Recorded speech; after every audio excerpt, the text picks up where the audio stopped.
Hello everyone, I am the storyteller and I am here to help you today. I know you use this video to fall asleep, so before that, like the video and subscribe to the channel. Also, where are you from and what time are you watching? Now get comfortable and relax. The cold hits you before anything else in this place, not the Michigan winter cold that seeps through old windows.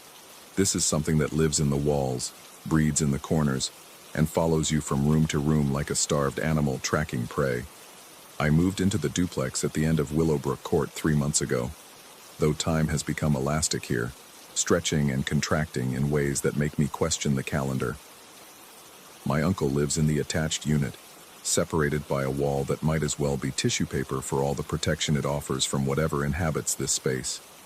He'd mentioned the place was available, said the rent was unbeatable for Dearborn, and I needed somewhere close to the distribution center where I'd just started working nights. The corridor caught my attention that first week. It runs along the eastern wall, connecting the living room to the 2 bedrooms, and maintains a temperature at least 15 degrees below the rest of the house. No amount of space heaters or sealed windows changes this.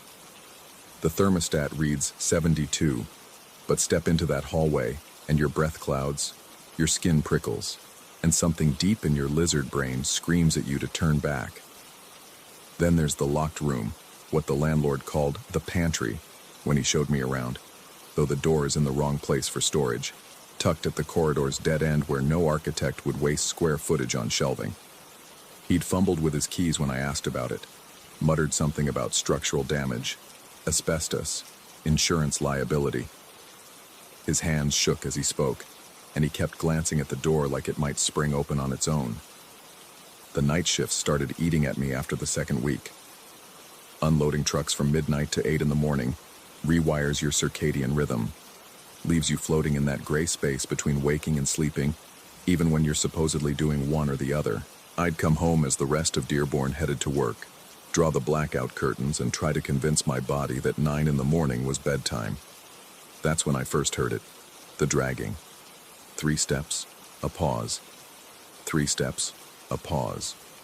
Always from behind that locked door, always following the same rhythm. At first I blamed the neighbors, the old pipes, the house settling. But houses don't settle in perfect patterns. Pipes don't count to 3. Insomnia became my companion. I'd lie in bed listening to that relentless rhythm, timing it with my phone's stopwatch. 17 seconds for 3 steps, 4 seconds of silence.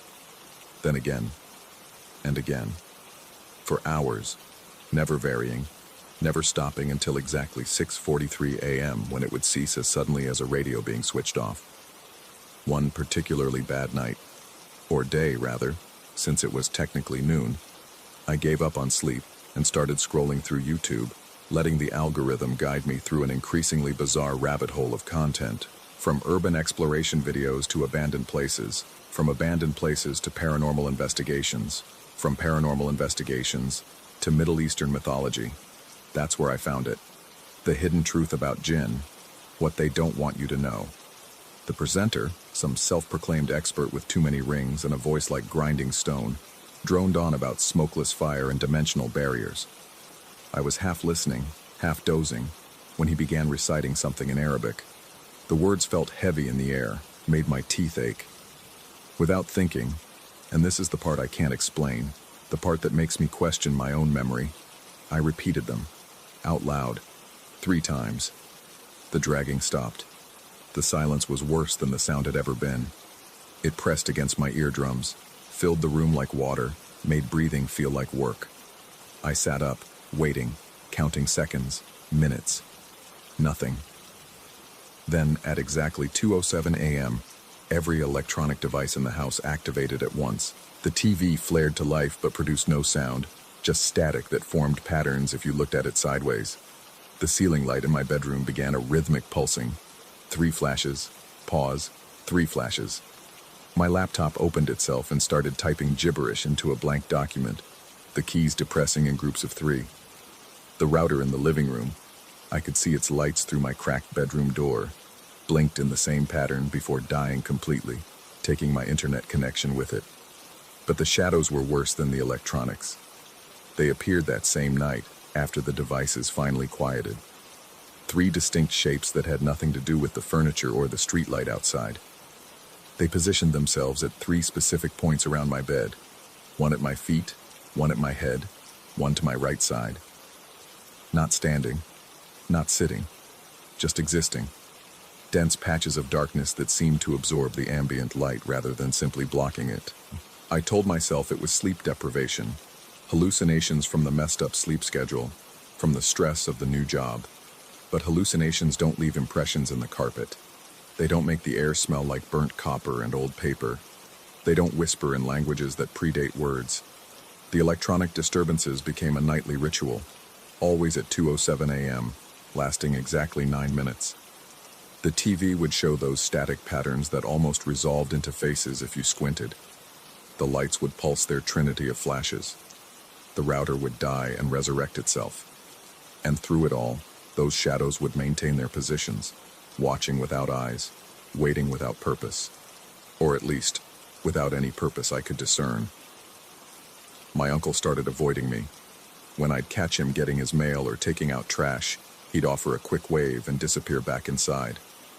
Once, I cornered him by his car and asked if he'd ever heard anything strange from my side of the duplex. His face went pale and he grabbed my wrist with surprising strength. "Whatever you've done," he said, his voice barely above a whisper, "undo it. Close what you've opened. They're counting, and when they reach their number..." He released me and drove off without finishing, leaving me standing in the driveway with 3 perfect bruises forming where his fingers had gripped. The obsession with getting into that locked room consumed me. I tried everything: credit cards, bobby pins, even considered breaking the door down before remembering the security deposit. The landlord wouldn't return my calls about getting a key. I examined the door frame and found something that made my hands shake. Scratch marks on the inside of the frame, as if something had clawed at the wood trying to get out. Or in. Last week I discovered I could see under the door if I pressed my face flat against the floor. The gap was maybe a 1/4 inch, but enough to glimpse the room beyond. What I saw defied the house's geometry. The room appeared to extend far beyond where the exterior wall should be, stretching into a darkness that seemed to move and breathe. But it was the windowsill that truly disturbed me. Through that tiny gap, illuminated by what looked like moonlight despite there being no windows in that room, I could see burn marks on what must have been the sill of a window that shouldn't exist. They formed a perfect semicircle, as if someone had pressed a burning bowl against the wood. Within the arc, symbols were etched, or burned, into the surface. 3 symbols, repeating in a pattern that hurt to look at directly.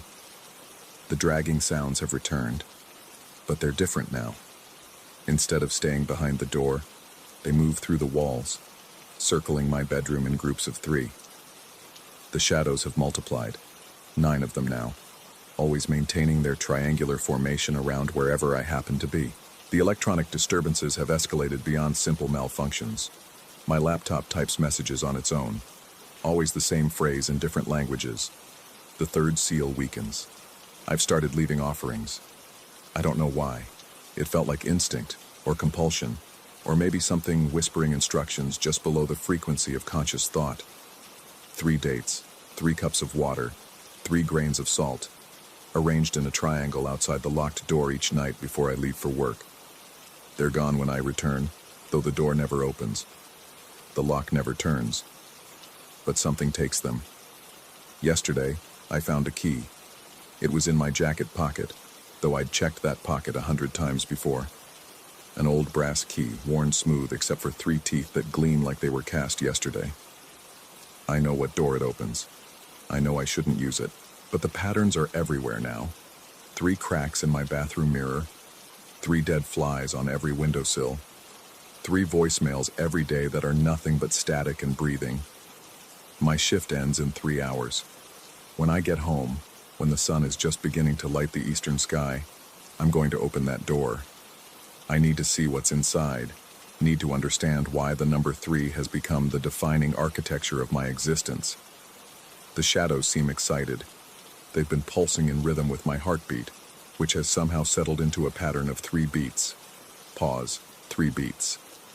I've been researching jinn obsessively during my breaks at work. Every source mentions the same thing. They existed before humans, made from smokeless fire while we were shaped from clay.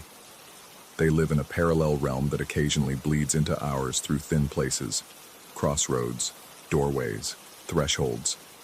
They're bound by rules we don't understand, contracts written in mathematics rather than words, and they count everything in threes because 3 is the number of binding, of completion, of covenant. The key feels warm in my pocket, almost alive. I can hear them now even at work, even over the roar of forklifts and conveyor belts. 3 whispers. Pause. 3 whispers. They're saying something in that language from the video, the one I repeated without understanding. My coworker asked if I was feeling all right. Apparently, I've been muttering in my sleep during break time, counting in a language he doesn't recognize. 3 hours, 3 turns of the key, 3 steps into whatever lies beyond that door. I wonder if I'm the third tenant to find the key. If the burn marks on the sill represent 2 failed attempts at something I'm about to complete. If my uncle knew this would happen when he mentioned the vacancy. If the landlord's shaking hands were from fear or anticipation. The shadows are dancing now, spinning in triangular formations that make my eyes water to follow. The electronic interference has spread. Streetlights die in groups of 3 as I drive home. Traffic signals cycle through their colors in 3-second intervals regardless of traffic flow. My phone has sent 3 messages to contacts I don't remember adding, each containing a single word. Soon. I'm writing this during my lunch break, though it's 3 a.m. and the word lunch has lost all meaning in this upside-down existence. I need to document what's happening in case something changes after I open that door. The woman at the gas station gave me 3 receipts for a single purchase, each time stamped 207 despite it being 234. She had burn marks on her fingers in a semicircle pattern, and when she smiled, I counted 3 gold teeth that reflected light that wasn't there. The pattern is spreading, or maybe I'm just now noticing it everywhere. 3 stairs creak in my uncle's unit when he walks to his bedroom. I can hear it through the wall. 3 dogs bark in sequence every morning at 6:43, right when the dragging used to stop. 3 newspapers pile up at the empty house across the street, though I've seen someone taking them inside when they think no one's watching. Is this madness? The slow dissolution of a mind stretched too thin by night shifts and isolation? Or is it something else? A gradual alignment with forces that operate on frequencies outside human perception. The distinction matters less with each passing hour. Reality has become negotiable. Its borders as permeable as the wall between my unit and my uncle's, as meaningless as the lock on a door that wants to be opened.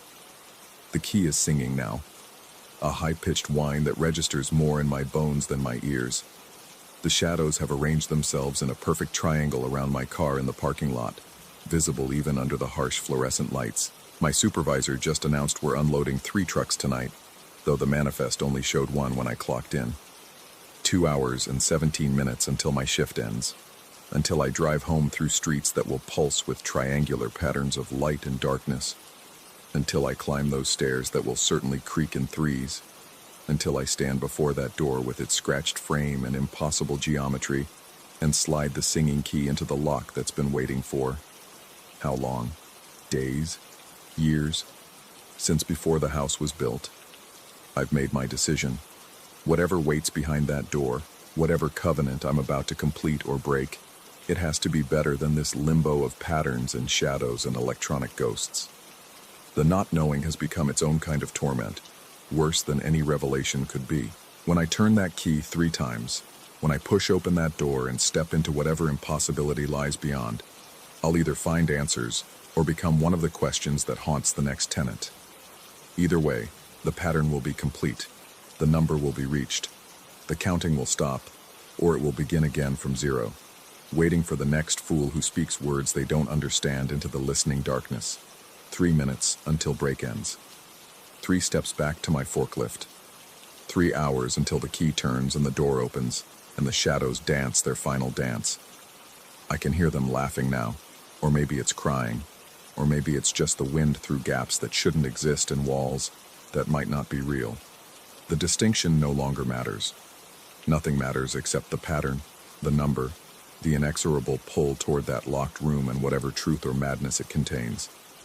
The third seal weakens. The third seal weakens. The third seal.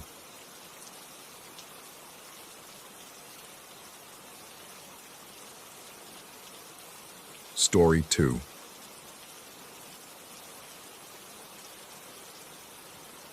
I still hike the Adirondack trails, though something fundamental shifted that August afternoon when I met them. The forest speaks differently now, or perhaps I've learned to hear what was always there, lurking between the whisper of pine needles and the creak of old-growth timber. It was one of those humid days when the air feels thick enough to swim through, and I'd chosen a lesser-known trail near Blue Mountain Lake specifically to avoid the weekend crowds. The path wound through dense hemlock stands where sunlight barely penetrated, creating a perpetual twilight that made checking my watch pointless. Time moves strangely in those deep woods anyway, stretching and compressing like breath. I heard them before I saw them, voices carrying that peculiar quality of sound in dense forest, seeming to come from everywhere and nowhere simultaneously. Then they emerged from behind a massive boulder covered in moss so ancient it looked like green velvet. 3 adults, all appearing to be in their 40s, dressed in gear that made me do a double take. Their equipment belonged in a camping museum, canvas rucksacks with leather straps darkened by years of oil and sweat, boots that must have been waterproofed with actual dubbin, the kind my grandfather used. And those jackets, electric blue and hot pink nylon that screamed 1980s louder than any synthesizer. Yet everything looked pristine, as if they'd just stepped out of an L.L. Bean catalog from 35 years ago. The woman noticed me first. Her hair was permed in that specific way I remembered from childhood photos of my mother, frozen in chemical curls that defied both humidity and logic. She nudged the taller of the 2 men, who turned with a smile that seemed genuinely warm but never quite reached his eyes. "Perfect timing," he said, though I hadn't announced my arrival. We were hoping someone would come along. The shorter man, stocky with a beard that belonged on a lumberjack calendar, gestured toward a barely visible path branching off to the left. "Want to see something incredible? We just finished it." I should have felt the wrongness then. 3 strangers in outdated gear, acting like they'd been expecting me. But curiosity has always been my weakness. And besides, it was broad daylight. What could happen? The side trail was more of a deer path, really, branches scraping at my arms as we pushed through undergrowth that hadn't seen human passage in years. Yet they moved through it effortlessly, their bulky canvas packs never snagging, their bright jackets somehow avoiding every reaching thorn. We emerged in a small clearing and I stopped dead. The shelter was magnificent. Fresh-cut logs, still weeping sap, formed a structure that could have graced any wilderness magazine cover. The notching was precise, almost artistic. A thick bed of fresh pine boughs covered the floor, their scent sharp and clean in the humid air. The roof, made from overlapping bark sheets, looked waterproof enough to withstand a hurricane. "We've been working on it for weeks," the woman said, running her hand along a beam that must have been 14 inches thick. "Old techniques, the kind that last." The bearded man pulled out a camera, an actual film camera, the kind with a manual advance lever, and snapped a photo of the shelter. The mechanical click seemed too loud and the forest quiet. I walked around the structure, admiring the craftsmanship. No modern tools could have done this, or rather, modern tools would have left different marks. These logs showed the distinctive scalloping of hand-hewn work, each axe stroke visible in the wood grain. "How did you even get these logs here?" I asked. Some of them must have weighed 300 pounds. They exchanged glances and the tall man shrugged. "Dedication," he said simply. We stood there for maybe 20 minutes while they showed me various features, a clever drainage system, a fire pit lined with stones from the nearby creek, even a small root cellar they dug. The woman kept checking an old Timex watch, the kind with the indiglow backlight, though she never mentioned having anywhere to be. When I finally said I should head back, they seemed neither surprised nor disappointed. The bearded man handed me a business card, except it wasn't really a business card, just a piece of cardstock with handwritten coordinates and the words, "Come back tomorrow if you want to help with the chimney." They walked with me back to the main trail, moving through the undergrowth with that same impossible ease. At the junction, the woman turned to me with an expression I couldn't quite read. "Stick to the marked trails on your way out," she said. "The forest can be disorienting in the late afternoon." I watched them continue down the trail until they disappeared around a bend, their bright jackets visible far longer than seemed natural in the dense forest. That night, I couldn't stop thinking about the shelter. I pulled out my phone to look up the coordinates, but they led to nothing specific, just a general area of wilderness I knew well. I decided to go back the next morning, bringing my own tools. If nothing else, I wanted another look at that incredible craftsmanship. I left at dawn, reaching the spot where the side trail branched off just as morning light began filtering through the canopy. The path was harder to find than I remembered, almost invisible beneath a carpet of old leaves that couldn't have accumulated overnight. When I finally located it and pushed through to the clearing, my stomach dropped. The shelter was there, but it was wrong. It was devastatingly, impossibly wrong. The logs were silver gray with age, soft with rot where I pressed my fingers against them. The roof had long since collapsed, leaving only a few strips of bark clinging to broken beams. Moss covered everything in a thick green carpet, and a young birch had grown up through what had been the center of the floor. Its trunk was at least 4 inches thick, but the construction method was identical. The same distinctive notching, the same scalloped tool marks, now softened by decades of weather, but still visible. The fire pit was there too, though filled with decades of leaves and forest debris. One stone had split from frost, the break fuzzy with lichen. I stood there, tools hanging useless in my hands, trying to reconcile what I'd seen yesterday with this ruin that had clearly been abandoned for 30 years or more. That's when I found it, carved into one of the less rotted logs near what had been the entrance. Shelter completed August 1987. Keep away from running water. My hands were shaking as I took photos with my phone, needing proof that I wasn't losing my mind. The date made sense, the clothing, the camera, even their mannerisms had all screamed mid-1980s. But how? And why the warning about water? I heard them before I saw them this time too. The same voices carrying through the trees with that omnipresent quality. They emerged from behind the same massive boulder, or was it a different one? The forest seemed to shift when I wasn't looking directly at it. They looked exactly the same. Same clothes, without a single pine needle or dirt smudge despite having supposedly camped here. The woman's perm was still perfect, defying all laws of humidity and sleeping outdoors. They didn't smell like sweat or campfire or any of the dozen odors that cling to you after a night in the woods. "You came back," the tall man said, and this time his smile was different, sad maybe, or resigned. "The shelter," I started to say, but the bearded man held up his hand. "Don't cross the water with us," he said, and I noticed then that they were standing on the other side of a small stream I hadn't seen before, or hadn't noticed. It was barely a trickle, maybe 2 feet wide, clear water running over dark stones. "Why?" I asked. The woman looked at me with something like pity. "Superstition," she said, but the word felt heavy, meaningful. "Old rules about crossing water. Better to stay on your side." They turned to leave and panic seized me. "Wait, the shelter is ruined, rotted. It's been abandoned for decades." They paused but didn't turn back. The tall man's voice drifted back, seeming to come from much farther away than his visible distance. "Time moves differently here. Always has. Some crossings can't be undone." I blinked, and they were gone. Not walking away, not disappearing into the forest. Just gone, as if they'd never been there at all. The stream was gone too, leaving only a depression in the earth filled with dark, damp stones. I spent the rest of the day searching the area but found no trace of them. No footprints, no disturbed vegetation, nothing. Even the shelter seemed older when I returned to it, as if it had aged years in the hours I'd been searching.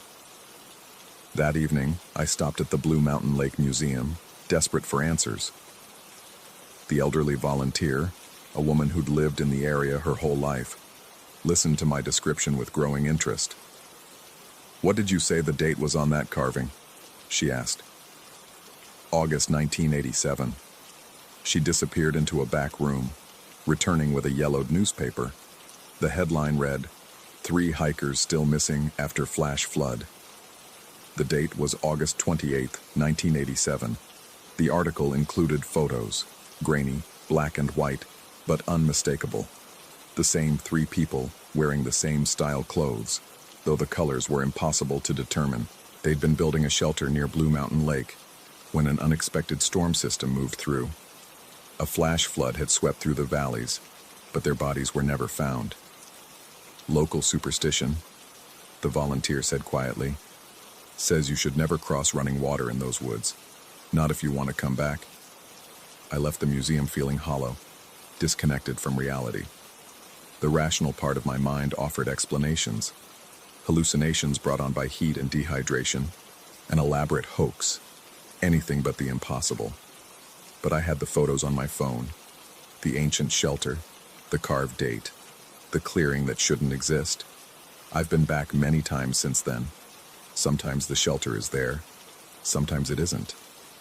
Once, I found it half-built, fresh sawdust still clinging to the logs. Another time, it was nothing but a rectangular depression in the earth, trees growing where walls once stood.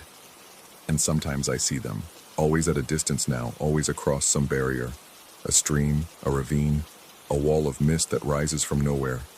They wave occasionally, that sad recognition of someone who knows they're on the wrong side of something that can't be crossed. Last week, I found something new. A trail register, the kind the Forest Service installed in the early 2000s, tucked inside a wooden box at a trail junction. I flipped through it idly, not expecting anything significant. 3 entries caught my eye, all in different handwriting.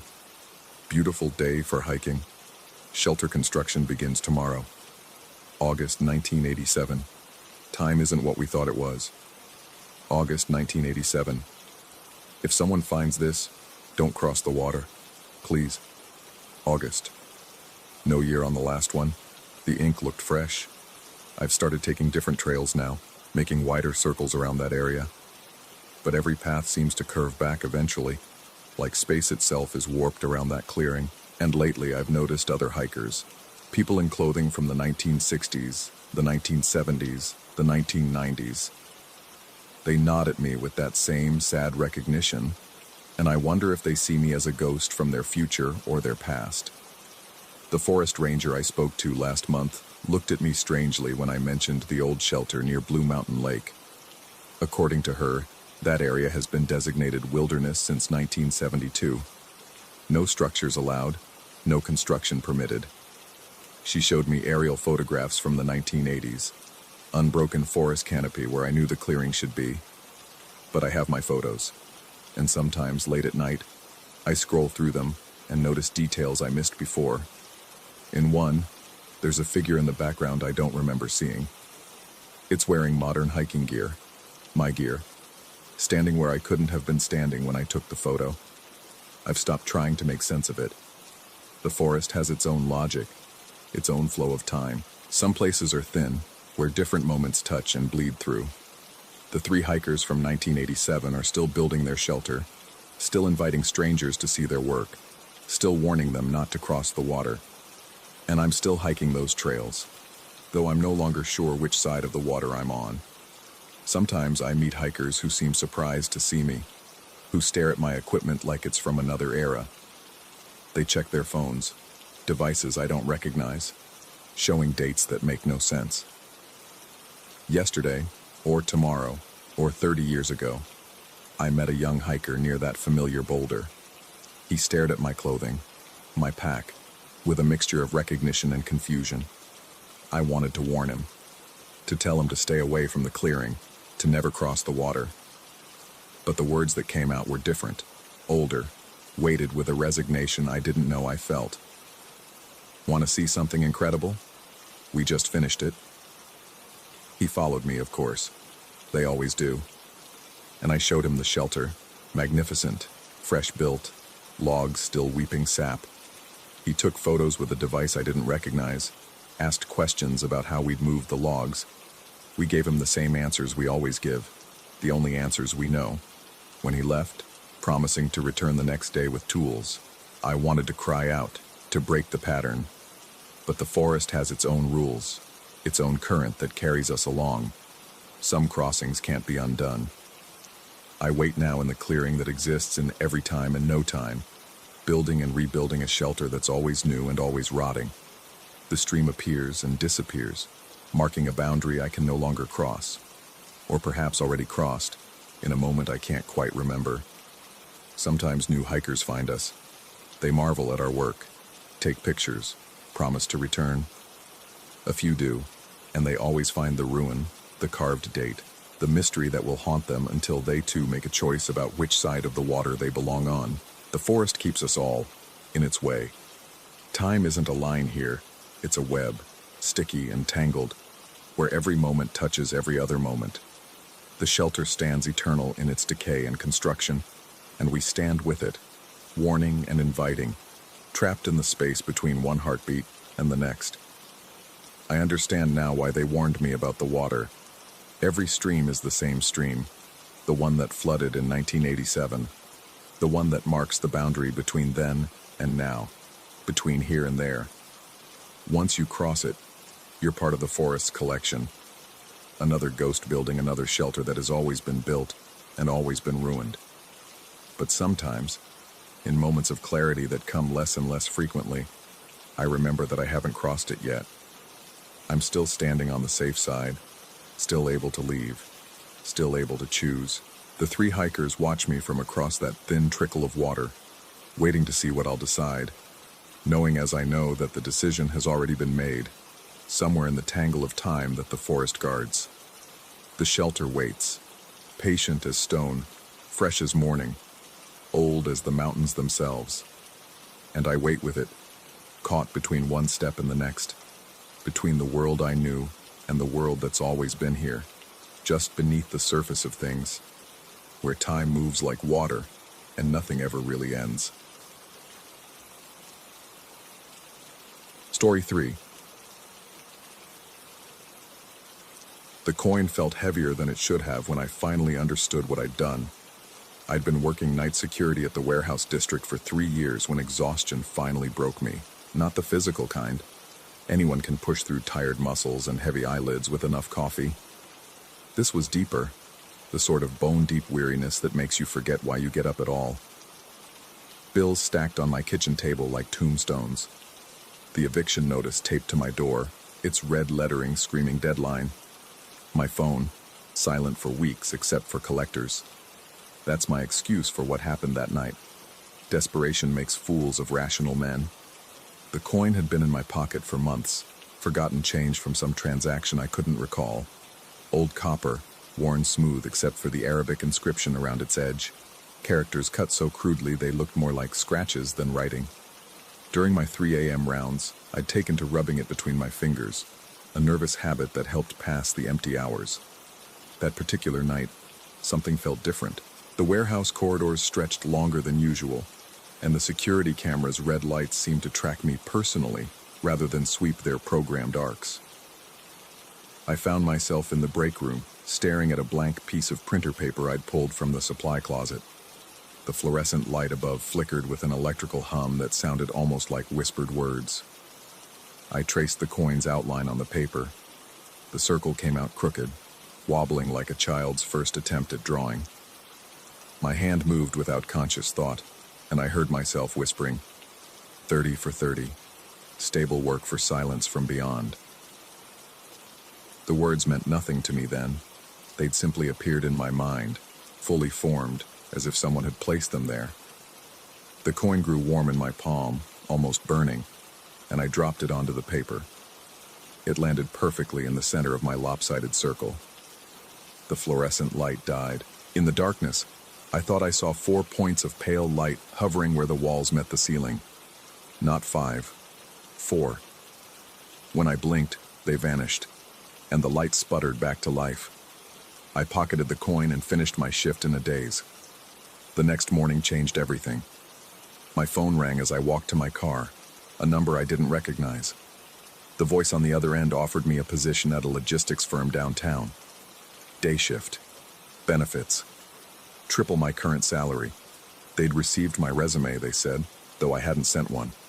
Could I start Monday? I sat in my car for 20 minutes after the call, trying to make sense of it.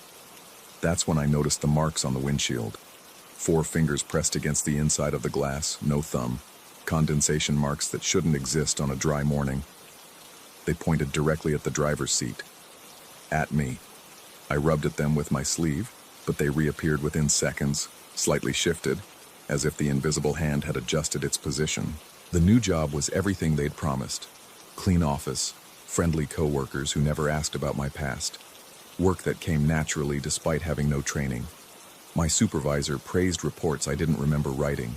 Clients thanked me for solutions I'd apparently provided during meetings that felt like dreams. The paychecks cleared, the bills disappeared.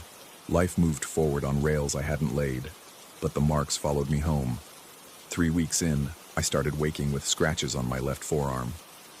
Always in groups of 3, never quite breaking the skin, arranged in patterns that reminded me of the Arabic script on the coin. They'd fade by noon, only to reappear somewhere else. My shoulder, my calf, once across my ribs like someone had been counting. My downstairs neighbor knocked on my door one evening, her face pinched with annoyance.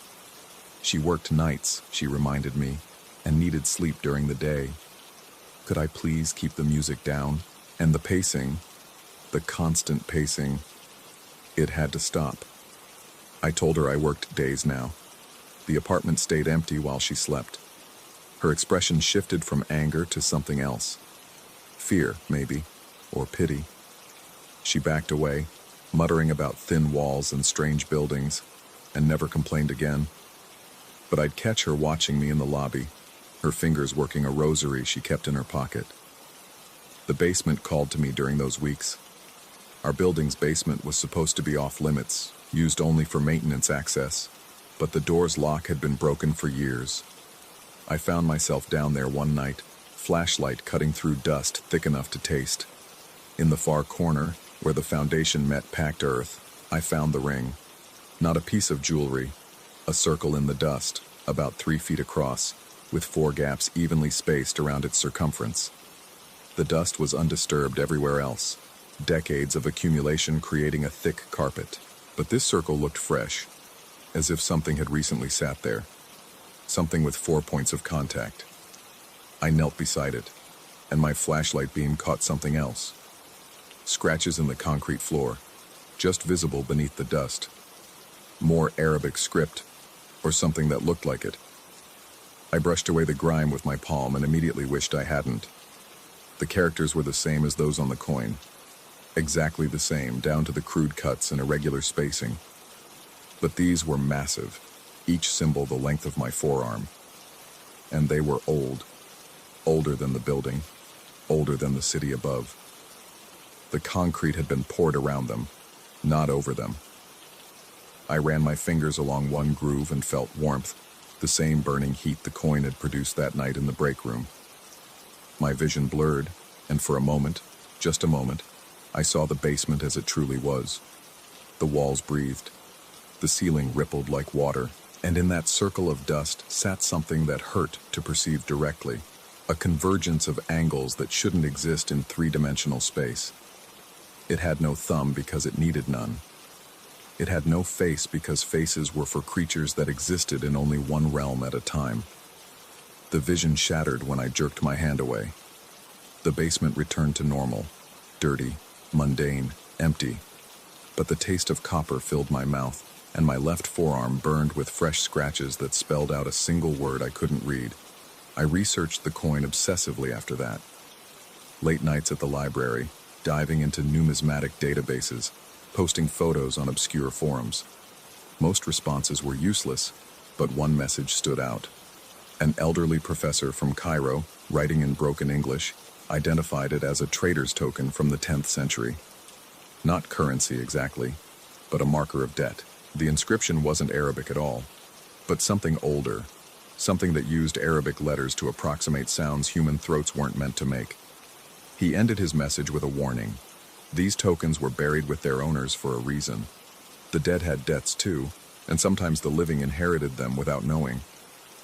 I wanted to throw the coin away, but every time I tried, It reappeared in my pocket. I'd toss it in the river and find it in my sock drawer. I'd leave it on a park bench and discover it in my coffee mug.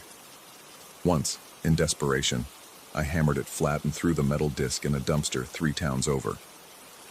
The next morning, it sat on my nightstand, perfectly round again, the inscription somehow sharper than before. The scratches on my arm grew more elaborate. The 4-fingered prints followed me from surface to surface. Windows, mirrors, the shower door while I was inside. My coworkers started avoiding me, though they couldn't articulate why.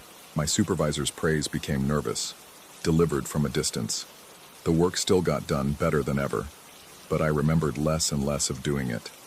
I started recording myself sleeping. The footage showed me lying perfectly still for hours, but the audio picked up something else. Footsteps around my bed. A sound like breathing, but wrong. In for too long, out for longer. The rhythm of lungs that weren't quite human. And sometimes, just at the edge of hearing, music. Not quite music. Notes arranged in patterns that made my teeth ache. 6 months had passed since that night in the warehouse. I'd kept my end of the bargain somehow. 30 for 30, though I still didn't understand what I'd offered or received. The job remained stable, almost supernaturally so. The company thrived despite market downturns. My position seemed immune to layoffs that claimed coworkers weekly. But the silence from beyond, that was the part I'd misunderstood. I thought I'd asked for peace from the other side, for the dead to leave me alone. But silence works both ways. Maybe I'd offered my own silence, agreed to never speak of what crossed over. Or maybe silence meant something else entirely in the language of that coin, that creature, that debt I'd inherited from someone whose name I'd never know. The marks on my windshield started appearing on other surfaces, my bathroom mirror, the window beside my desk at work. Always 4 fingers, always pointing at me, growing more insistent. The scratches on my arm deepened, not quite breaking skin but leaving marks that lasted longer each time. The music from my empty apartment grew louder, according to my neighbor, though she refused to elaborate on what it sounded like.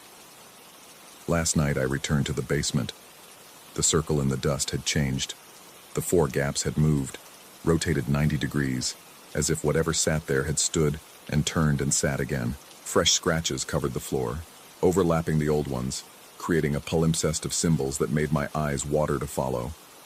I knelt in the circle's center and pulled out the coin. It burned cold now, frost forming on its surface despite the basement's warmth. The inscription had changed too, or maybe I could finally read it. The symbols rearranged themselves as I watched, forming words in English that shouldn't have been possible with those shapes. 30 years of service for 30 pieces of silence. The contract passes hand to hand, coin to coin, until the debt is paid in full. I understood then. The coin's previous owner had made the same deal. 30 years of stable work, of success that came too easily, of reports written by hands that weren't quite their own. And in exchange, 30 pieces of silence. 30 things that could never be spoken. 30 truths that had to be swallowed. But they'd only served 3 years before passing the coin to me. 27 years remained on a contract I'd never meant to sign. The 4-fingered thing in the basement wasn't threatening me.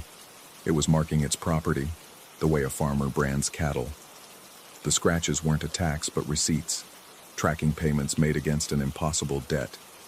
The music and footsteps were just it, going about its business, managing its investment, ensuring returns. I've been searching for the coin's next owner for weeks now. Not to trick anyone, I wouldn't wish this on anyone who didn't deserve it. But somewhere out there is someone desperate enough to make the same mistake I did. Someone who'll take the coin without asking questions, who'll whisper words they don't understand into the darkness. The marks on my windshield changed this morning. Still 4 fingers, but now they're not pointing at me. They're pointing ahead, down the road, towards someone I haven't met yet. 27 years is a long time, but it passes, hand to hand, coin to coin. The debt is never truly paid, just deferred, shuffled between the desperate and the damned. And the silence is the worst part. Not being able to warn anyone, not being able to explain what's happening, not being able to scream when you finally understand the price. The coin feels heavier now. Not physically. It weighs the same as any old copper piece. But I feel its weight in every decision, every interaction, every moment I consider telling someone the truth and find my throat closing, the words dying before they form. 30 for 30. I got exactly what I asked for. I just never understood what I was asking.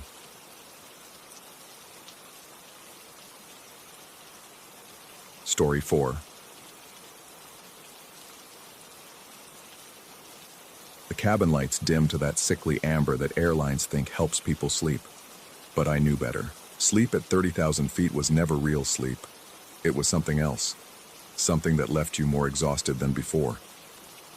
My left wrist still tingled from last week's flight, from the dream that wasn't quite a dream, and I pressed my fingers against the spot where my uncle's ghost had gripped me.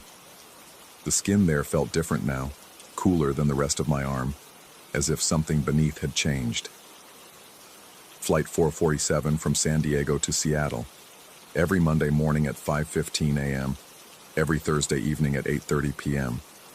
2 years of this routine, and I'd memorized every sound the 737 made, the whine of the hydraulics during taxi, the subtle shift in engine pitch at cruise altitude, the particular rattle of the overhead bins in row 23.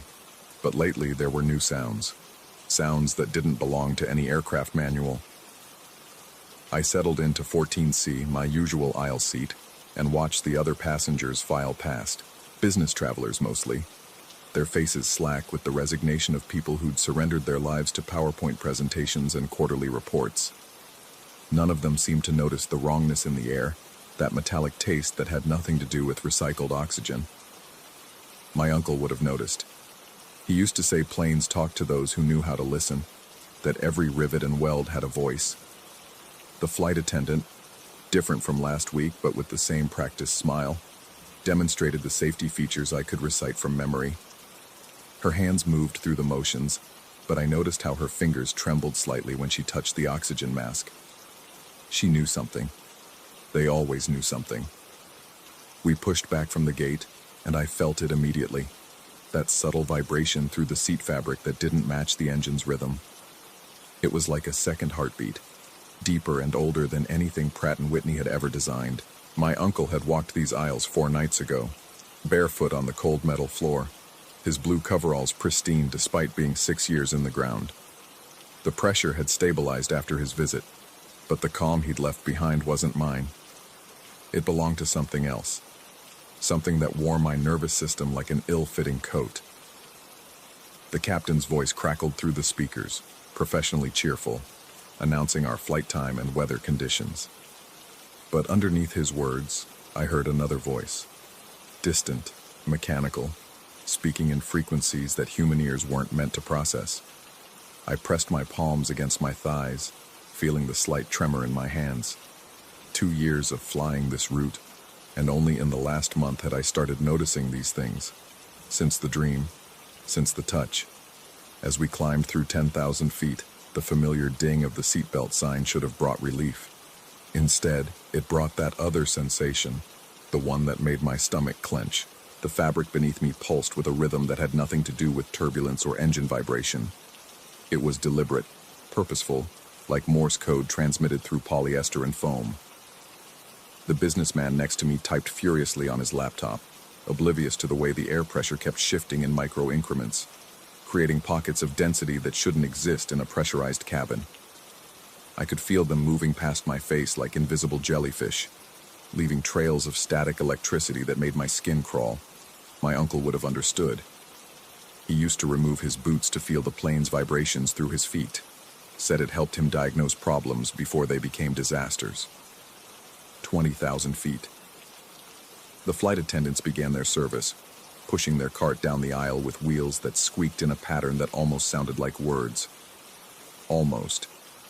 I declined the complimentary beverage, my throat too tight to swallow anything but my own anxiety. The woman in front of me accepted a coffee, and I watched the liquid surface tremble in ways that defied the plane's actual movement. Concentric circles forming and reforming, as if something underneath was breathing. My left wrist began to ache, not pain exactly, but a deep cold that seemed to originate from the bone itself. I rolled up my sleeve, expecting to see bruises from my uncle's phantom grip, but the skin was unmarked, perfectly normal, except for the temperature. I pressed my right hand against it, trying to warm the flesh, but the cold seemed to transfer, creeping up my arm like frost on a window. The cabin lights flickered, just once, so briefly that nobody else seemed to notice. But in that fraction of a second of darkness, I saw them. Figures standing in the aisles, dozens of them, all in blue coveralls, all barefoot. Their faces were turned away, but I recognized the slope of their shoulders, the way they held their hands. They all stood like my uncle stood, with that particular mechanic's posture that came from years of working in confined spaces. The lights steadied, and they were gone. But the smell remained, machine oil and ozone, the distinctive scent of a hangar at midnight. The businessman beside me wrinkled his nose, probably thinking someone had brought strong cologne on board. He didn't understand that the smell came from somewhere else, somewhere that existed in the spaces between the plane's metal skin and the sky outside. 30,000 feet. Cruising altitude. This was where things always got worse. The engine sound changed, not dramatically, just a slight shift in harmonics that made my teeth ache.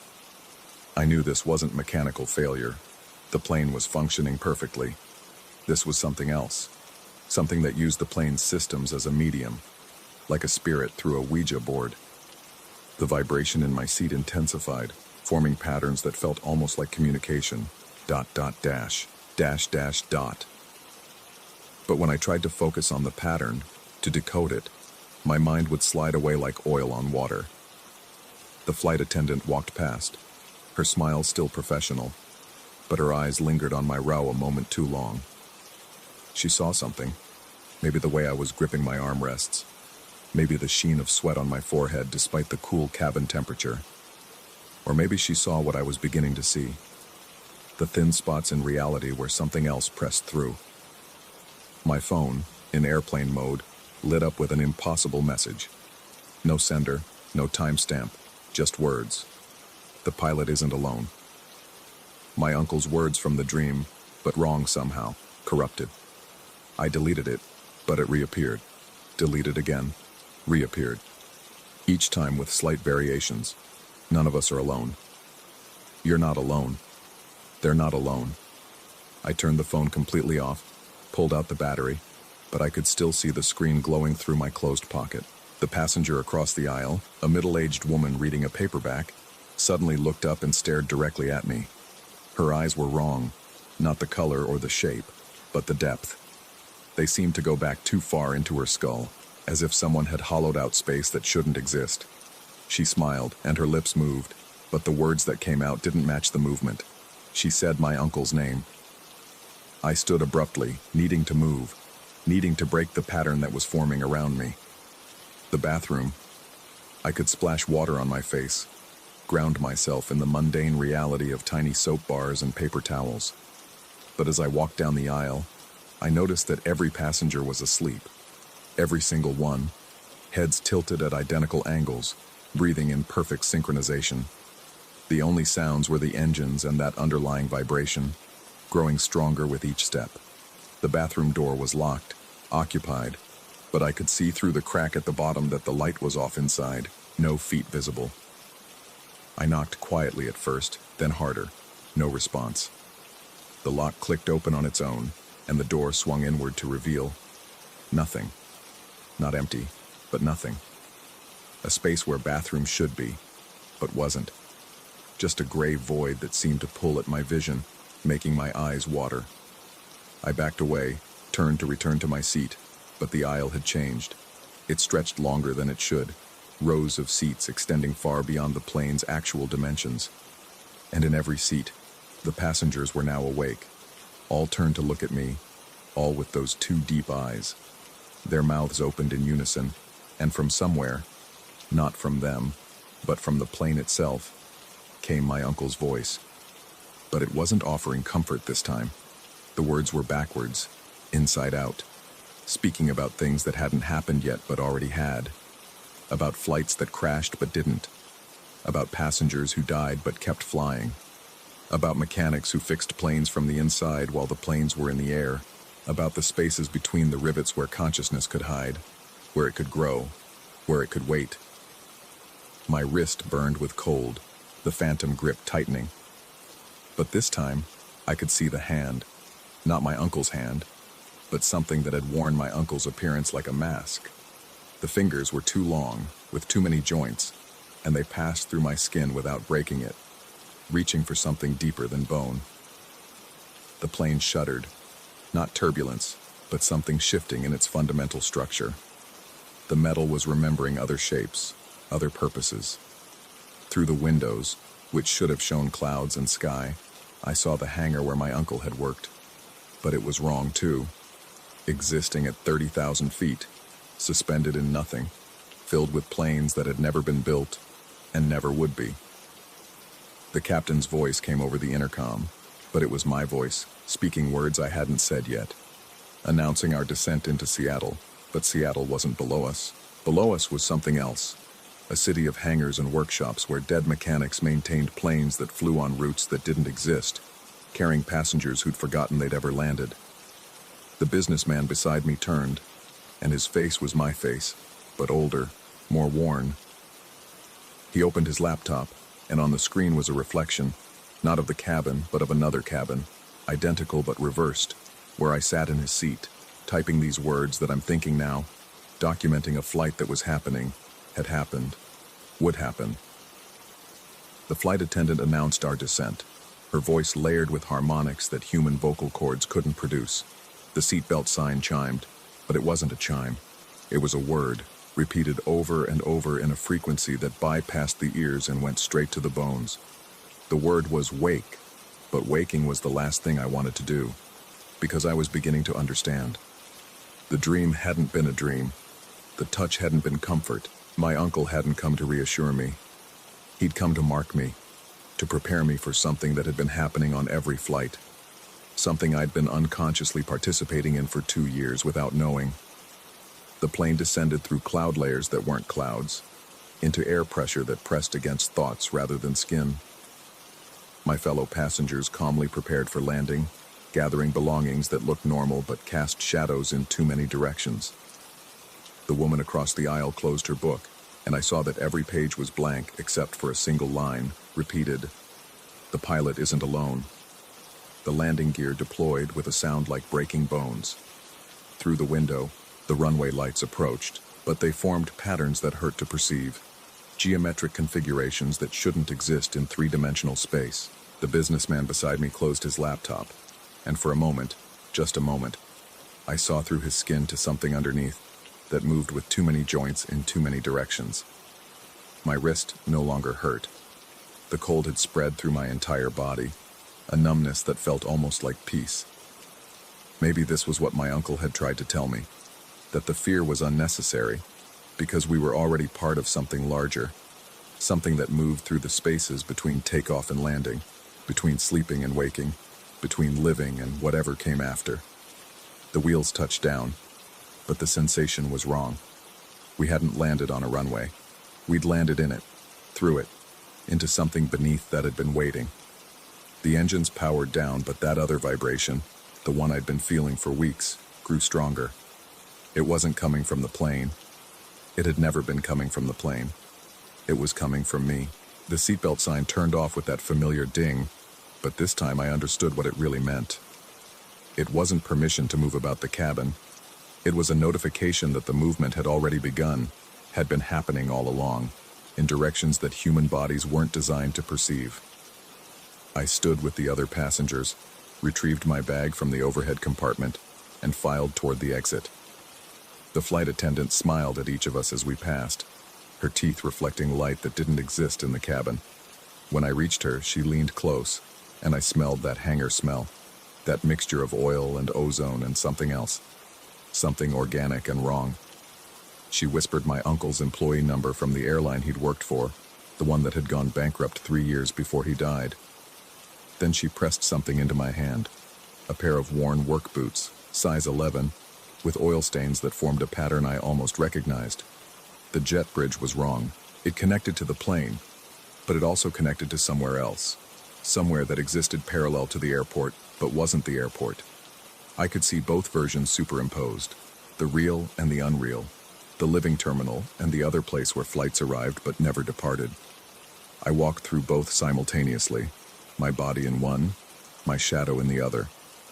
The other passengers dispersed in the regular terminal, but their shadows went elsewhere, down corridors that led to hangars that shouldn't exist, where mechanics who'd never been born serviced planes that had never been built. At baggage claim, my suitcase came around on the carousel, but it wasn't my suitcase. It was my uncle's tool chest, the one my mother had donated to charity after the funeral. Inside, I knew, would be tools for fixing things that couldn't be fixed, for maintaining systems that existed in the gaps between what was real and what was necessary. I didn't open it. Not yet. Instead, I walked to the departure board to check my Thursday flight back to San Diego. It was listed, same time as always, but the flight number had changed. It was now Flight 00, departing from Gate X, operated by an airline that didn't exist. I understood then what my uncle had been trying to tell me. The pilot wasn't alone because none of us were alone. We were all part of the mechanism now, components in a system that operated on principles that predated aviation, predated physics, predated the distinction between observer and observed. My phone buzzed, a text from my mother asking if I'd landed safely. I started to respond, then noticed my reflection in the black screen. My eyes had that depth now, that wrongness I'd seen in the other passengers. Looking closer, I could see something moving behind my pupils, not in my eyes, but in the space my eyes occupied, as if something else was looking out through them. I texted back that I was fine, that the flight had been smooth, but as I typed, I noticed my fingers moving in patterns that didn't match the words, typing messages in the spaces between the letters, communications meant for readers that existed in frequencies adjacent to human perception. Thursday's flight would come soon enough. I'd board Flight 00 at Gate X, take my seat in 14C, and feel that familiar vibration through the fabric. But now I'd understand what it meant. Now I'd know why my uncle had removed his boots to feel the plane through his feet. Because the plane was feeling him back, had always been feeling all of us, processing us through its metal nervous system, translating us into something else. The touch on my left wrist wasn't a warning. It was an invitation, an initiation into the truth that every frequent flyer eventually discovered or was discovered by. That the spaces we travel through aren't empty, that the machines we trust with our lives have their own purposes, and that the distinction between passenger and plane, between traveling and being traveled through, was just another illusion we maintained to keep the fear at bay. But the fear was pointless now. Because I was already there, had always been there, would always be there, suspended between San Diego and Seattle, between dream and waking, between the touch that had marked me and the understanding that I had always been marked.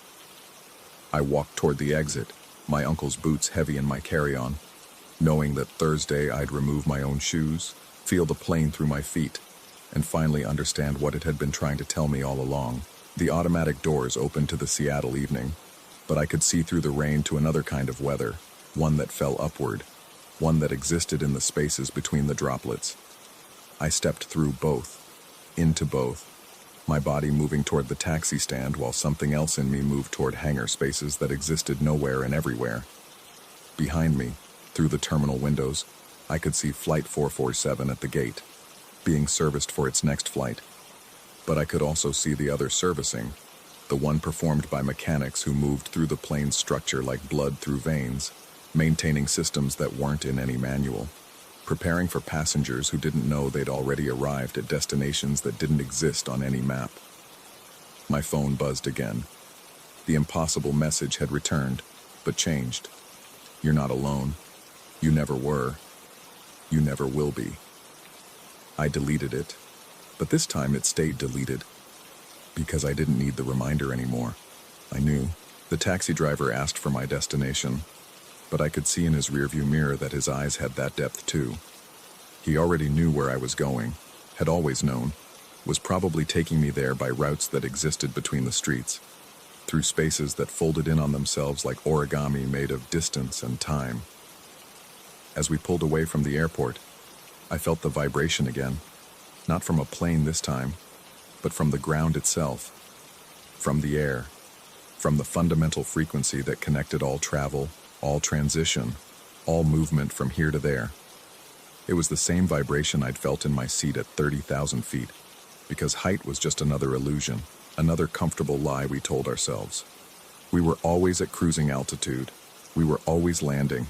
We were always taking off. And somewhere in the spaces between those states, my uncle walked barefoot through endless aisles, his blue coveralls pristine, maintaining systems that kept us aloft, even when we thought we were on solid ground. The pilot wasn't alone. None of us were. The touch on my left wrist had never left. It had just become so constant that I'd stopped feeling it as separate from myself. But now, sitting in the taxi, watching Seattle pass by in multiple versions of itself, I understood that the separation had never existed. The touch was mine, had always been mine, would always be mine. Thursday would come. Flight 00 would depart from Gate X. I'd take my seat in 14C, feel the impossible vibration through the fabric, and know that I was exactly where I was supposed to be, traveling on routes that existed in the margins of aviation maps, maintained by mechanics who worked in the spaces between life and death, carrying passengers who'd forgotten the difference between departure and arrival. The fear was gone now, replaced by something else. Not calm exactly, but a kind of recognition.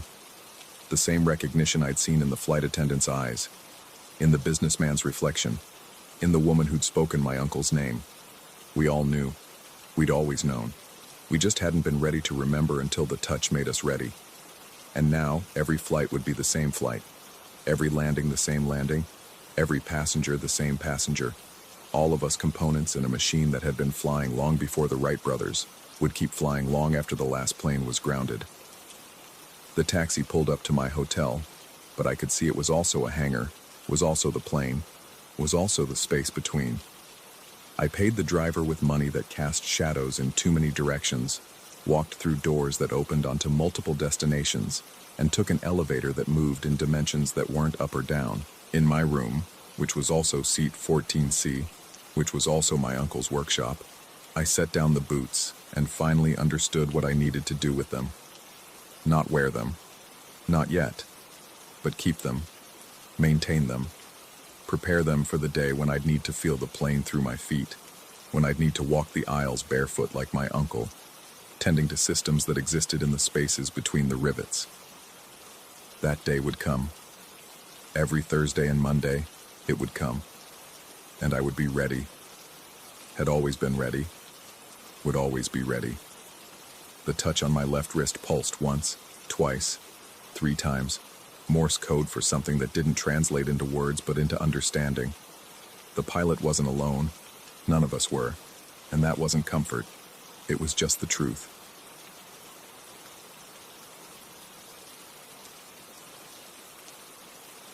Story 5.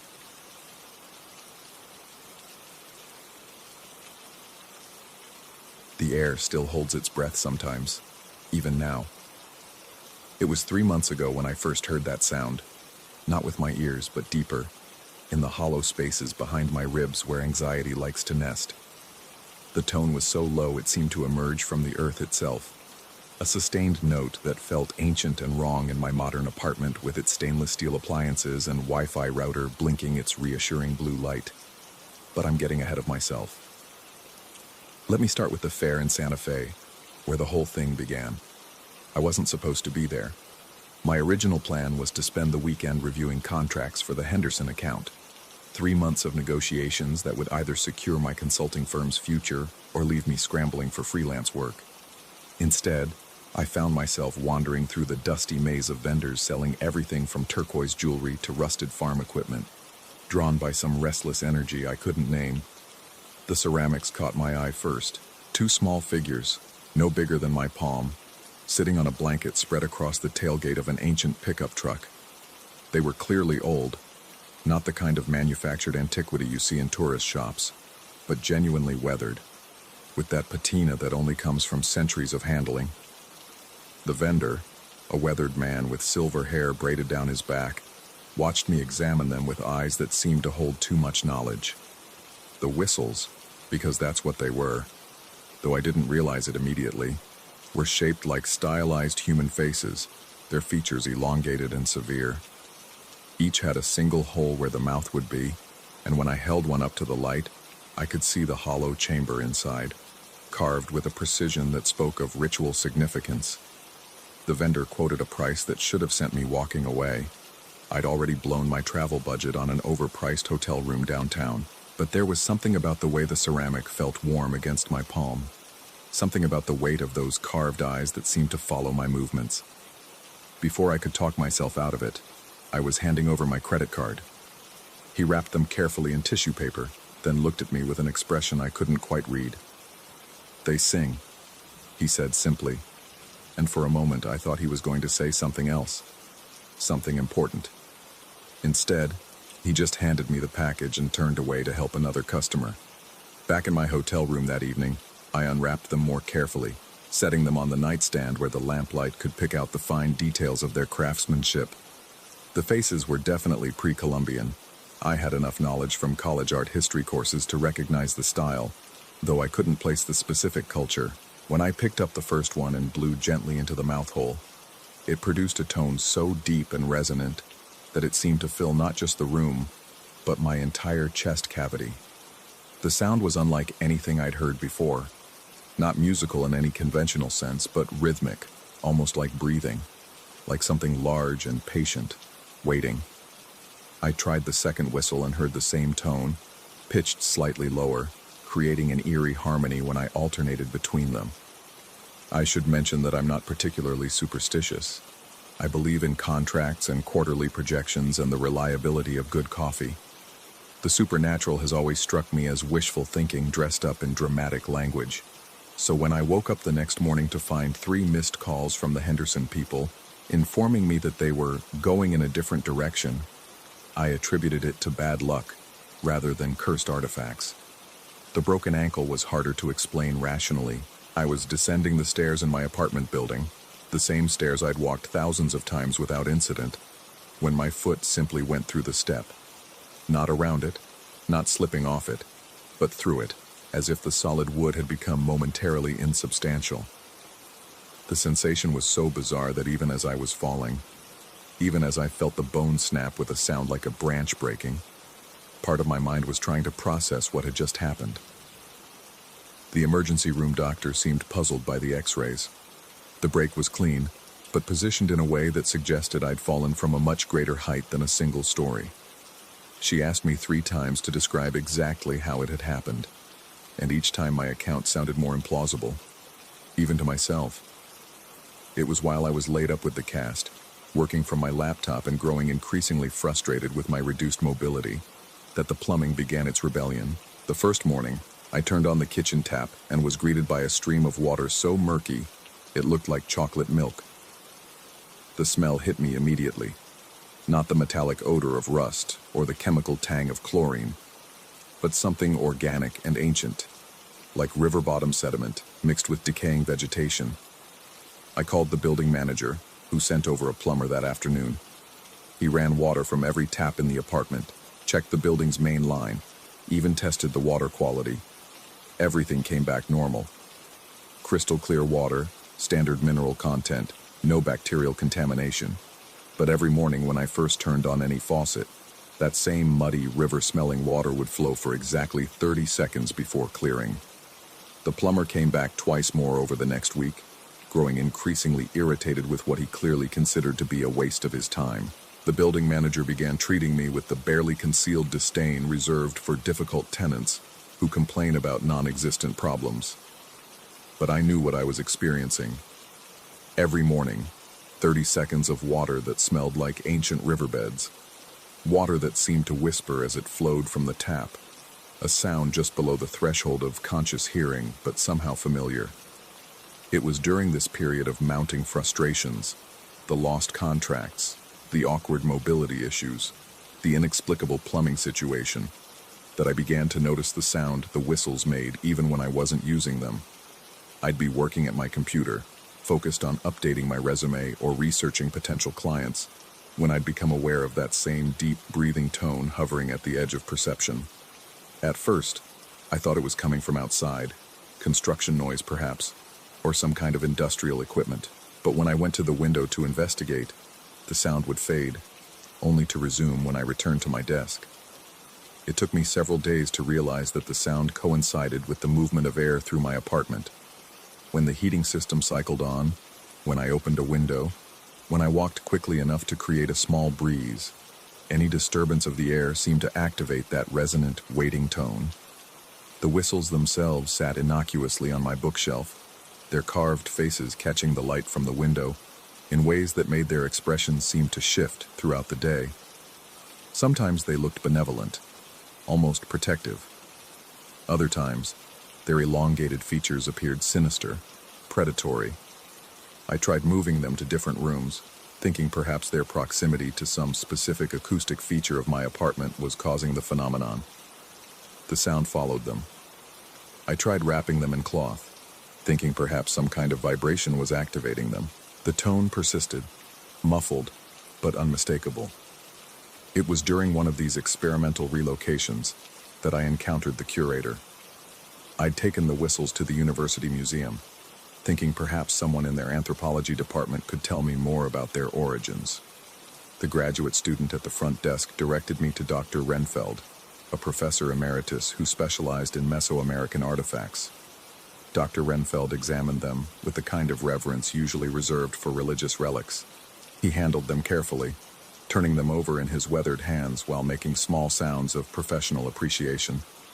When I mentioned the strange tone they produced, he asked me to demonstrate. I blew gently into the first whistle, producing that familiar deep breathing sound. Dr. Renfeld's expression changed immediately. He set the ceramic figure down with deliberate care and took a step back. "Where did you acquire these?" he asked, his voice carefully neutral in the way academics use when they're trying not to reveal how disturbed they are. I told him about the fair in Santa Fe, described the vendor and the circumstances of the purchase. Dr. Renfeld listened without comment, but I could see something shifting behind his eyes, a professional distance giving way to something more personal and unsettling. "These are Anasazi," he said finally. "Probably late period, judging by the ceramic work. They're ceremonial, used in rain-calling rituals, buried with the dead to guide spirits back to the earth." He paused, seeming to weigh his words. "They shouldn't be on anyone's shelf. They belong to the ground." I wanted to ask him to elaborate, to explain exactly what he meant by that cryptic statement, but something in his manner discouraged further questions. He handed the whistles back to me with obvious reluctance, as if he were transferring a burden he didn't want to carry. That night, I researched the Anasazi online, learning about their mysterious disappearance from the Southwest around 1300 AD, their sophisticated understanding of astronomy and agriculture, their complex spiritual relationship with the landscape. What I couldn't find was any specific information about ceremonial whistles or their supposed connection to burial rituals. But I did find references to the Anasazi belief that certain objects retained the essence of their makers, that ritual items could become conduits between the world of the living and whatever lay beyond. According to these sources, disturbing such objects without proper ceremonial acknowledgement could create a kind of spiritual imbalance, a disruption in the natural order that would manifest in increasingly obvious ways until resolved. Reading these accounts by the light of my desk lamp, with the whistles sitting across the room like silent sentries, I found myself paying attention to the quality of silence in my apartment. It wasn't truly quiet, I realized. There was always that underlying tone, so low and constant that it had become part of the ambient background, like the hum of the refrigerator or the distant sound of traffic. But now that I was actively listening for it, the tone seemed more present, more intentional. It rose and fell with my breathing, responded to my movements through the room. When I held my breath, the sound would intensify slightly, as if something were completing the respiratory cycle I'd interrupted. The more I focused on it, the more it seemed like communication rather than mere resonance. There was a pattern to the variations, subtle changes in pitch and duration that suggested meaning, intention. Something was trying to tell me something, using the only voice available to it. By this point, my rational mind was working overtime to construct explanations for what I was experiencing. stress-induced audio hallucinations. Tinnitus triggered by the anxiety of losing the Henderson account. Some kind of psychological response to financial insecurity and physical injury.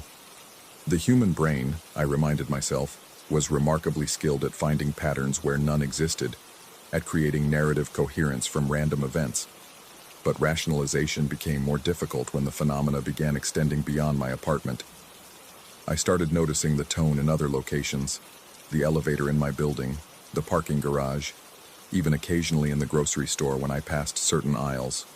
Always faint, always just below the threshold of certain perception, but unmistakably the same deep breathing sound the whistles produced.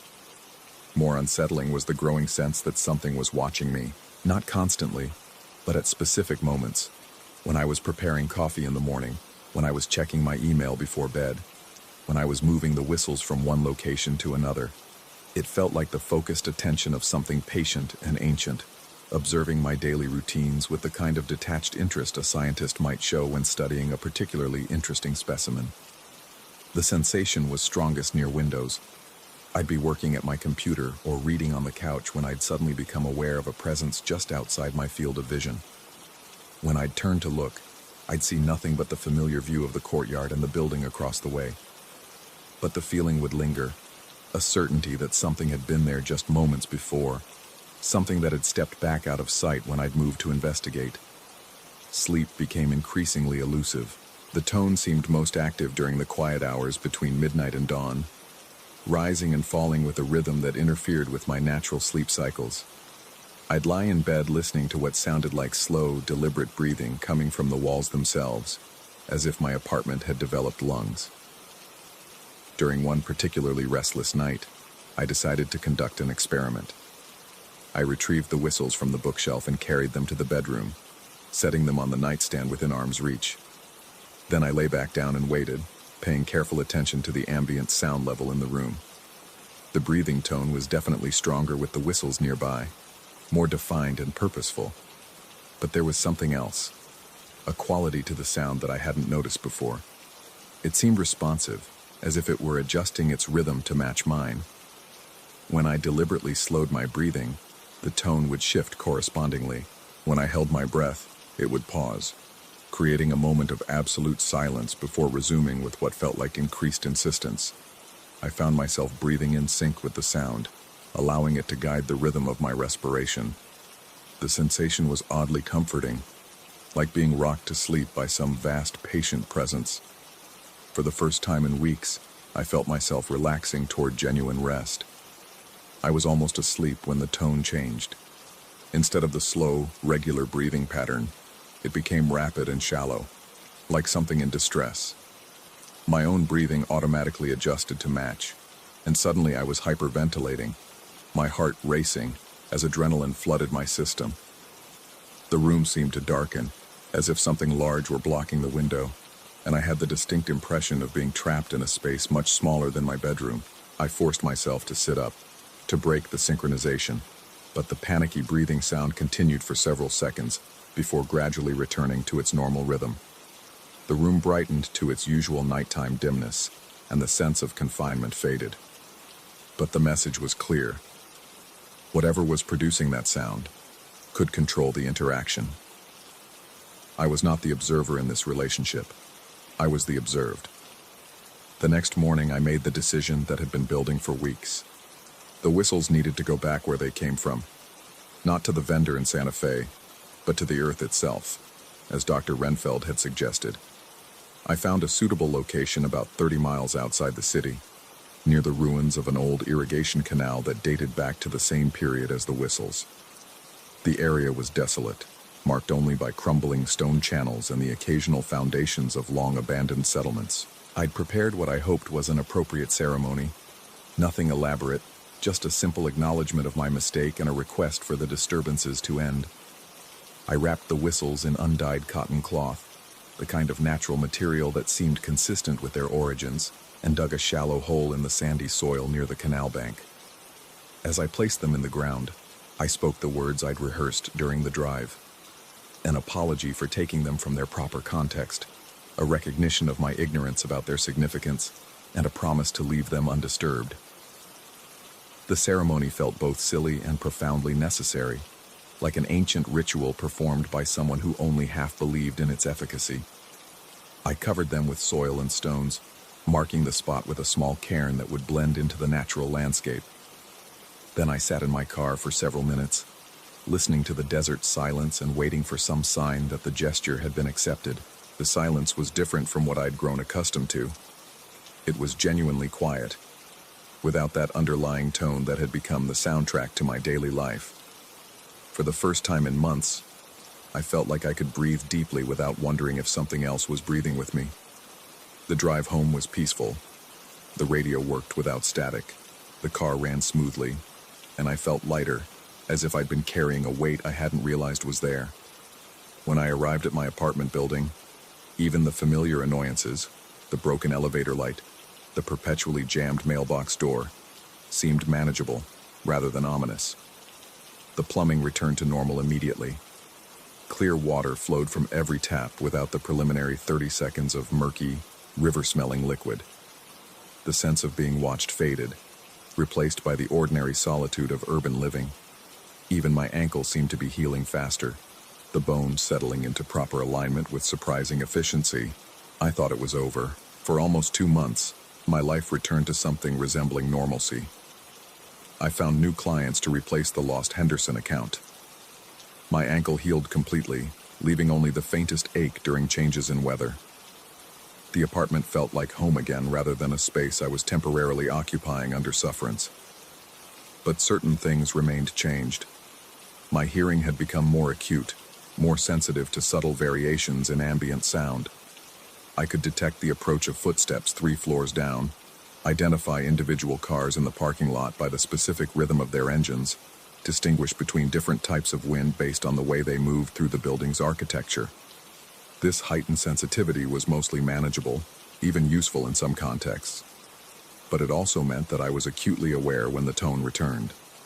It started as a barely perceptible addition to the normal background noise of the apartment, so faint that I almost convinced myself I was imagining it, but over the course of several days, it became unmistakable.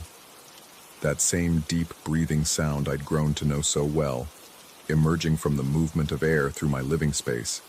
It was strongest near the windows, particularly when I adjusted the blinds. The metal slats would vibrate slightly in the air currents, creating a resonance that somehow produced that familiar tone. Not constantly, but regularly enough that I began to anticipate it, to listen for it during my daily routines. The sound was subtly different from what the whistles had produced, less defined, more integrated into the natural acoustics of the room. It felt less like communication and more like presence, as if something had taken up residence in the spaces between my walls and was making itself known through the only means available. I considered several explanations. Perhaps burying the whistles hadn't ended the phenomenon but had somehow dispersed it, spreading their influence through the local environment rather than eliminating it entirely. Perhaps the extended exposure to their effects had permanently altered my perception, making me sensitive to acoustic patterns that had always been present but previously unnoticed. Or perhaps something had followed me back from that desolate canal bank, something that had been waiting in that ancient landscape for exactly the kind of invitation I'd unknowingly provided. The watching sensation returned as well, though in a different form. Instead of feeling observed from outside, I began to sense a presence that shared my living space, something that occupied the same rooms but existed slightly out of phase with my daily reality. It was most noticeable during quiet moments, while reading, while cooking, while lying in bed, waiting for sleep. I would catch glimpses of movement in my peripheral vision, shadows that shifted independently of any light source, reflections in windows that didn't quite match my own movements. Nothing dramatic or unambiguously supernatural, just a persistent sense that the apartment was more crowded than it appeared. The tone grew stronger during these moments, as if whatever was sharing my space was trying to communicate, to bridge the gap between its existence and mine. But I had learned my lesson about responding to that sound, about allowing it to guide my breathing or influence my behavior. I would acknowledge its presence with a slight nod, the kind of polite recognition you might give a neighbor in the hallway, and then deliberately focus my attention elsewhere. This seemed to satisfy whatever was producing the sound. It would continue for a few more seconds and then fade back to its baseline level, present but not intrusive. This arrangement has become the new normal in my daily life. I go about my routines, working, eating, sleeping, maintaining the ordinary tasks of urban existence, while something ancient and patient shares my living space, making itself known through subtle acoustic signals and peripheral movements. I've stopped trying to rationalize or eliminate the phenomenon. Some boundaries, once crossed, cannot be uncrossed. Some invitations, once extended, cannot be rescinded. The whistles are buried and will remain so, but their influence has become woven into the fabric of my daily reality in ways I'm still learning to navigate. Sometimes, particularly on quiet evenings when the building settles into its nighttime rhythms, I'm tempted to whistle back, to see what kind of conversation might develop between us. But something in the quality of that breathing tone, something in the patient way it waits at the edges of my awareness, suggests that such a response would be interpreted as more than casual acknowledgement. There are invitations it's wiser not to accept, even when, or perhaps especially when, they come from something that has already made itself at home in the spaces where we think we live alone. The air holds its breath sometimes, even now. And sometimes, I hold mine too, listening to the silence between us and wondering which one of us is really waiting for the other to make the next move.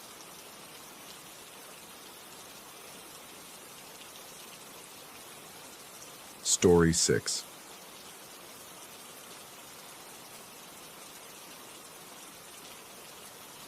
The realtor never mentioned the corner. Maybe she thought it wasn't worth mentioning.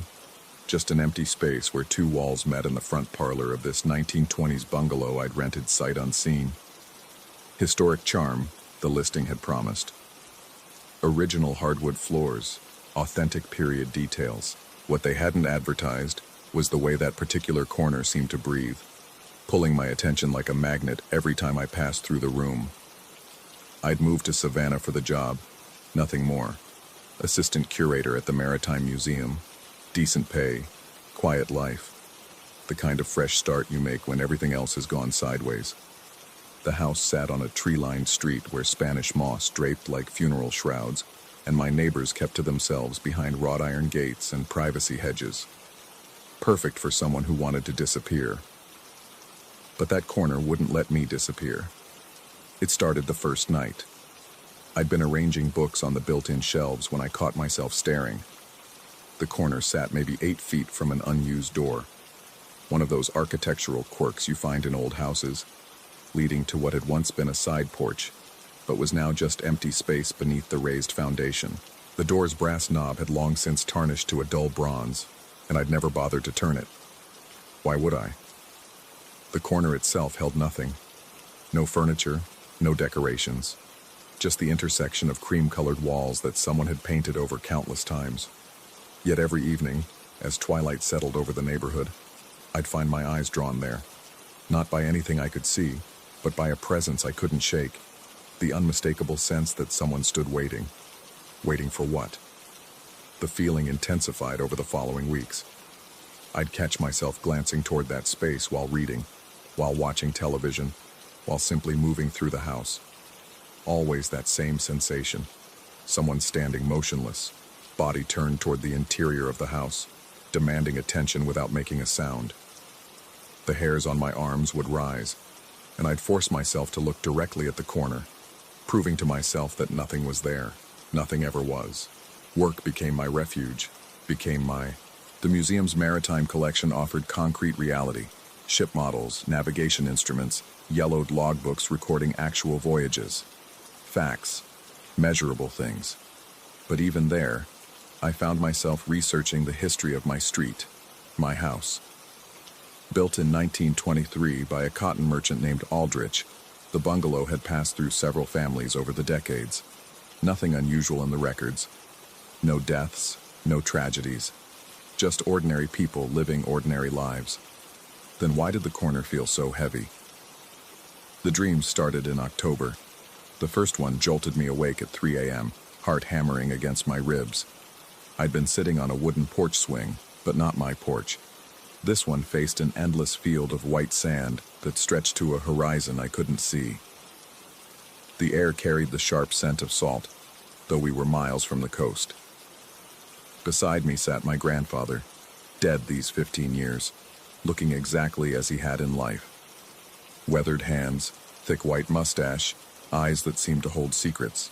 He hadn't spoken, hadn't even looked at me. Instead, he'd pointed with one gnarled finger toward a series of doors that stretched upward and downward like the levels of some impossible tower. Each door was identical, white painted wood with 6 raised panels, but each bore a different doorknob. Brass, iron, crystal, wood, materials I couldn't identify. They extended beyond sight in both directions, a vertical corridor of possibilities. I'd woken with the absolute certainty that I needed to change the doorknob on my unused door. The certainty didn't fade with morning coffee or rational thought. It gnawed at me through breakfast, through my commute, through cataloging a collection of 19th century compasses. By lunch, I was browsing hardware stores online. By evening, I was standing in the aisle of a home improvement store, running my fingers over different knobs and handles, waiting for one to feel right. The brass knob with the faceted crystal center seemed to pulse under my touch. I installed it that same night, working by the overhead light while October wind rattled the windows. The old knob had been more corroded than I'd expected, its threads green with age. As I tightened the new hardware into place, the weight in the corner seemed to shift. Not disappear, I wouldn't call it that, but settle differently, like a held breath finally released. For 3 nights, I slept better than I had since moving to Savannah. Then the dreams returned. This time my grandfather spoke. His voice carried the familiar gravel of too many unfiltered cigarettes, but the words seemed to come from somewhere else, somewhere deeper than memory. "The salt remembers," he said, still staring out at that impossible field. "Every grain holds what came before." I wanted to ask what he meant, but dream logic held my tongue. Instead, I found myself studying the field more closely. What I'd taken for sand revealed itself as something else. Tiny crystals that caught and reflected light that had no visible source. The smell of salt grew stronger, mixed now with something else, something familiar. Varnish. Old wood varnish, the kind they'd used on boats decades ago. "The doors don't all lead to the same place," my grandfather continued, his finger tracing the vertical line of exits. "Some go back, some go deeper, some..." He turned to look at me then, and his eyes weren't the brown I remembered, but something paler, like sea glass. "Some stay open, whether you want them to or not." I woke to the sound of my new doorknob turning. The click was soft but unmistakable in the pre-dawn silence. I lay frozen, listening to my own heartbeat, waiting for the creak of hinges that never came. After 20 minutes, I crept to the front parlor and found the door exactly as I'd left it. Closed, locked from the inside with the deadbolt I'd installed for security, but the new knob gleamed in the streetlight filtering through lace curtains, and I could swear it still trembled slightly, as if someone had just released it. The smell of varnish grew stronger over the following days. It wasn't unpleasant. Reminded me of my grandfather's workshop where he'd restored antique furniture with meticulous care. But it didn't belong in my house. I searched every room, checked for leaks or renovations that might explain it. Even called the landlord to ask about recent work. Nothing. The scent was strongest near the unused door in that watching corner. I began spending less time in the front parlor, taking my evening reading to the bedroom or kitchen. But avoidance only made the sensation worse. Even from other rooms I could feel that patient presence, that sense of someone waiting with infinite stillness for me to acknowledge what I couldn't bring myself to see. My research at the museum turned obsessive. I pulled property records, census data, newspaper archives, anything that might explain the house's peculiar weight. The Aldrich family had lived there for 37 years before selling to the Kowalskis, who'd stayed until the 1970s. The Hendersons had owned it through the 80s and 90s. All ordinary people living ordinary lives. But people leave traces, I told myself, especially in houses they love. That's when I found the photograph.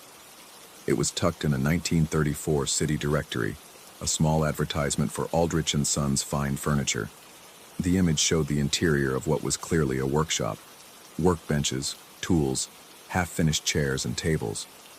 But it was the man in the background that made my chest tighten. He stood in the corner of the shop, body turned slightly inward, wearing suspenders and a white shirt with rolled sleeves. His face was partially obscured, but something about his posture.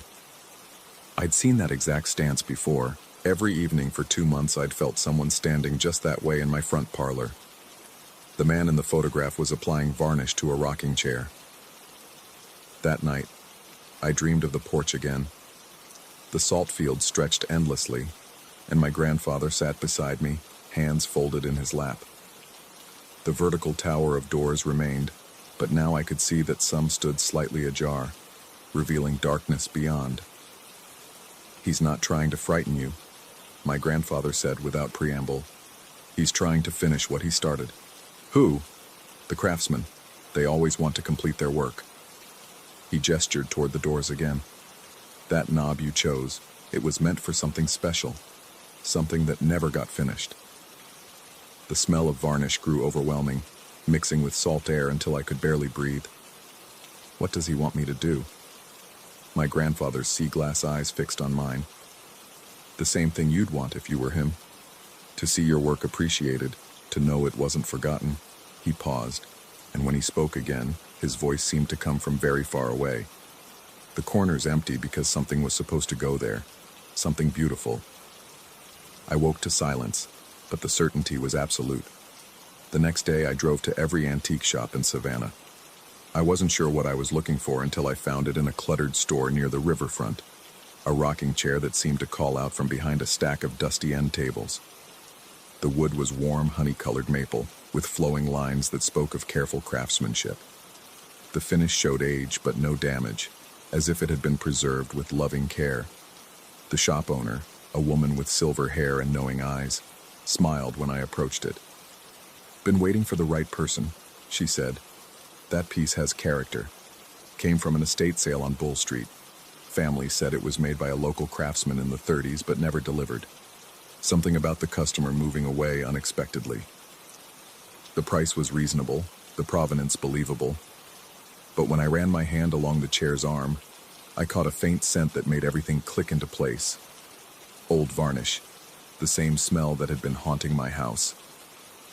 I arranged for delivery that afternoon. The moment the chair settled into the front parlor's corner, the house exhaled. The change was immediate and undeniable. That sense of patient waiting, of eyes on my back, of presence demanding acknowledgement, all of it simply lifted, like fog burning off in morning sun. The corner that had pulled my attention for months now felt complete, purposeful, right. I sat in the chair that first evening, watching streetlight filter through lace curtains, and felt a contentment I hadn't experienced since childhood. The wood seemed to hold warmth even after I stood up, and the faint scent of varnish had become comforting rather than unsettling. But understanding brought new questions. If the craftsman had been waiting 70 years to see his work appreciated, what did that mean about the nature of time, of unfinished business, of the way human desires could linger in the places we'd loved and lost? I'd solved the mystery of my haunted corner, but the solution opened doors I wasn't sure I wanted to explore. That night, I dreamed of the porch one final time. The salt field remained, endless and white, but now my grandfather was preparing to leave. He stood slowly, joints creaking in the way I remembered, and tipped his hat toward the vertical tower of doors. "One down," he said with satisfaction, "but the others are still waiting." "Others?" He gestured toward the doors stretching above and below us, each with its unique handle, each promising its own mysteries. Every house has unfinished business. Every family leaves something undone. The trick is knowing which doors are safe to open. Before I could ask what he meant, he walked toward one of the doors, not up or down the impossible staircase, but sideways, through a doorway I hadn't noticed before. As his hand touched the knob, he looked back with those sea-glass eyes. "Be careful which knobs you change next. Some craftsmen aren't as patient as furniture makers." The door closed behind him with a soft click. I woke to my own house settling around me, wood expanding and contracting with the coastal humidity. The rocking chair sat peacefully in its corner, no longer demanding attention. But as I lay in bed, listening to the familiar sounds of an old house at rest, I noticed something new. The brass doorknob on my unused door was turning again. Slowly, deliberately, as if someone on the other side was testing whether I'd changed anything else. I closed my eyes and tried to convince myself it was just the old hardware settling, just the house adjusting to its new equilibrium. But sleep wouldn't come. Instead, I found myself thinking about other corners and other rooms, other spaces that felt somehow expectant, somehow unfinished. How many craftsmen had worked on this house over the decades? How many projects had been interrupted, plans abandoned, dreams left incomplete? The doorknob stopped turning, but I could feel attention shifting through the house like a living thing. Not malevolent, I was certain of that, but hopeful. Waiting for me to understand that some doors, once opened, reveal more doors behind them. The rocking chair had been just the beginning. 47. The plaster dust appeared again this morning. I found it scattered across the mahogany surface where she had been standing. Fine, chalky grains that caught the early sunlight streaming through the bay window. The figure herself had moved to the armchair by the fireplace, her painted eyes fixed on that same invisible line toward the front door. Always the front door. 3 weeks had passed since I'd claimed her from the estate auction in Charleston, drawn by something I couldn't name. The auctioneer had called her a fine example of 19th century parlor sculpture, though her provenance remained unclear. Most bidders had passed her by for the flashier pieces, the silver tea service, the oil paintings in gilded frames. But something about her delicate features and the way shadows played across her porcelain face made me raise my paddle again and again. Now I wondered if that had been a mistake. The nameplate on her base bore the inscription E. Zimmer, in script so faded it was barely legible. I'd spent hours with a magnifying glass, trying to decipher whether other words lay hidden beneath decades of dust and handling. The porcelain itself showed hairline cracks that seemed to spread in patterns I didn't remember from the auction house. When I ran my fingertips along these fractures, they felt warm, warmer than the surrounding material should have been in the perpetual chill of my old Victorian. The house had belonged to my great-aunt, inherited along with her eccentricities and the musty smell of closed rooms. I'd moved in temporarily while deciding whether to sell or renovate, but the figure's presence had somehow made the decision feel less urgent. She gave the empty rooms purpose, even if that purpose remained opaque. Her movements followed no pattern I could discern. I'd measured the angles, marked positions on the floor with chalk, even set up a primitive alarm system using thread stretched between furniture legs. Yet every morning brought a new arrangement. She would appear on the mantelpiece, the window seat, the top of the bookshelf, always facing that same trajectory toward the entrance. Never the back door, never the windows, only the main threshold, as if waiting for someone specific to cross it. The plaster dust troubled me most. It suggested movement, friction, something physical happening while I slept. I'd examined the figure's base for scratches or worn spots, but found none. The dust itself was too fine to be debris from her travels across wooden floors. Under the microscope, I'd borrowed one from the local college. The particles showed a crystalline structure that didn't match the porcelain composition, more like limestone or marble, ground to powder. My investigation into E. Zimmer had yielded fragments. The Charleston Historical Society's records mentioned an Ezra Zimmer, a sculptor who'd worked briefly in the city during the 1880s. He'd arrived without fanfare and departed the same way, leaving behind only a handful of commissioned pieces and a reputation for eccentric working methods. The librarian, a woman with silver hair and knowing eyes, had lowered her voice when she mentioned that neighbors complained about sounds coming from his workshop at all hours. Sounds like crying. Grieving, they said, like someone mourning the dead. But Ezra Zimmer's biographical details remained frustratingly sparse. No death records, no departure notices in the local papers. He simply vanished from Charleston's documented history, leaving only his work to suggest he'd existed at all. The crying started on a Tuesday. I'd been cataloging my great-aunt's belongings when I heard it.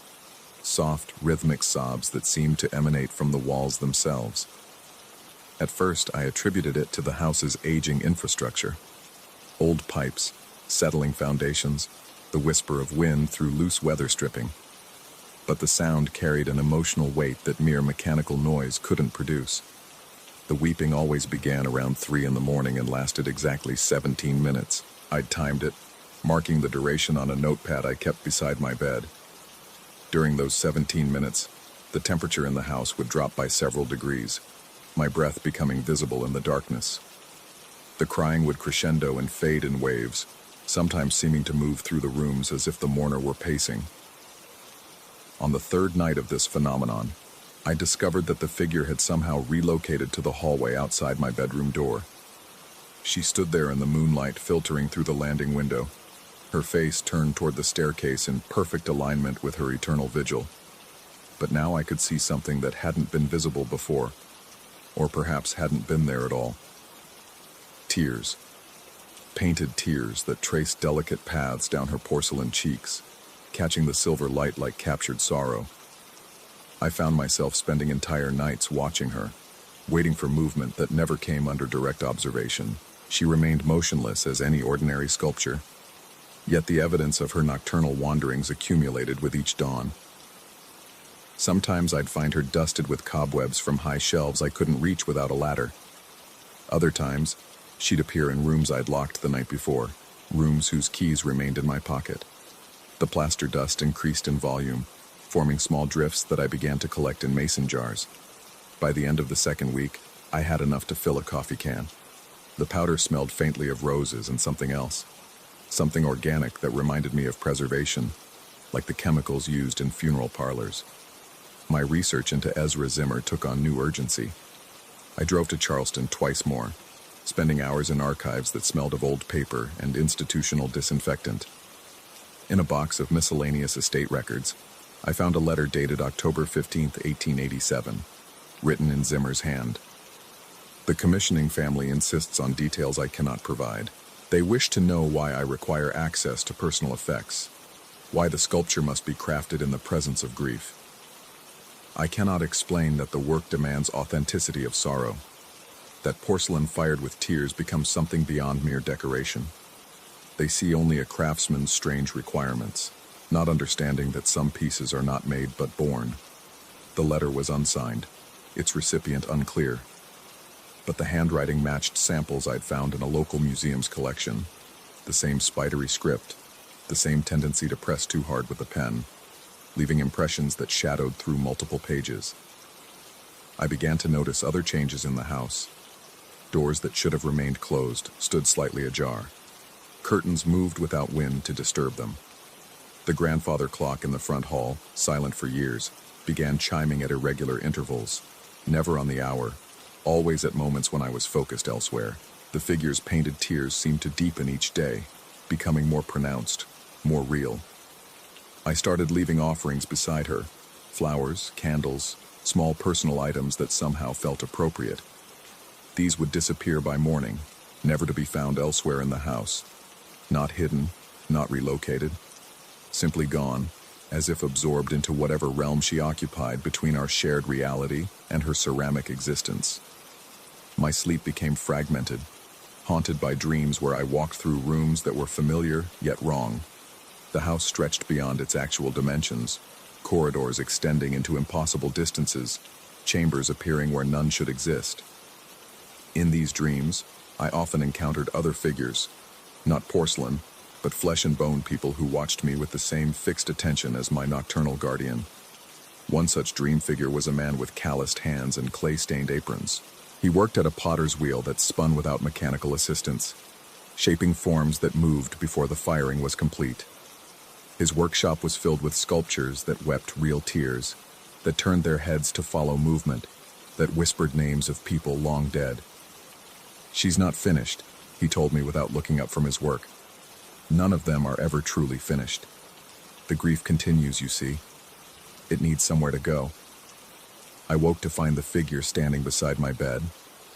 Not across the room, not in her usual positions of vigilance. but close enough that I could have reached out and touched her porcelain face. She faced the bedroom door with that same unwavering attention, but now I could see something that made my breath catch in my throat. Her lips were moving. The motion was barely perceptible, a slight parting and closing that could have been dismissed as a trick of shadows if not for the sound that accompanied it. Whispered words in a voice like wind through autumn leaves, too faint to understand but unmistakably human in their cadence and rhythm.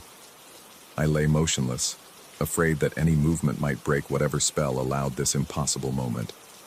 The whispers continued for what felt like hours, occasionally rising to an almost audible level before fading back to breath and suggestion. Through it all, her tears seemed to flow more freely, leaving traces on my bedsheets where impossible droplets had fallen. When morning came, she had returned to her place in the china cabinet. But the sheets showed stains where salt water had left its mark, evidence that the night's visitation had been more than dream or delusion. The final piece of Ezra Zimmer's story emerged from an unexpected source.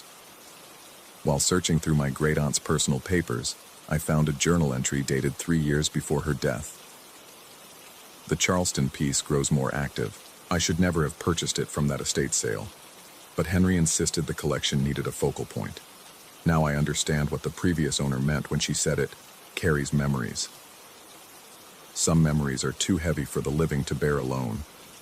Henry had been my great-aunt's husband, dead 15 years before her own passing. The journal suggested she'd owned the figure much longer than I'd realized, that it had been a presence in the house throughout my childhood visits. Yet I had no memory of it, as if my younger self had been unable to perceive what now seemed impossible to ignore. Further entries detailed experiences similar to my own: the nocturnal movements, the plaster dust, the sensation of being watched by something that wanted nothing more than to continue its vigil. But my great-aunt had also discovered something I had not: the figure's purpose. She's protecting us, I think. Not from any earthly danger, but from the kind of sorrow that destroys from within. Zimmer created her to hold grief that was too much for one person to carry. She takes it into herself, keeps it safe, watches over it so it cannot spread beyond these walls. The tears she sheds are not her own but ours, processed through porcelain and paint into something bearable. I closed the journal, understanding finally why the figure never watched me directly, why her attention focused always on the entrance to this house. She wasn't guarding against intruders, but against the escape of something far more dangerous. A sorrow so profound it could not be allowed to return to the world outside. The house felt different now, as if my comprehension had shifted something fundamental in the relationship between watcher and watched. The nocturnal movements continued, but they seemed less random, more purposeful. The figure appeared where grief lingered, beside the chair where Henry had spent his final months, near the window where my great-aunt had watched for visitors who never came, in corners where loss had accumulated like dust over the decades. I stopped trying to predict her movements, stopped measuring angles and documenting positions. Instead, I began leaving stories for her, written accounts of sorrows both large and small, failures and regrets that had shaped my life in ways I'd never acknowledged. These papers would vanish like the flowers, absorbed into whatever space exists between ceramic form and living function. The plaster dust still appears each morning, but now I see it differently. Not evidence of mechanical movement, but of active transformation, physical proof that something intangible is being processed, refined, contained. The house carries less weight these days, as if decades of accumulated sadness have found their proper keeper. I've stopped researching Ezra Zimmer, stopped trying to solve the mystery of his creation. Some questions dissolve rather than resolve, becoming irrelevant once their deeper purpose is understood. The figure continues her vigil, continues her collection and containment of sorrows too sharp for human hearts to hold indefinitely. Sometimes, in the early hours before dawn, I catch glimpses of her true face beneath the painted porcelain, features carved not from clay, but from compassion, tears that flow not from sadness, but from the relief of sharing burdens too heavy for solitary bearing. She's still watching the door, still waiting for the next sorrow to find its way home, and I've learned to be grateful for her patience.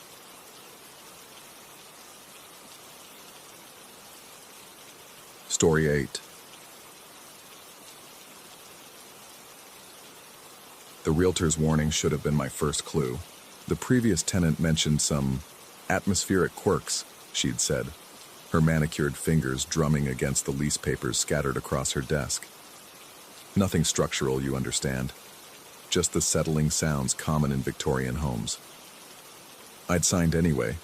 The loft above the converted house on Benefit Street was perfect for my needs, with its eastern-facing windows and the kind of morning light that photographers dream about. I moved in on a Tuesday in late September, when Providence still held onto summer's dying warmth. The loft occupied the entire third floor of what had once been a grand Victorian home, now divided into 3 separate units. Mine was the crow's nest, accessible only by a narrow staircase that creaked with every step. The previous tenant had left behind very little, just a few books on local history and a brass key that didn't fit any of the locks. The first week passed without incident. I established my routine quickly: wake at dawn, make coffee, sit by the tall windows that faced east toward the harbor. I'd watch the light creep across the hardwood floors, illuminating dust motes that danced like tiny spirits in the air. The apartment felt peaceful then, suspended between night and day, holding its breath for the world to wake up. It was on a Thursday morning, 8 days after I'd moved in, that I first saw her. The light was just beginning to gather strength, that pale gold that comes before true sunrise. I was standing by the window, mug in hand, when movement in my peripheral vision made me turn.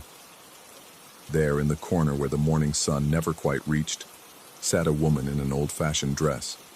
She was arranged primly in what appeared to be a high-backed chair, though I could swear that corner had been empty the night before. Her dress was dark, navy or black, it was hard to tell in the dim light, with small buttons running up to a high collar. 2 blue ribbons held her auburn hair in place, creating an intricate style that belonged to another century entirely. Her hands rested folded in her lap, and her posture suggested someone waiting patiently for an expected visitor. When she noticed me looking, she raised one gloved hand in a small, precise wave and smiled. Not the startled reaction of someone caught trespassing, but the warm acknowledgement of a hostess greeting a guest who had finally arrived. Her eyes, though I couldn't make out their color in the shifting light, held a kind of gentle amusement, as if she found my surprise charming rather than alarming. I blinked, hard, the way you do when trying to clear your vision. The corner was empty, just shadow and the faint outline of the baseboard where it met the wall. My hands were shaking as I set down the coffee mug. The ceramic made a sharp click against the windowsill that seemed to echo longer than it should have. I told myself it was a trick of the light, a shadow cast by the oak tree outside combining with my still sleep-addled mind to create an impossible image. These things happened.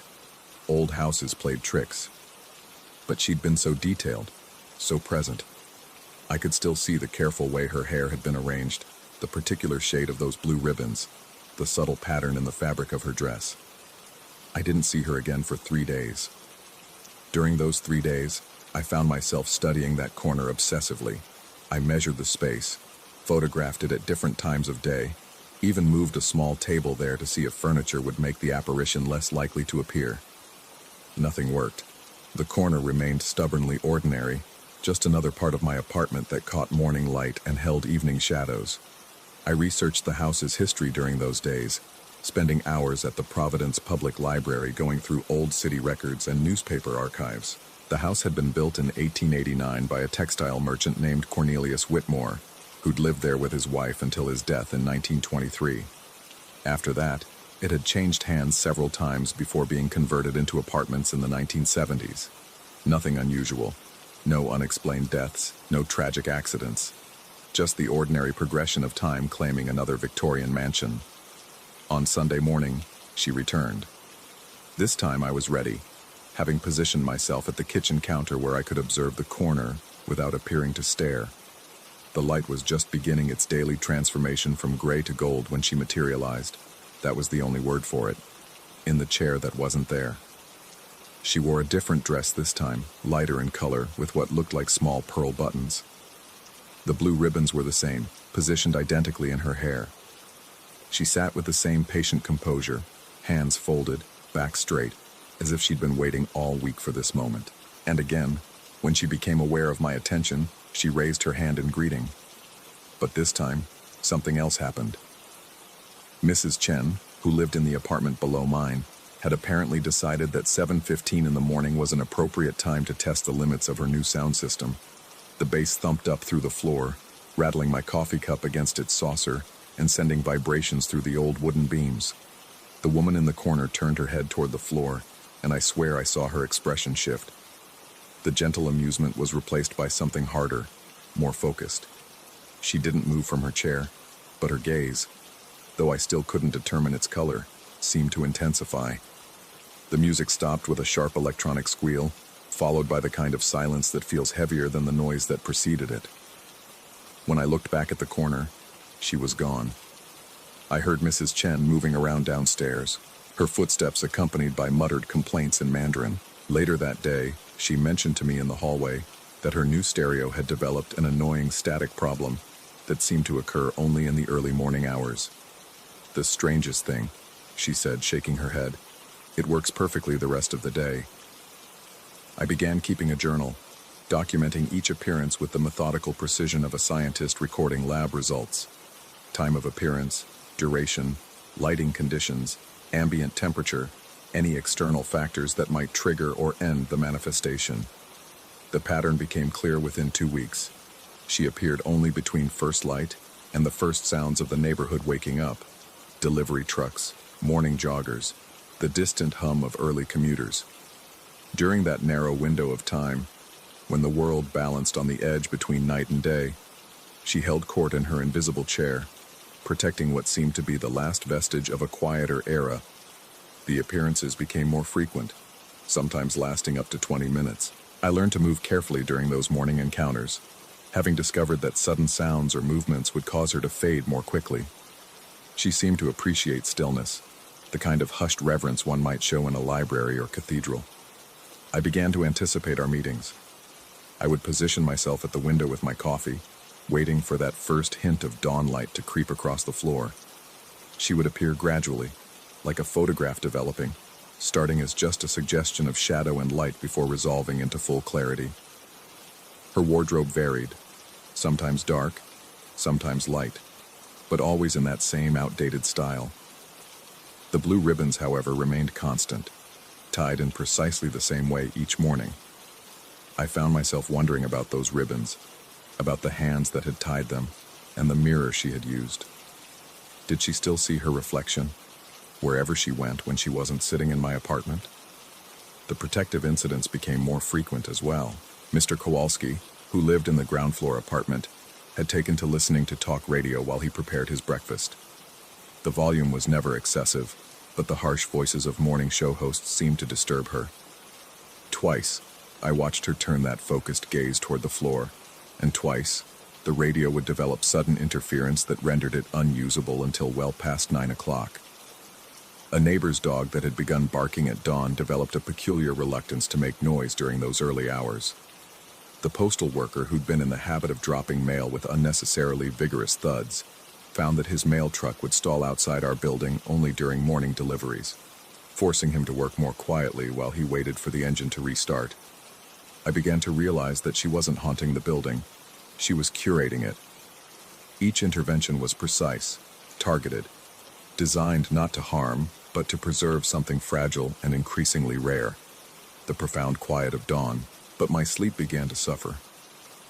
I would wake hours before sunrise, drawn by an anxiety I couldn't name. The apartment felt different during those dark hours, charged with an expectation that made the air seem thicker. I would lie in bed, listening to the old house settle around me, wondering if she was already there, waiting in her chair, invisible in the darkness until light gave her form. The boundaries between sleep and waking became increasingly fluid. Sometimes I would drift off at my post by the window, only to wake with the sensation that someone had been watching me while I slept. The taste of dreams would linger in my mouth, dreams of formal parlors and gaslight, of conversations conducted in whispers and the rustle of long skirts against carpet. I stopped inviting friends over. The few who had visited during those first weeks began to decline my invitations. claiming they felt uncomfortable in the apartment, though none could articulate exactly why. One mentioned feeling watched. Another said the place felt too quiet, like it was holding its breath. My work began to suffer. I was a freelance graphic designer, used to keeping irregular hours, but now I found myself unable to focus on anything except those morning vigils. Projects went unfinished. Emails went unanswered. The only designs I could complete were sketches made during those dawn encounters. Detailed drawings of Victorian dress details, architectural elements, patterns that seemed to emerge from my pencil without conscious direction. I began to question my own perception. The journal entries became more erratic, filled with observations that made perfect sense in the pre-dawn light, but seemed like the ravings of an insomniac when I read them later in the day. Had I really seen her adjust the folds of her skirt with gloved fingers? Had she actually inclined her head in acknowledgement when I raised my coffee cup in a small toast? Or were these details my mind had supplied to fill in the gaps left by suggestion and shadow? The Victorian histories I'd checked out from the library began to feel less like research and more like instruction manuals. I learned about morning visiting hours, about the precise etiquette of drawing rooms, about the subtle language of fans and gloves and ribbon placement. Information I had no use for, but couldn't stop absorbing. I caught myself adjusting my own morning routine to better accommodate hers. I switched from coffee to tea, served in a proper cup rather than a mug. I began dressing more formally for our encounters, collar shirts instead of t-shirts, shoes rather than slippers. These changes felt natural, respectful, though I couldn't explain them to myself in rational terms. The line between observer and participant began to blur. Sometimes I felt like an intruder in my own apartment, a guest who had been invited to witness something precious and fragile. Other times, I felt like an essential part of the scene, as if my presence was as necessary to maintaining this pocket of preserved time as hers. One morning in November, when the light took longer to gather strength and the shadows held their ground more stubbornly, she didn't appear. I waited until well past sunrise, until the sounds of traffic and construction had reclaimed the morning. The corner remained empty. I spent the day in a state of anxiety I couldn't name. Had I somehow broken the spell? Had my presence become too intrusive? I reviewed my journal obsessively, searching for clues about what might have changed. The weather was the same, the light quality was similar. Nothing in my routine had varied significantly. That night I barely slept. I positioned myself at the window well before dawn, determined not to miss her return. The cold November air made the windows fog with my breath, and I had to wipe them clear repeatedly to maintain my view of the corner. She appeared just as the first gray light touched the eastern horizon, but something was different. She seemed less substantial, more translucent, as if the approaching winter was making it harder for her to maintain her presence in the world. The blue ribbons were still there, but even they seemed faded. For the first time, she looked directly at me for more than a moment. Her gaze, and I was finally close enough to see that her eyes were dark, almost black, held something like sadness. She raised her hand in the familiar greeting, but the gesture seemed weighted with farewell. I found myself rising from my chair, moving toward her corner. As I approached, she became more transparent, the details of her dress and hair growing indistinct. But she didn't disappear entirely. Instead, she seemed to be waiting for something. I stopped a few feet from where the chair should have been. Up close, I could see that she wasn't quite sitting on nothing. There was the faintest suggestion of furniture, like the ghost of a shadow cast by something no longer there. "What do you need?" I whispered, my voice barely audible in the morning stillness. She didn't respond with words, but her expression shifted slightly. The sadness was joined by something else, hope, perhaps, or recognition. She extended one gloved hand toward me, palm up, as if offering something invisible. I reached out instinctively, my fingers moving toward hers across the narrow gap between us. But as our hands would have touched, she faded completely, leaving me standing alone in an empty corner with my arm extended toward nothing. The silence that followed felt different from the usual morning quiet. It was complete, absolute, as if the apartment had been suddenly emptied of all life and possibility. Even the usual settling sounds of the old house had stopped. I stood frozen, listening to my own breathing, wondering if I had just crossed some invisible boundary from which there was no return. When the sun finally rose completely, casting strong light into all the corners of the apartment, I realized that something fundamental had changed. The quality of the silence was no longer protective. It was expectant, as if the apartment itself was now waiting for something, some completion of a ritual I had unknowingly begun. I returned to the window and my cooling tea, but the morning no longer felt like my own. I was no longer the observer of these dawn encounters. I had become a participant in something larger and older than my understanding, something that required my presence just as much as hers. The journal entry for that day was the shortest I had written in weeks. She's not preserving the silence for herself. She's preserving it for me. The question is, what happens when I no longer need preserving? That night, as I prepared for bed, I noticed that I had unconsciously arranged my clothes for the morning in a more formal style than I had worn in years. The blue ribbon I had found in the desk drawer when I moved in, the one I had dismissed as belonging to the previous tenant, was now sitting prominently on my dresser, though I couldn't remember placing it there. As I turned off the lights, I caught a glimpse of my reflection in the darkened window.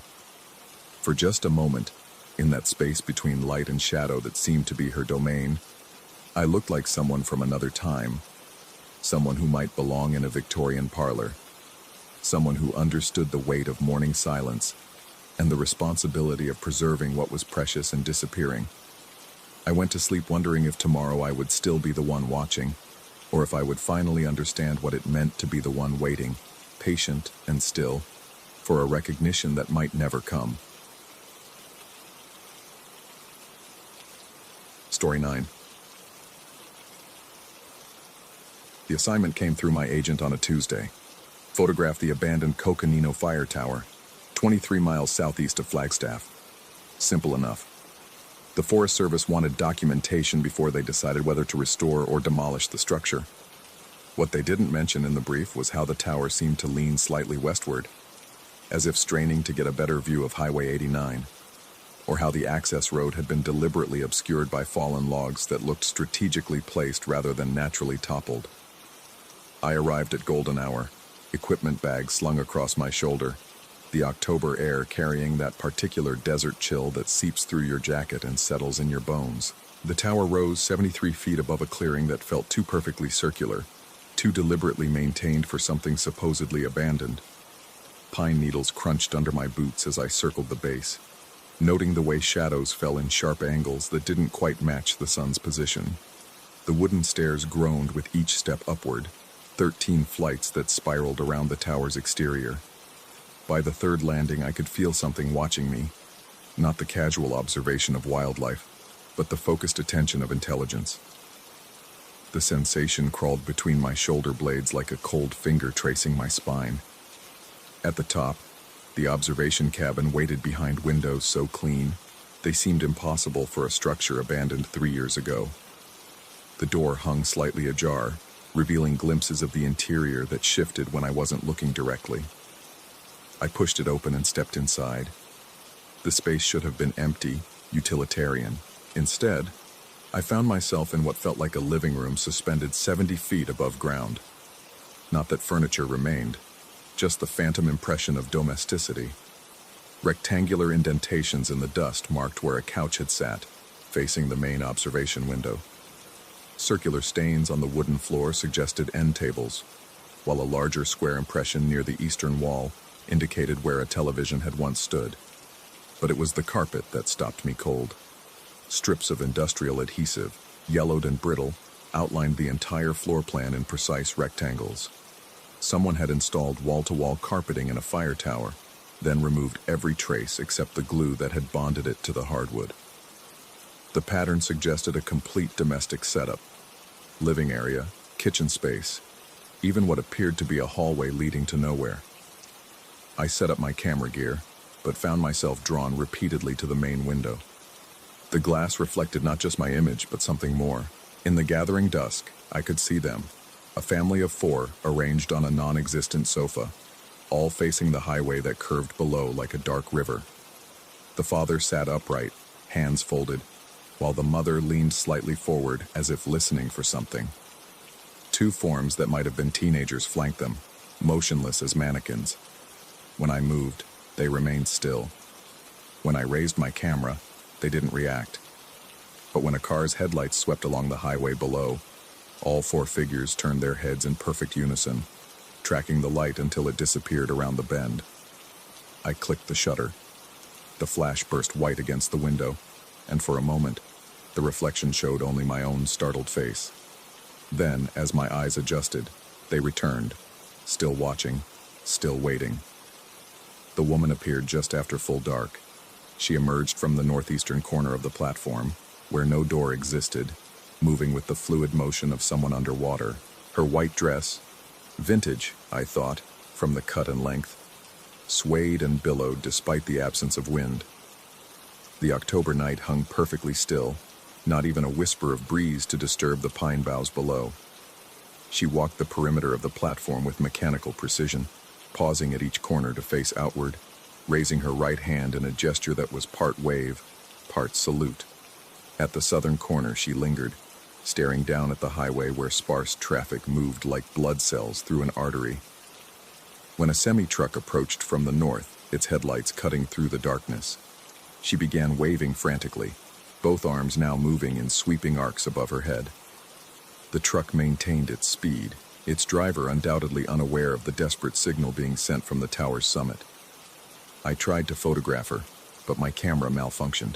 The autofocus hunted endlessly, seeking a subject it couldn't quite identify. Manual focus proved equally useless. She existed in that middle distance where clarity should have been achievable, yet remained persistently soft, like a memory trying to sharpen itself into reality. She completed her circuit and vanished at the same corner where she'd appeared, dissolving rather than departing. I stayed until dawn, documenting what I could, though many of my shots came out empty despite my certainty that I'd captured something significant. The files showed only vacant platform, empty windows, bare floor.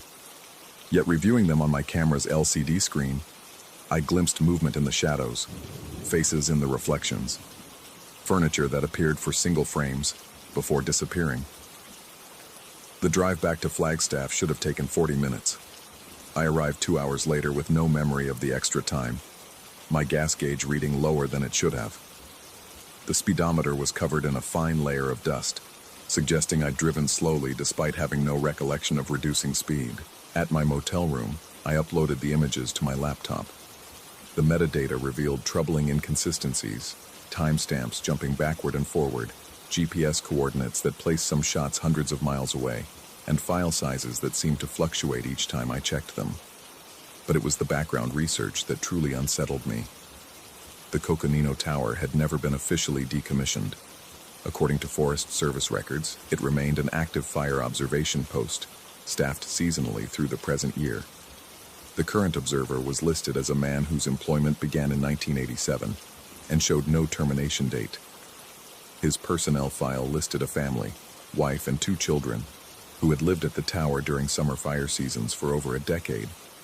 The family had vanished in 2001, not missing persons vanished, simply absent from all records after September of that year. Employment files showed the observer continuing to report for duty, submitting daily fire hazard assessments and weather observations. But Social Security records, school enrollment, even voter registration ceased for all 4 family members on the same date. The observer's reports, I discovered, had grown increasingly erratic after that point. Instead of standard fire danger assessments, he began documenting civilian surveillance patterns and unauthorized vehicular reconnaissance along Highway 89. His logs described families in passing cars, noting their clothing, apparent destinations, and estimated travel times with obsessive detail.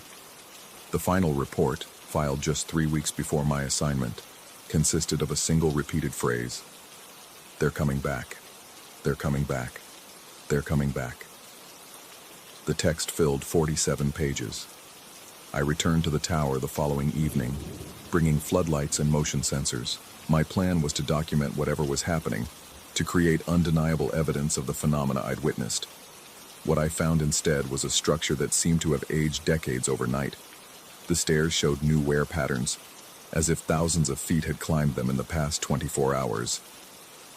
The cabin windows were no longer clean but streaked with handprints from the inside, small prints that could have belonged to children, larger ones from adults, all pressed against the glass as if seeking escape. Inside, the carpet adhesive had spread. New patterns covered areas that had been bare the night before, creating a maze of rectangular shapes that suggested furniture arrangements far more complex than any family's living room. The patterns seemed to spiral inward toward the center of the room, where a perfect circle of clean wood remained unmarked. I set up my equipment and waited. They manifested gradually this time, not as reflections, but as solid forms filling the spaces outlined by the carpet glue. The furniture appeared first: a couch, matching chairs, coffee table, television, all slightly translucent but gaining substance as darkness deepened. The family followed, settling into their positions with the practiced movements of long habit. The observer was not among them. These were his family, his wife, his 2 children, but not him. They sat in their eternal vigil, faces turned toward the highway, waiting for his return. The woman in white, I realized, was the wife, walking her circuit because that was her job now, her purpose, her unending responsibility in his absence. I understood then why I'd felt compelled to return, why every car's headlights on the highway below seemed like a signal. I was being recruited, evaluated for a position that had remained vacant for 24 years. The observer's chair, a leather recliner positioned at the room's center, remained empty. I backed toward the door, but it wouldn't open. The handle turned freely, but the door remained sealed, as if the frame had somehow shifted. The windows showed similar resistance, glass that had become impermeable despite appearing unchanged. From below came the sound of footsteps on the spiral stairs. Slow, measured, climbing with the patience of someone who had made this ascent countless times before. The observer, returning from whatever extended patrol had kept him away, ready to resume his watch. I pressed against the main window, the same glass where his family's reflections had first appeared to me. The surface felt warm, pliable, like membrane rather than solid matter. I could feel the space beyond it, the 70-foot drop to earth, but also something else, another room, another existence where the carpet was real, where the furniture held weight, where a family waited in eternal hope for a reunion that had already occurred. The footsteps reached the platform. The door's handle turned. I closed my eyes and pushed against the window, feeling it give way like water. Cool night air rushed past me, carrying the scent of pine and distant rain. When I opened my eyes, I was standing on solid ground, my equipment scattered around me as if I'd simply materialized there. The tower rose above me, dark and empty. No lights in the windows, no movement on the platform. Just an abandoned fire observation post that the Forest Service wanted documented before deciding its fate. I gathered my cameras and left, driving carefully along Highway 89 back toward Flagstaff. In my rearview mirror, the tower's silhouette dwindled against the star-filled sky, but as I rounded the first curve, headlights appeared behind me, following at a precise distance, matching my speed exactly, neither closing nor falling back. I pressed the accelerator, and they kept pace. I slowed, and they mirrored my deceleration perfectly. When I pulled over to the shoulder and killed my lights, they stopped as well, maintaining their position in the darkness behind me. I waited there for 20 minutes before continuing home, the phantom headlights gone. But every night since, they reappear somewhere along my drive, on residential streets, in parking lots, through my apartment windows, steady and patient, like beacons guiding me toward an inevitable appointment. My agent called yesterday with another assignment, a different tower, this one north of Sedona. The client specifically requested me, having heard about my work near Flagstaff. They want documentation of the structure's condition, but they've also asked me to determine whether anyone might be living there unofficially. I accepted the job. Tonight, as I pack my equipment, headlights sweep across my bedroom ceiling in perfect rhythm. 3 short flashes, 3 long, 3 short again. A pattern I recognize but can't quite place, like a half-remembered song or a childhood game whose rules have been forgotten. I know they're not asking me to return to the Coconino Tower. That position has been filled, by someone better suited to the work, someone who understands the importance of watching and waiting and maintaining the vigil. They're showing me the way to my new post. The Sedona Tower has been abandoned for 7 years, according to the files. Long enough for a family to settle in, to arrange their furniture, to establish their routine of watching the highway for signs of life. Long enough for them to need relief, to require someone with experience in observation and documentation, someone who has learned to recognize the signals. I finish packing and check the locks on my windows one final time. The headlights have moved closer tonight, no longer content to observe from the street below. They shine directly into my apartment now, patient and unwavering, like the eyes of something that has been waiting far longer than I can imagine. In the morning, I'll drive to Sedona and climb another tower. I'll document what I find there, though I suspect my camera will capture only empty rooms and dust-covered floors. The real documentation will be internal, the gradual understanding of my role in this network of watchers, these sentinels who maintain their posts along Arizona's highways, counting the travelers who pass below and waiting for the ones who never return home. The headlights pulse once, then fade. My cue to rest, to prepare for tomorrow's ascent. Outside my window, the city sleeps, unaware that it's being watched by guardians who no longer require sleep, no longer need food or warmth or human companionship. Only purpose, only the eternal responsibility of keeping watch over the roads that connect us all, ensuring that every journey has its observer, every traveler has their witness. I turn off the lights and lie down, but sleep doesn't come easily. In the darkness, I can hear them. The soft sound of footsteps climbing stairs, the gentle creak of furniture settling, the whispered conversations of families who have been waiting so very long for someone to relieve them of their duty. Soon, I think. Soon I'll understand what it means to be home.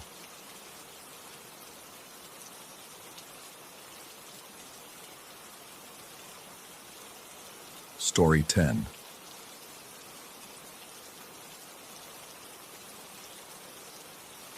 The rain hadn't stopped for 3 hours when I pulled into the gravel driveway of the Whitmore Inn, and I knew immediately that something was wrong with the place.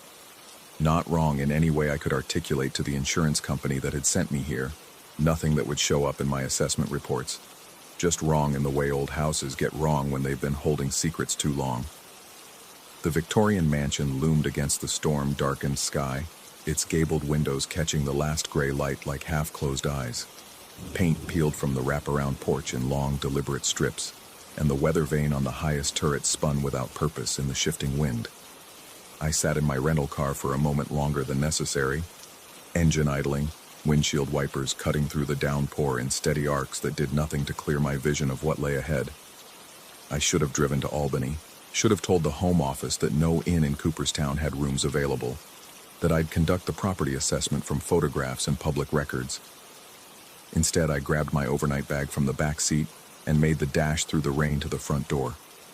The woman who answered my knock could have been anywhere between 50 and 70, her gray hair pulled back so severely it seemed to stretch the skin around her eyes. She introduced herself as the proprietor, though I never caught her name through the thunder, and led me through a lobby that smelled of lavender oil and something else, something sweet and cloying that made my throat constrict. She explained that I was fortunate to have called when I did. Only one room remained available, she said, and normally she wouldn't rent it to single travelers, but the storm had made her practical. She handed me a brass key that felt too warm against my palm and directed me up a staircase that creaked with each step, the sound echoing through the empty halls like bones settling. Room 17 sat at the end of the third-floor corridor, isolated from the other guest quarters by 30 feet of faded carpet and the kind of silence that makes you aware of your own breathing. The key turned with more resistance than it should have, and when the door finally swung open, I understood why she'd hesitated to rent the space. The room itself seemed ordinary enough. Floral wallpaper, a 4-poster bed with a patchwork quilt, an antique wash basin, and a window that looked out over the inn's sprawling grounds. But along the far wall, arranged with obsessive precision, stood a glass display case filled with porcelain dolls. There had to be at least 20 of them, maybe more. Their faces were exquisitely crafted, painted with the kind of attention to detail that made their expressions seem to shift in your peripheral vision. Some wore elaborate Victorian dresses with tiny buttons and intricate lace. Others were dressed as children from different eras, sailor suits, Sunday best, miniature wedding gowns yellowed with age. But it was their eyes that dominated the room. Dozens of glass orbs that caught and reflected every source of light, creating the unmistakable sensation that I was being watched from multiple angles simultaneously. The bed sat directly opposite the display case, positioned so that lying down would place me in the center of their collective gaze. I considered asking for a different room, then dismissed the thought. I'd stayed in worse places during my years as an insurance investigator, had slept in flood-damaged motels and fire-scarred apartment buildings. A collection of antique dolls wasn't going to drive me back out into the storm. I unpacked methodically, laying my clothes in the bureau drawers and setting up my laptop on the small writing desk by the window. The routine helped dispel the unease that had been building since I'd entered the room. This was just work, just another property assessment in a long line of property assessments. In the morning, I'd photograph the damage from last winter's flooding, document the repairs needed for the foundation, and write a report that would determine whether the insurance company would renew the inn's policy. But as evening approached and the storm continued to rage outside, the dolls seemed to grow more prominent in my peripheral vision. I found myself glancing at them more frequently, each time certain that one had shifted position slightly, that a head had turned a fraction of an inch, or a painted smile had widened imperceptibly. The rational part of my mind knew it was a trick of the lighting, shadows cast by the single lamp beside the bed creating the illusion of movement. The other part, the part that had kept me alive through years of walking through damaged buildings and investigating suspicious claims, whispered that something in this room was very wrong. I tried to work, spreading insurance forms across the desk and reviewing the inn's claim history on my laptop, but concentration proved impossible. Every few minutes, I'd catch myself staring at the display case, studying individual faces, trying to determine which one had been looking directly at me moments before. The largest doll, positioned in the center of the middle shelf, wore an elaborate blue dress with pearl buttons, her blonde ringlets framing a face of porcelain perfection. Her glass eyes seemed particularly attentive, and I found myself addressing her directly when the silence became unbearable. The proprietor had mentioned dinner service ending at 8, and by 7:30, the thought of remaining alone in the room had become intolerable. I made my way downstairs to the dining room, where I ate a meal of pot roast and boiled vegetables that tasted like it had been prepared hours earlier. The other guests, an elderly couple from Syracuse and a traveling salesman who spoke too loudly about his territory in the Finger Lakes, provided enough conversation to keep my mind occupied until I could no longer postpone returning upstairs. Back in room 17, I prepared for bed with deliberate calm, brushing my teeth at the wash basin and changing into pajamas while keeping my back to the display case. I'd developed a habit during my traveling years of placing a pocket knife on the bedside table before sleep, not from any specific fear, but from a general sense that being prepared for trouble was preferable to being caught unaware. The knife was nothing special, a 3-inch folding blade I'd carried since college, but its weight against the nightstand gave me a small measure of comfort. I turned off the lamp and lay down on the bed, pulling the quilt up to my chin. The room plunged into darkness, though not complete darkness. Moonlight filtering through the storm clouds cast enough illumination through the window to make the doll's eyes glitter like scattered diamonds. I closed my own eyes and tried to summon sleep, but my awareness of being observed remained acute. Every small sound, the settling of old wood, the whisper of wind against glass, the distant rumble of thunder, seemed amplified in the silence. I must have dozed because I found myself suspended in that liminal space between sleep and waking, where thoughts become fluid and the boundaries between imagination and reality blur. In that state, I heard the voice. It came from somewhere near the display case, though I couldn't determine its exact origin. The tone was light, almost playful, with the quality of someone sharing a delicious secret. The words reached me with perfect clarity, despite being spoken barely above a whisper. It's going to be whatever you want most. The cold that followed started at my feet and climbed my body like rising water, leaving me paralyzed beneath the quilt. My eyes snapped open, and I stared at the display case, certain I would see movement. evidence of the source of that voice. But the dolls remained motionless in their glass prison, their faces bearing the same painted expressions they'd worn since I'd first entered the room. I lay still for what felt like hours, listening to my own heartbeat and watching for any sign of movement among the dolls. The voice hadn't been my imagination. I was certain of that much. Someone or something had spoken in this room, had delivered those words with deliberate intent.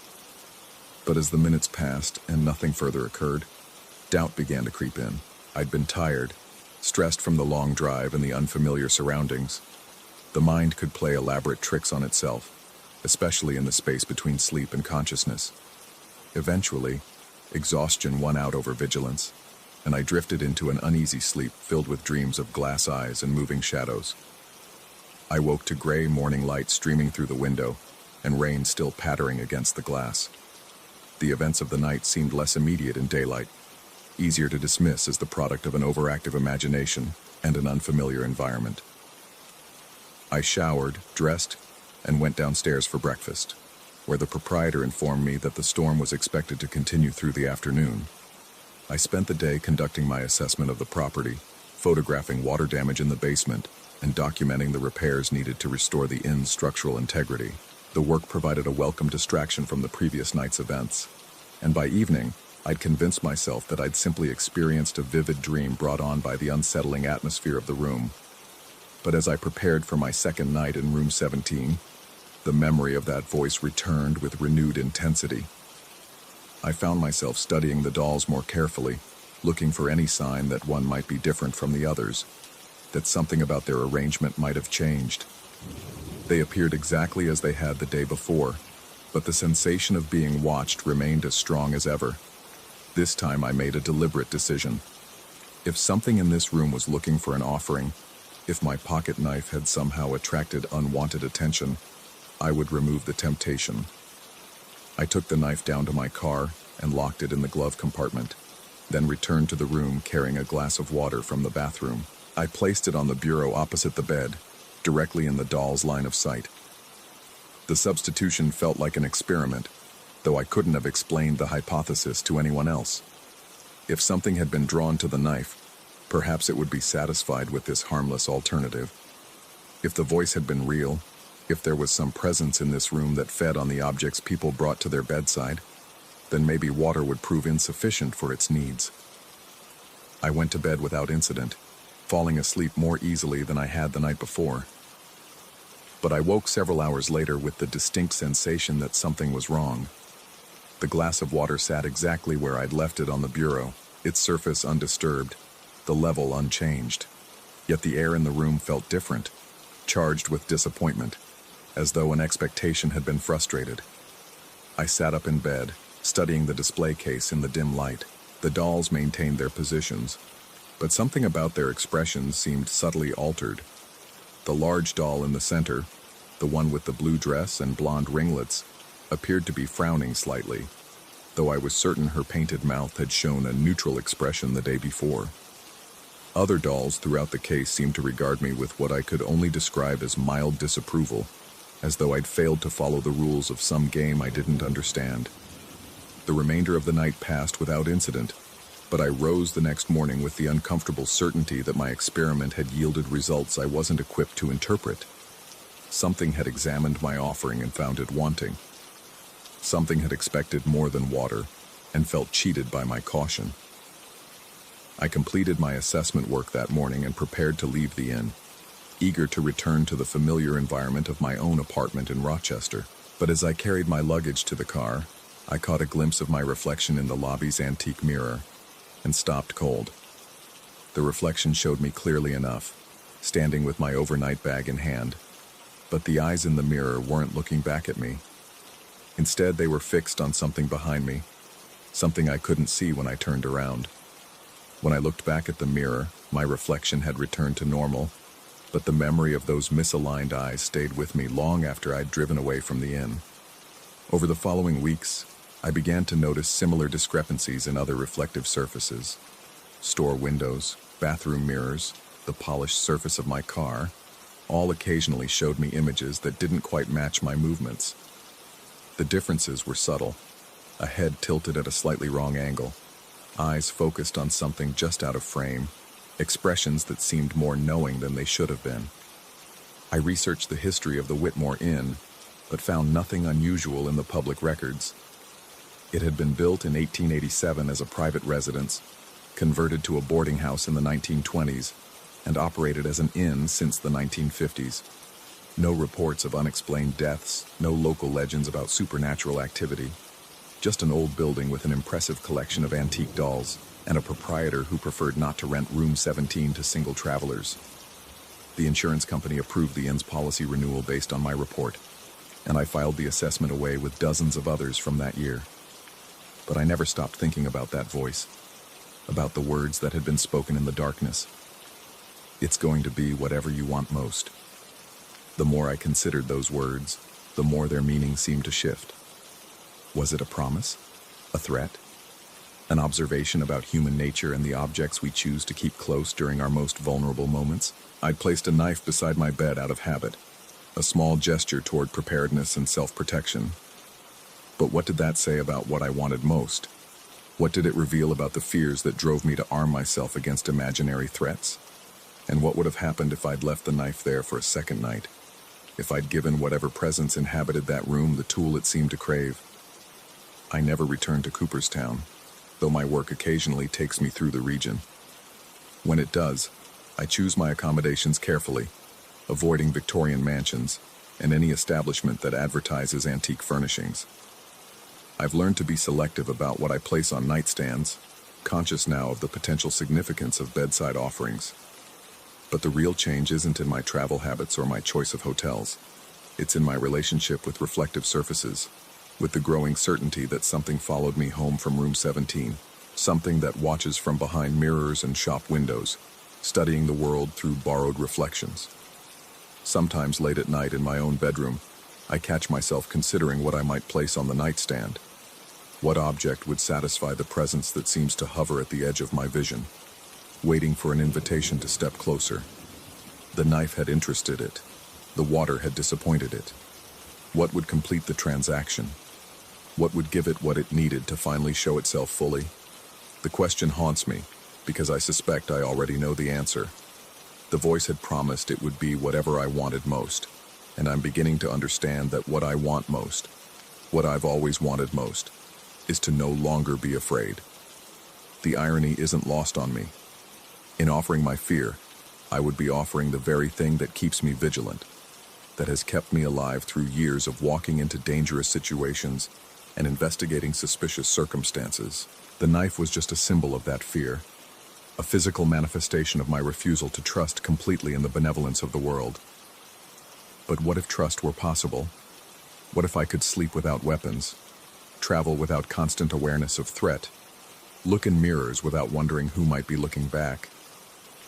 The answer lies waiting on nightstands I haven't encountered yet, in rooms I haven't entered, and somewhere in Cooperstown, in a glass display case in room 17, 24 pairs of painted eyes continue their patient watch, ready to receive whatever the next traveler chooses to offer, because the response always depends on what each person places beside their bed, and sooner or later, someone will place exactly the right thing.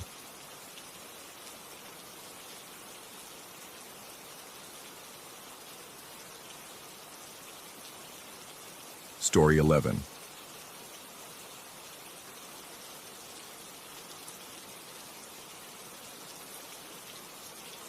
The kitchen sink had become my confessional, and the late news my communion. Every night at 10:47 p.m., I'd drag my exhausted body through the front door, flip on the kitchen light, and begin the ritual of washing away another 8-hour graveyard shift at the processing plant. The mechanical hum of industrial machinery still buzzed in my ears, oil still clung to my fingernails, and the taste of recycled air still coated my tongue like a film. It was during my third week of this routine that the television first decided to join me. I had been elbow-deep in soapy water, scrubbing the remnants of my microwave dinner from a chipped ceramic plate, when the familiar blue glow suddenly painted the kitchen walls. The living room TV had switched on by itself, casting dancing shadows across the linoleum floor. Not unusual, I told myself. Old electronics have their quirks. The building was from the 70s, probably had wiring issues. But when I dried my hands and walked into the living room, towel still draped over my shoulder, I found something that made my skin crawl in a way I couldn't quite explain. The screen showed the local news channel, frozen on the weather segment. No sound, just the meteorologist's frozen smile pointing at a swirling mass of blue and white that stretched across the state map like a malignant growth. The remote sat on the coffee table, face down as always. I kept it that way to prevent the buttons from getting pressed accidentally. Across the hallway, the bedroom TV's remote lay in the dresser drawer, its battery compartment empty. Had been for months since I'd grown tired of it randomly changing channels at night. I pressed the power button. The screen went black. The next morning, I convinced myself it was nothing. Power surges happen. Old TVs glitch. The mind plays tricks when you work nights, and your circadian rhythm resembles a broken clock. I'd seen stranger things during my decade of overnight shifts. Shadows that moved wrong, sounds that shouldn't exist in empty buildings, coworkers who claimed to see people who weren't there. Sleep deprivation was a hell of a drug, but the following night, as I stood at the sink again, watching soap bubbles swirl down the drain like tiny galaxies being consumed by a black hole, the blue light returned. This time, I didn't hesitate. I walked straight into the living room, towel still in hand, heart hammering against my ribs. The TV displayed the exact same image. Same meteorologist, same smile, same storm system hovering over the map like a patient predator. The timestamp in the corner read 10:52 p.m., exactly when I discovered it the night before. This time I studied the screen more carefully. The weather system was centered directly over our area, a tight spiral of clouds that seemed to pulse with an almost organic rhythm. The colors were wrong too, deeper blues and whites that hurt to look at for too long, as if the screen was struggling to display something it wasn't designed for. I reached for the remote, then stopped. Something in the reflection on the TV screen caught my eye. Behind the meteorologist's left shoulder, in the chrome surface of the news desk, I could see what looked like a warped image of my apartment balcony. The glass sliding door, the small patio table, the dead plant I kept meaning to throw away. All of it reflected in a surface that should have been showing the news studio. My mouth went dry. I stepped closer to the screen, close enough that my breath fogged the glass slightly. The reflection remained, growing clearer as I approached. I could even make out the vertical blinds hanging in my bedroom window, though from this angle, I shouldn't be able to see my bedroom from the living room. I spun around. Through my actual sliding door, the balcony sat in darkness, illuminated only by the amber glow of the parking lot lights below. When I turned back to the TV, the reflection was gone. Just the frozen meteorologist and his impossible storm. Sleep that night was sporadic and filled with dreams of whirlpools and mirrors. The third occurrence happened 5 nights later. I'd begun timing my dishwashing, trying to catch the pattern. At exactly 10:47 p.m., as I scraped dried pasta sauce from a bowl, the familiar blue light bloomed behind me. This time, I didn't turn around immediately. Instead, I continued washing, listening to the silence that seemed to press against my eardrums like deep water. When I finally entered the living room, the scene had evolved. The meteorologist was still there, still smiling, still pointing at the storm. But now the timestamp read 10:47 p.m., the exact moment I'd entered my apartment. The storm system had moved, shifting slightly to center itself more precisely over my building. I could see the street grid on the weather map, and if I squinted, I could make out what looked like the outline of my apartment complex directly in the eye of the system. The chrome reflection was back too, but this time, it showed more than just my balcony. I could see into my apartment from an impossible angle, as if the camera in the news studio had somehow rotated to peer through my walls. There was my kitchen, sink still full of soapy water and dirty dishes.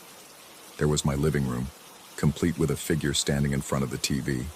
Me, watching myself watch myself. My knees nearly buckled. I stumbled backward, knocking over the coffee table, sending remote controls and old magazines scattering across the carpet. When I looked up again, the TV had gone black. I didn't sleep that night. Instead, I sat on my couch, staring at the dark screen, waiting for something that never came. Every small sound, the refrigerator cycling on, the upstairs neighbor's footsteps, the distant hum of traffic, seemed amplified and threatening. I found myself holding my breath for long periods, as if making any sound might trigger something I wasn't prepared to face. The next day, I called in sick to work. I needed answers, or at least some kind of explanation that wouldn't require me to question my own sanity. I spent the afternoon researching electronic interference, power grid anomalies, anything that might explain why my TV was receiving signals it shouldn't be able to receive. I found nothing useful. Forums full of people complaining about their smart TVs acting up, technical explanations about electromagnetic interference that were too complex to follow, and a few conspiracy theory websites that made me feel worse about my situation, rather than better. As evening approached, I considered leaving the apartment entirely. I could drive somewhere, anywhere, and avoid whatever was happening at 10:47 p.m. But something kept me rooted in place, a mixture of morbid curiosity and the growing suspicion that running away wouldn't solve anything. If something was wrong with me, wrong with my mind, it would follow wherever I went. At 10:30 p.m., I positioned myself in the kitchen with a glass of water and a bowl I didn't need to wash. I wanted to be ready this time, to observe the phenomenon from the beginning instead of discovering it after the fact. The minutes crawled by with the weight of hours. 10:45, 10:46. My hands trembled slightly as I held the bowl under the running water. At exactly 10:47, the TV turned on. But this time I heard something else. A sound that made every hair on my body stand at attention. From behind me, from the direction of the living room, came the soft murmur of a voice. Not quite audible enough to make out words, but definitely human, definitely familiar. I turned off the water and listened. The voice continued, rising and falling in the rhythm of speech, occasionally punctuated by what sounded like nervous laughter. My nervous laughter. Still holding the bowl, I crept toward the living room doorway and peered around the corner. The TV displayed the same frozen weather report, but now there was sound. Not from the news broadcast, but from somewhere else. It took me several seconds to realize the sound was coming from me, from the figure in the chrome reflection. I was watching myself from the previous night, standing in the same spot, staring at the same screen. But the audio was from earlier, from the first night when I discovered the TV had turned on by itself. I could hear myself muttering about power surges and old wiring, the exact words I'd spoken 3 weeks ago. The reflection me turned and looked directly out of the screen, directly at the real me hiding in the doorway. His mouth was moving, but the words I heard belonged to a different night, a different conversation with myself. The temporal layers were bleeding together, creating a feedback loop of memory and observation that made my brain feel like it was trying to process a jigsaw puzzle made of time itself. I dropped the bowl. It shattered on the kitchen floor, ceramic shards skittering across the linoleum like scattered teeth. The sound echoed strangely, seeming to come from both the kitchen and the TV speakers simultaneously. The reflection me smiled and waved. I ran. I made it as far as the parking lot before the logical part of my brain forced me to stop. Where was I going to go? How was I going to explain this to anyone? Hey, Doc. I think my TV is showing me conversations I had with myself in the past, and also there's a weather system that's following me around. They'd have me committed within hours. I stood there in the cold night air, wearing nothing but a t-shirt and jeans, goosebumps rising on my arms as I stared up at my apartment window. The blue glow still flickered behind the blinds like a fire that wouldn't die. After 20 minutes of pacing and trying to convince myself I was having some kind of breakdown, I forced myself to go back inside. The TV was off. The ceramic bowl lay in pieces across the kitchen floor, proof that at least some of what I'd experienced was real. I swept up the shards with shaking hands, cutting my finger on one piece and watching a drop of blood fall onto the white fragments. The cut was real. The blood was real. The broken bowl was real. But what did that prove about the rest of it? I didn't try to sleep. Instead, I sat at my computer and began documenting everything I could remember. Times, dates, exact details of what I'd seen and heard. If I was losing my mind, I wanted a record of the process. If something else was happening, maybe the patterns would reveal themselves. As I typed, I became aware of a subtle sound coming from the living room. Not the TV. I'd unplugged that entirely. This was softer, like the whisper of fabric against fabric, or perhaps the sound of someone breathing very quietly. I stopped typing and listened. The sound continued, rhythmic and patient, like whatever was making it had all the time in the world. I grabbed a flashlight from the kitchen drawer and crept toward the living room. The beam revealed nothing unusual, just my furniture arranged exactly as it had been, the unplugged TV sitting dark and silent on its stand. But the breathing sound persisted, seeming to come from the walls themselves. Then I realized what I was hearing. It was the sound of my own breathing, amplified and echoed back to me with a slight delay, as if the apartment itself had learned to inhale and exhale in sync with my lungs. The walls were breathing with me, expanding and contracting by fractions of inches that I could feel more than see. I held my breath. The sound stopped. I exhaled slowly. The sound resumed. The apartment was learning from me, copying me, becoming me in ways that violated every law of physics I thought I understood. And somewhere in the back of my mind, a terrible question began to form. If the apartment was becoming me, what was I becoming? The next night, I didn't go home after work. I drove to an all-night diner instead and sat in a corner booth, drinking coffee and watching the parking lot until sunrise. The waitress asked if I was all right, and I told her I was having trouble with my apartment's heating system. A lie that felt safer than the truth.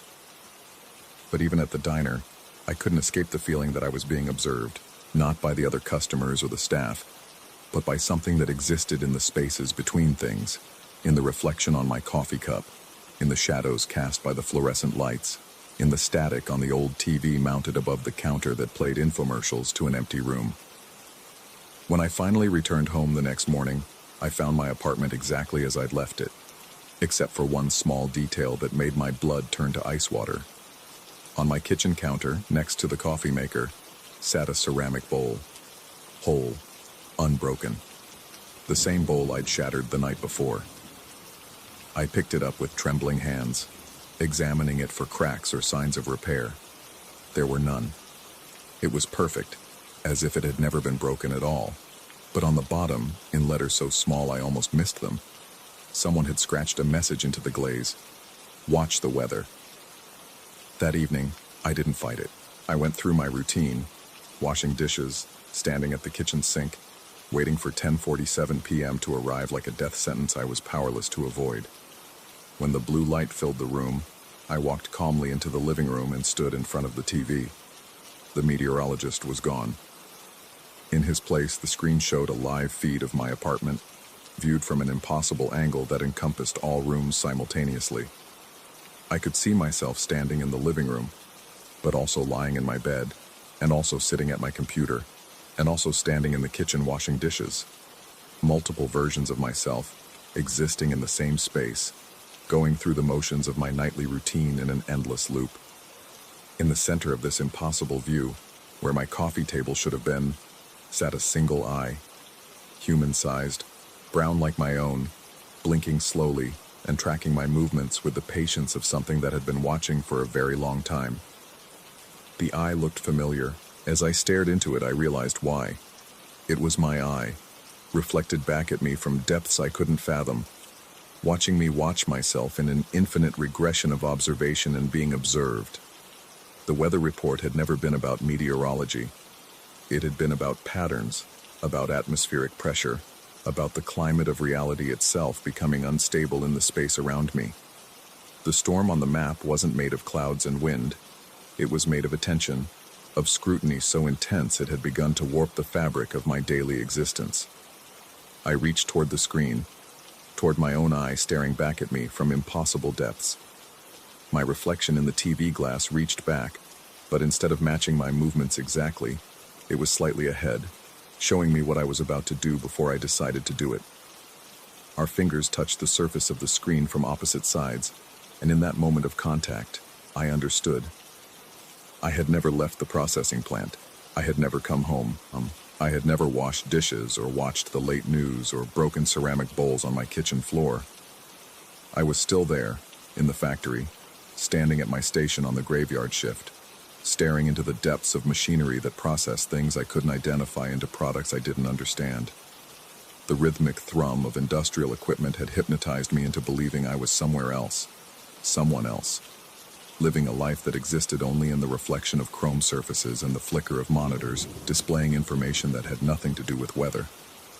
But even this revelation felt incomplete, like another layer of a dream I hadn't fully awakened from. Because if I was still at the factory, who was standing in this apartment, touching this screen, feeling this moment of terrifying clarity? The eye in the TV blinked once, slowly, and I understood that it didn't matter. Real or imagined, factory or apartment, the watching would continue. Something had noticed me, had always been noticing me, and now that I was aware of its attention, there was no going back to the comfortable illusion of being unobserved.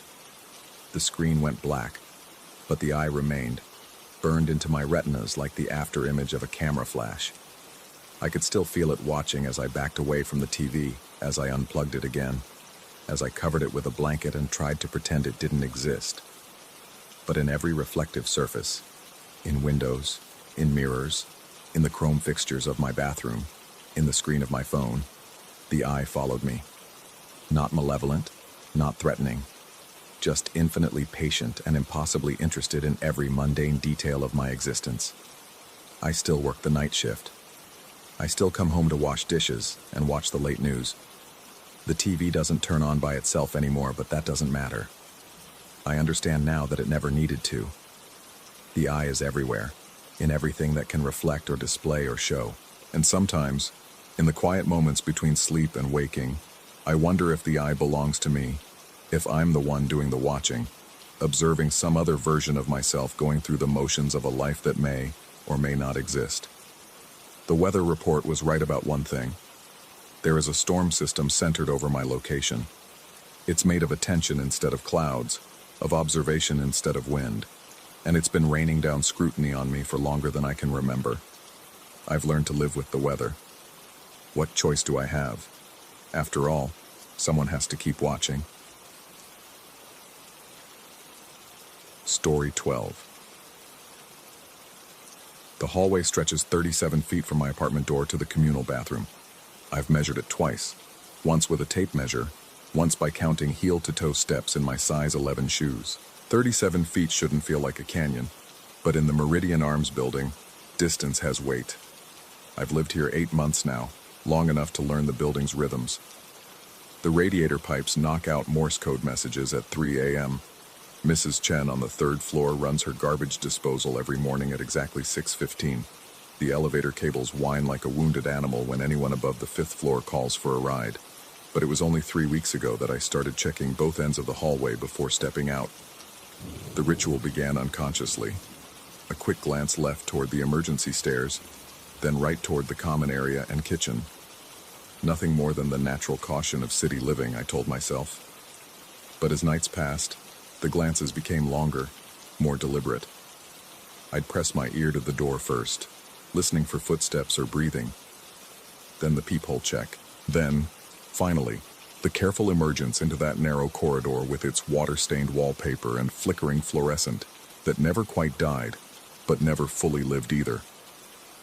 The building manager, Kowalski, inherited the Meridian Arms from his uncle, along with decades of deferred maintenance and the kind of tenants who pay rent in cash and don't ask for receipts. He's a heavy-set man with permanently stained fingers who answers maintenance requests with the enthusiasm of someone scheduling his own root canal. When I mentioned the hallway's oppressive feeling, he just shrugged and mumbled something about old buildings having character. Character.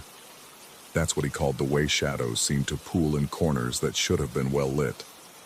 Character explained why the temperature dropped 10 degrees in the exact center of the hallway, right where the threadbare runner met the bare floorboards. Character was responsible for the subtle but persistent smell of heated plastic that had no visible source.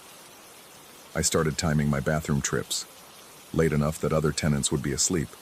but not so late that my footsteps would seem deliberately secretive. Usually between 2 and 3 a.m., when the building settled into its deepest quiet and even the radiator pipes went dormant. It was on a Tuesday, or maybe Wednesday, the days blur when you work night shifts at the loading dock, that I first saw the figure. I'd completed my usual reconnaissance, ear to the door, peephole check, careful opening of the lock. The hallway appeared empty, bathed in that sickly fluorescent glow that made everything look like it was underwater. I stepped out, bare feet silent on the worn carpet, and began my journey toward the bathroom. Halfway there, I glanced back. She stood at the far end of the hallway near the kitchen entrance, not blocking it, not moving, just standing with the stillness of something that had been there long before I looked and would remain long after I turned away.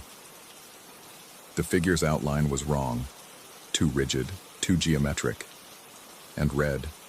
Not the red of fresh blood or emergency lights, but the dull red of old plastic, like a toy left in the sun for too many summers. The detail that arrested me, that made my breath catch somewhere between my lungs and throat, was the rectangular shape on her chest. Perfectly symmetrical, slightly raised, like a name tag or identification badge. But as I stared, trying to process what I was seeing, the fluorescent light chose that moment for one of its periodic death rattles, strobing 3 times before settling back into its usual sickly consistency. When my vision adjusted, the hallway was empty. I stood there for what felt like hours but was probably minutes, studying every shadow and corner. Nothing. No footsteps, no door closing, no indication that anyone had been there at all. Just the persistent smell of heated acrylics and the growing certainty that something fundamental had changed in my narrow slice of the world. The bathroom trip became secondary. I retreated to my apartment and spent the rest of the night researching the Meridian Arms building, diving deep into property records and historical databases. Built in 1953, the building had served various purposes over the decades: office space, artist studios, and finally converted to residential units in the late 90s. Nothing unusual in its history. No mysterious deaths, no reported hauntings, no reason for the unease that was beginning to permeate my daily life. But research provided one interesting detail. The building had been constructed with an extensive network of emergency exits and safety features, more than typical for structures of its size and era. Emergency lighting, multiple stairwells, clearly marked exits on every floor. A building designed for evacuation, for getting people out quickly when circumstances demanded it. Over the next few days, I found myself studying my neighbors with new attention. Mrs. Chen seemed normal enough, though I noticed she never used the hallway bathroom, preferring to go downstairs to the one near the laundry room. The college student in 4B always traveled the halls with earbuds in, head down, moving quickly as if eager to be elsewhere. Even the night shift nurse who lived across from me had started using the emergency stairs instead of walking past the kitchen area. Were they avoiding something, or was I projecting my own growing paranoia onto their perfectly reasonable behaviors? The second sighting came 5 days later. This time, I was prepared. I'd installed a small mirror at the base of my door, angled to reflect the hallway intersection. As I prepared for my nightly bathroom routine, I checked the mirror first. Clear. Peephole check. Clear. Door opened slowly, carefully. The figure stood in exactly the same position. But now I could see more details. The red wasn't uniform. It had texture, almost like molded plastic or fiberglass. The rectangular shape on the chest was definitely raised, definitely deliberate. And around the edges I could make out what looked like mounting brackets or attachment points, as if the rectangular piece had once been connected to something larger. The most unsettling detail was the posture. The figure wasn't standing like a person.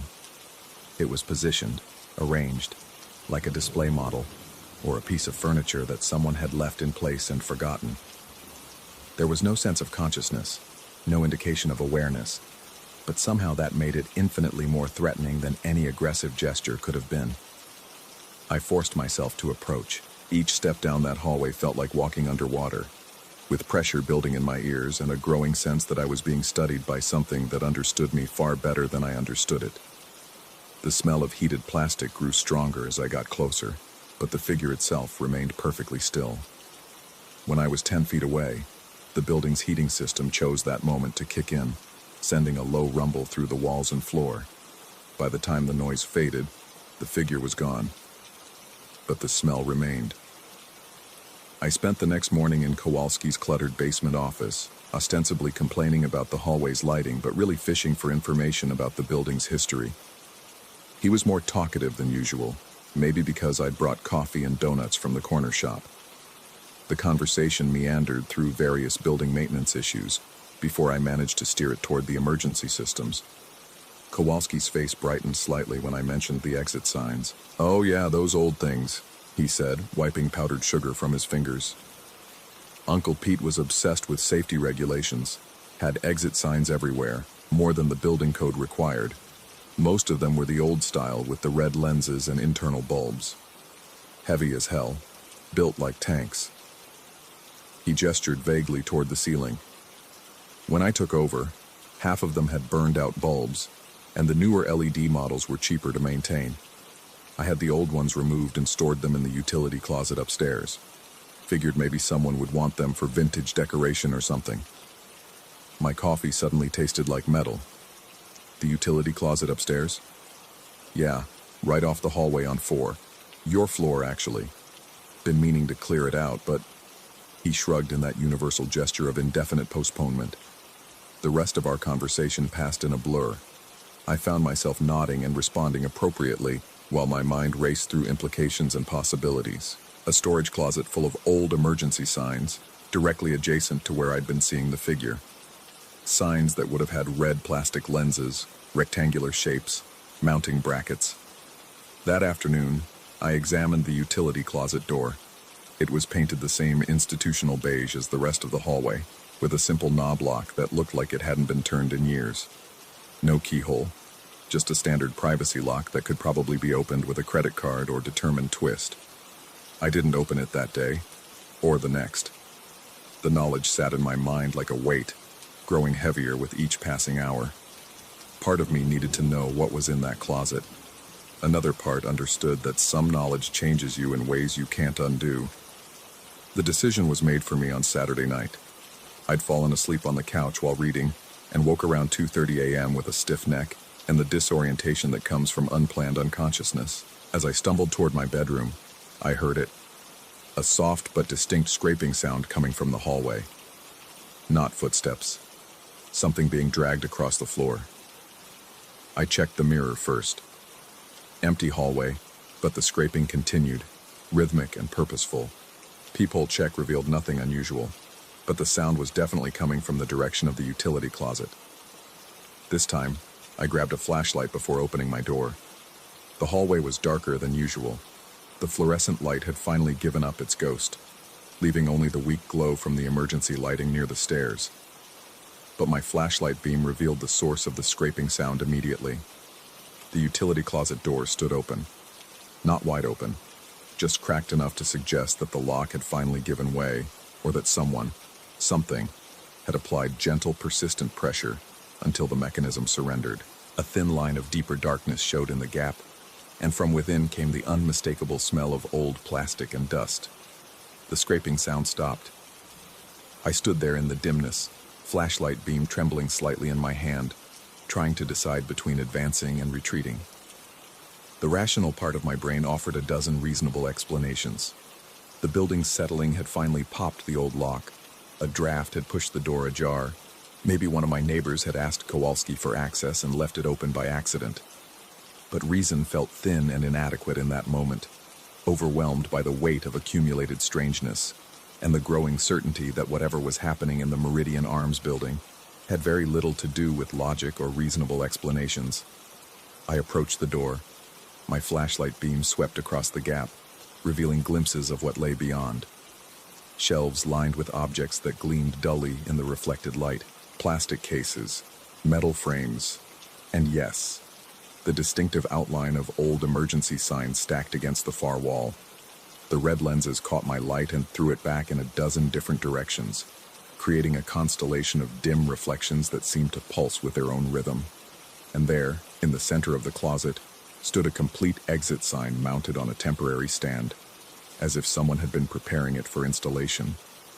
The rectangular red lens bore the word exit in raised white letters, but in the darkness and from my angle, those letters were invisible. All I could see was the red rectangular shape, mounted at chest height on the metal stand, positioned exactly like the detail I'd observed on the hallway figure. Understanding hit me like cold water. The figure hadn't been a person at all.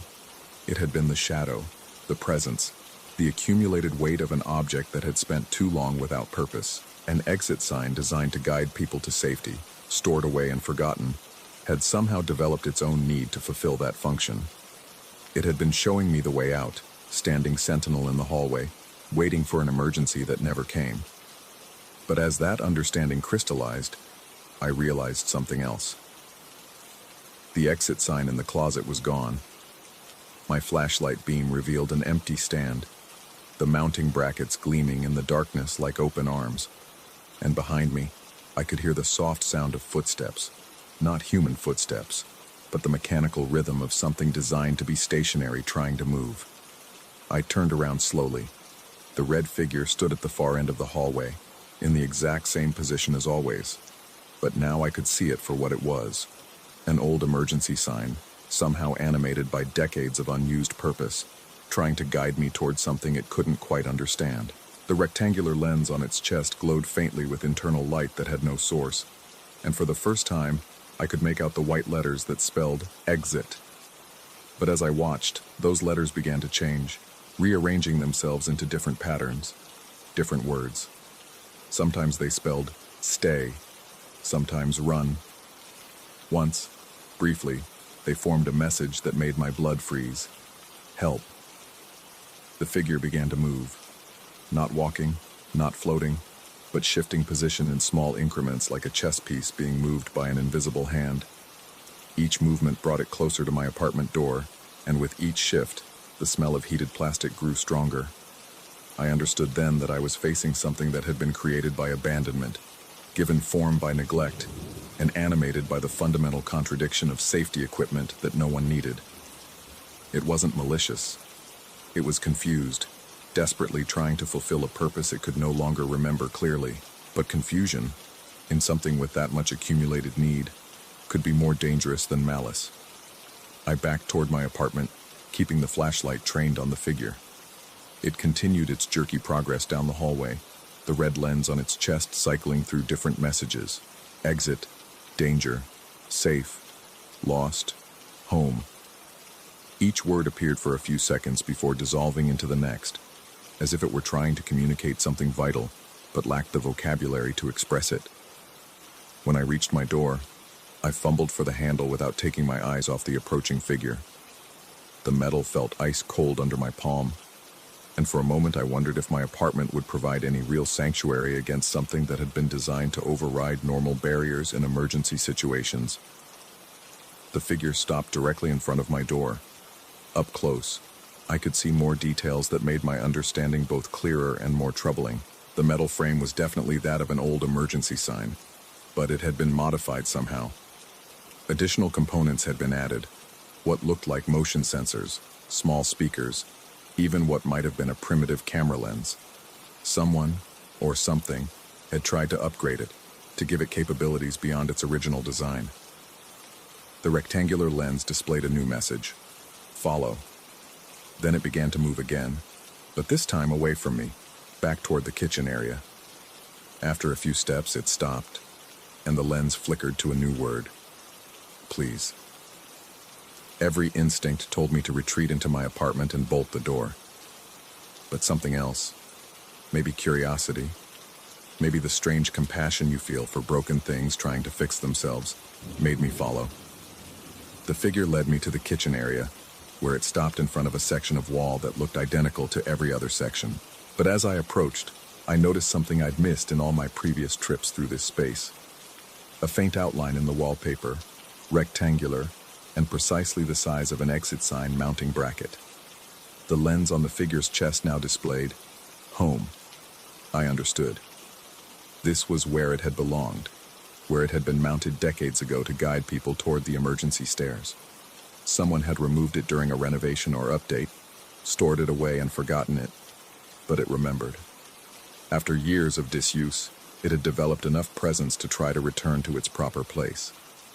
But the mounting brackets were long gone, painted over and wallpapered. There was no way for it to fulfill its purpose, no way for it to be what it was designed to be.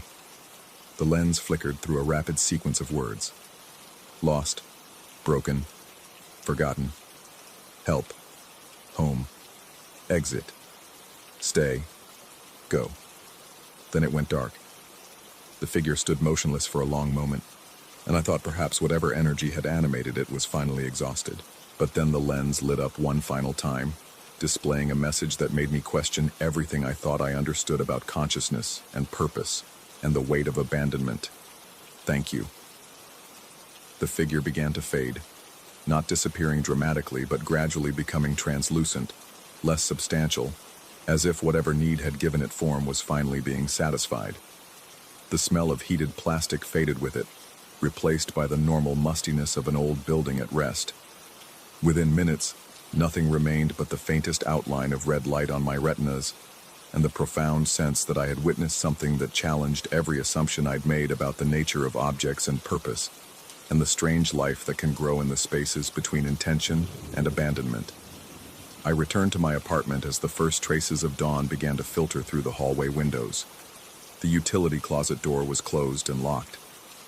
The exit sign I'd seen on the stand was back in its place, though now it looked somehow settled, at peace. When I checked on it later that day, I found that someone, Kowalski, I assumed, had installed it properly in the kitchen area, right where the faint outline had been visible in the wallpaper. It's been 3 weeks since that night. The hallway feels different now, lighter, less oppressive. I still check both ends before crossing to the bathroom, but it's habit now rather than necessity. The smell of heated plastic is gone, replaced by the normal odors of cooking food and cleaning products. But sometimes, late at night when the building is at its quietest, I catch myself glancing at that exit sign in the kitchen. The red lens glows with steady purpose now, clearly displaying its white letters, ready to guide anyone who might need to find their way to safety. And sometimes, just sometimes, I think I see those letters flicker briefly to a different message. A simple thank you from something that had been lost for too long, and just needed someone to understand what it was trying to do. I've started paying more attention to the other objects in the building, the broken intercom system, the disconnected fire alarm panels, the old radiators that heat nothing. I wonder how many of them are developing their own weight, their own presence, their own confused need to fulfill purposes that no longer apply. Because I'm beginning to understand that abandonment creates its own kind of haunting, and in a building like the Meridian Arms, where so many things have been left to linger without function, the line between what serves and what needs to be served might be more fluid than any of us realize. The exit sign still works perfectly, by the way. Kowalski tested it last week, and the light came on immediately, bright and steady, and exactly as it should be. But I've noticed that it only lights up when someone actually needs to find their way out.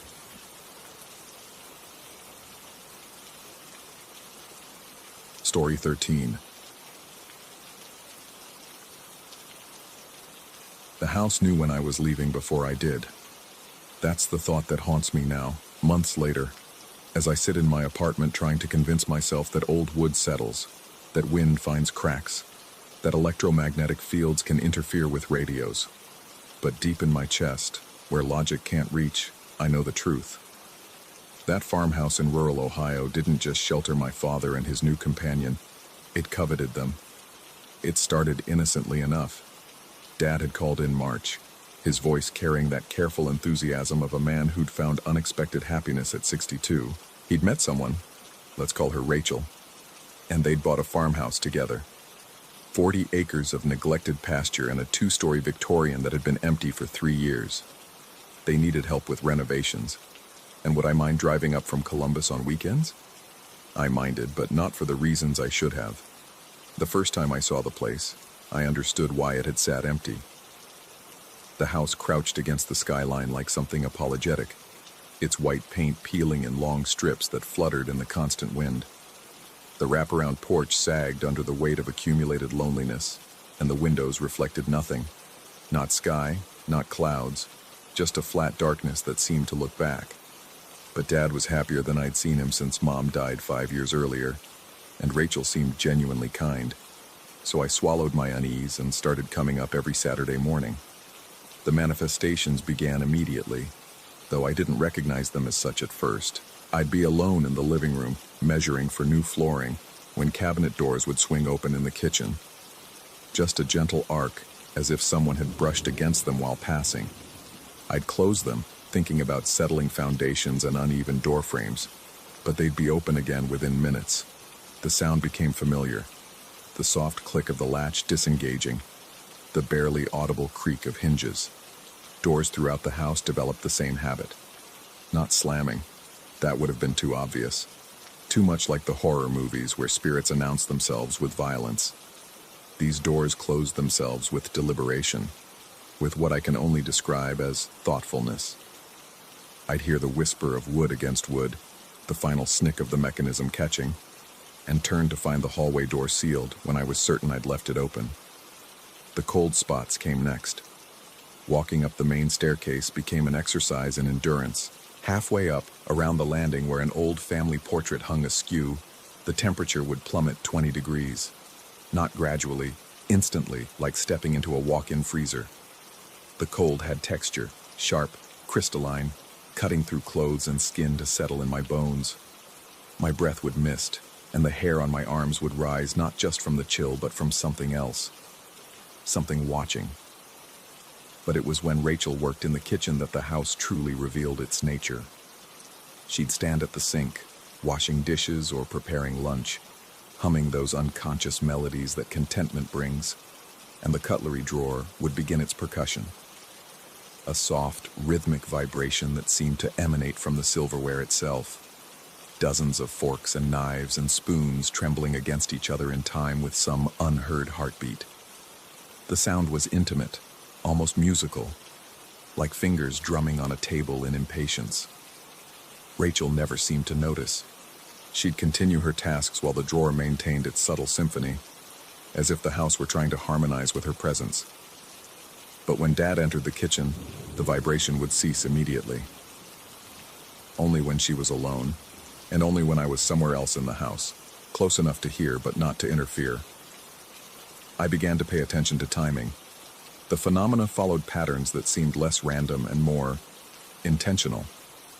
Pot lids would spin on the kitchen counter like lazy tops, rotating in slow, hypnotic circles, but they'd stop the moment I entered the room. Not gradually winding down, stopping, dead, as if caught in the act. The house seemed to know my location at all times. I could be upstairs, replacing broken balusters, and hear the gentle whir of metal against granite below. But by the time I descended, the kitchen would be perfectly still, Rachel working peacefully while Dad read his newspaper at the table, both of them radiating the calm of people who hadn't heard anything unusual. I started conducting experiments. I'd announce loudly that I was going to the basement, then slip off my shoes and creep back to the kitchen doorway. Through the crack, I'd watch the lids begin their dance, slow, deliberate rotations that served no purpose except to exist, to demonstrate presence. But the moment I shifted my weight, the moment a floorboard announced my proximity, everything would stop. The house was playing with me. That realization came during my 4th weekend, when I finally understood that the manifestations weren't random hauntings. They were communications. The house was establishing rules, boundaries, demonstrating its awareness of my presence and its ability to hide its activities from the others. It was showing me that it could choose what to reveal and to whom. The most unsettling discovery was the routine that developed around my departures. Every Sunday evening as I gathered my tools and prepared for the drive back to Columbus, the porch light would begin its signal. 2 quick flashes, bright enough to catch peripheral vision but brief enough to dismiss as electrical fluctuation. Then the radio in the living room, an ancient Motorola that hadn't worked in decades according to Dad, would emit a burst of static. Not the hiss of tuning between stations, but a sharp, decisive burst that lasted exactly 3 seconds. Flash, flash, hiss, like a goodbye or a protest. I began delaying my departures, fascinated by the consistency of the pattern. The lights would flash when I loaded my car. The static would sound when I said my farewells.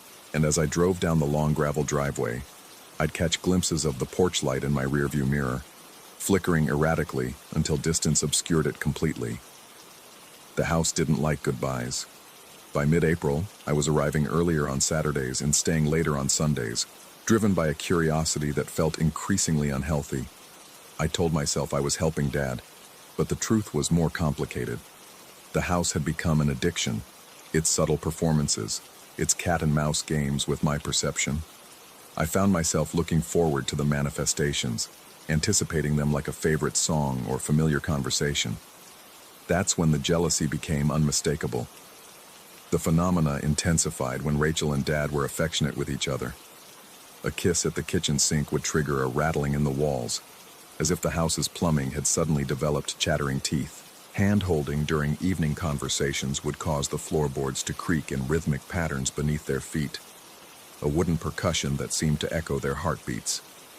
But the most telling reactions came when they'd retire for the night. As they climbed the stairs together, the house would sigh, an actual audible exhalation that seemed to emerge from the walls themselves. The sound would follow them down the hallway, past the family portraits and through the doorway to their bedroom, only subsiding when their door clicked shut. I started sleeping on the couch those nights, too fascinated to leave, too unnerved to fully rest. Lying in the darkness, I'd listen to the house settle around me. But its sounds weren't random. They formed patterns, conversations, arguments conducted in the language of contracting wood and shifting foundations. The house was lonely.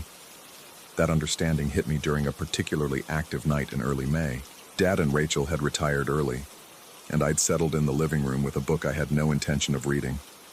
The usual symphony began, creaking floorboards, whispering drafts, the occasional cabinet door finding new positions. But underneath the familiar sounds, I detected something else, a quality I could only describe as yearning. The house wasn't angry. It wasn't trying to frighten us away. It was trying to keep us close. Every manifestation was a bid for attention, every cold spot a ghostly embrace, every spinning lid a plea for acknowledgement. The house had been empty for 3 years, and now it was full again, full of warmth and laughter, and the kind of domestic happiness it had been built to contain. It didn't want that happiness to leave, even temporarily. It didn't want Sunday evenings and Monday mornings, and the long stretches when only silence filled its rooms. The house was in love with being lived in, and it was terrified of abandonment. This revelation should have brought comfort, but instead it deepened my unease. Because I was beginning to understand that my role in the house's affections was different from Dad's and Rachel's. They lived there, but I only visited. They were committed, but I was temporary, and the house seemed to regard me not as another resident to cherish, but as a threat to remove. The manifestations when I was alone became more aggressive. Doors didn't just close, they slammed. The cold spots didn't just chill, they burned with Arctic intensity. The cutlery drawer's vibrations grew so violent that I could hear individual utensils striking against each other, a percussive anger that spoke of frustration and resentment. But around Dad and Rachel, the house remained gentle, protective. It was showing me two faces, the loving home it could be, and the adversary it was becoming. I started documenting everything, photos of open cabinets, temperature readings on the staircase, recordings of the radio static. I told myself I was gathering evidence, but evidence of what? And for whom? Dad and Rachel were happy. The house provided them with everything they needed. Shelter, privacy, a place to build their future together. What right did I have to disrupt that with stories of jealous architecture and possessive floorboards? But the documentation revealed patterns I hadn't consciously noticed. The manifestations were becoming more frequent, more intense, more targeted. The house was escalating. The breaking point came during my 7th weekend in late May. I'd been working alone in the upstairs bathroom, replacing old fixtures, when I heard Rachel call from downstairs. Her voice carried a note of confusion, maybe concern. I found her standing in the kitchen, staring at the open cutlery drawer. "The strangest thing," she said, not looking at me. I could swear I heard music coming from this drawer, like a music box or wind chimes. The drawer was perfectly still, filled with ordinary silverware that caught the afternoon sunlight and reflected it back in cheerful patterns. But I could feel the house around us, holding its breath, waiting to see what I would do with this moment of revelation. Old houses make weird sounds, I said, the lie feeling thick on my tongue. Rachel nodded, but her expression remained troubled. It's just that it sounded so intentional, like someone was trying to get my attention. Someone was, I wanted to say. Something is. Something that loves you and Dad, and this life you're building. And it's terrified that I'm going to take you away from here. But I said nothing, and after a moment, Rachel closed the drawer and returned to her cooking. The house exhaled around us, a sound like wind through empty rooms, and I realized that its patience was wearing thin. That night, I made my decision to stop coming. I'd help Dad finish the essential repairs, but after that, I'd find excuses to stay away. The house would have what it wanted, uninterrupted possession of its residents, no more Sunday departures to mourn, no more Monday arrivals to resent. Dad and Rachel would be happy, the house would be content, and I'd return to my apartment and try to forget about spinning pot lids and jealous architecture. But the house knew. As I loaded my tools that Sunday evening, the porch light didn't just flash twice. It strobed rapid-fire pulses that hurt to look at. The radio didn't emit its usual 3-second burst of static. It howled, a shriek of white noise that seemed to go on forever. And for the first time I heard it. Footsteps on the porch above my head, pacing back and forth, as if someone were wrestling with a decision they didn't want to make. Dad and Rachel came out to say goodbye, their faces concerned by the radio's tantrum and the light's seizure. Dad fiddled with the porch fixture, while Rachel wondered aloud if they should call an electrician. But as soon as I started my car, both disturbances stopped, leaving only normal evening sounds and the whisper of wind through neglected pastures. I drove away watching the house recede in my mirrors, and I swear, though I know how this sounds, I swear I saw a figure at the upstairs window, watching my departure with what looked like calculation. I didn't go back the next weekend, or the next. Dad called, concerned, asking if I was feeling well, if work was keeping me too busy, if he'd said something to offend me. I made excuses, promised I'd visit soon, deflected his worry with the skill of someone who'd been lying to himself for weeks. But 2 weeks later, he called with news that made my blood freeze. Rachel had been having dreams, he said. Dreams about the house's previous owners, though she'd never been told anything about them. Dreams about a family who'd lived there for 30 years before moving to a retirement community in Florida, leaving the house empty because none of their children wanted to maintain a property so far from civilization. In the dreams, Rachel said, the house was sad. It missed the family, missed their routines, missed being needed. It wanted them back, but they were never coming back, so it would have to make do with new residents. But the new residents kept threatening to leave, kept talking about visiting other places, spending holidays elsewhere, maybe even selling the property if the upkeep became too much. The house in Rachel's dreams was terrified of being abandoned again. She says it's the strangest thing, Dad told me, his voice carrying a bewilderment that made my chest tight. She dreams about the house like it's alive, like it has feelings, and the weird part is she's starting to feel guilty about leaving it, even for grocery runs. I hung up feeling sick. That night, I dreamed too. I dreamed about the farmhouse standing empty under a gray sky, its windows dark and its doors locked, surrounded by 40 acres of overgrown pasture. In the dream, the house was waiting, patient, hopeful, endlessly optimistic that someone would come back, would choose to stay, would fill its rooms with life and laughter and the sounds of people who belonged.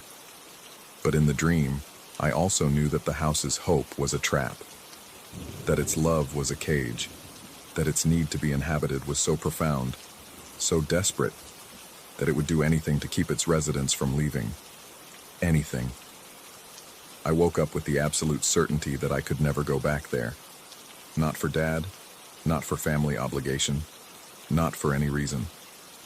because the house had made its choice about what I represented: disruption, departure, the possibility that its beloved residents might have lives and loyalties beyond its walls. I'd become the enemy of something that didn't understand the difference between love and possession. But sometimes, late at night in my apartment, I catch myself wondering, what if I'd stayed? What if I'd let the house claim me too? Accepted my role in its domestic fantasy?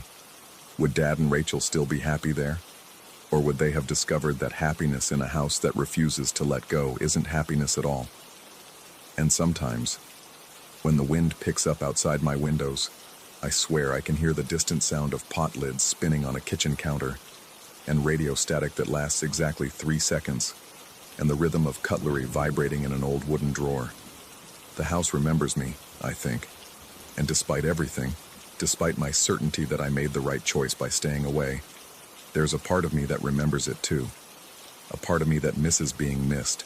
A part of me that wonders if loneliness, even the loneliness of a jealous house, might be preferable to the kind of solitude that expects nothing, needs nothing, and never bothers to say goodbye.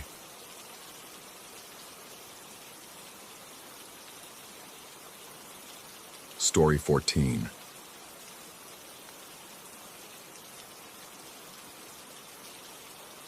The realtor's key turned with the reluctance of old metal, and I stepped into what would become my prison of sleepless nights.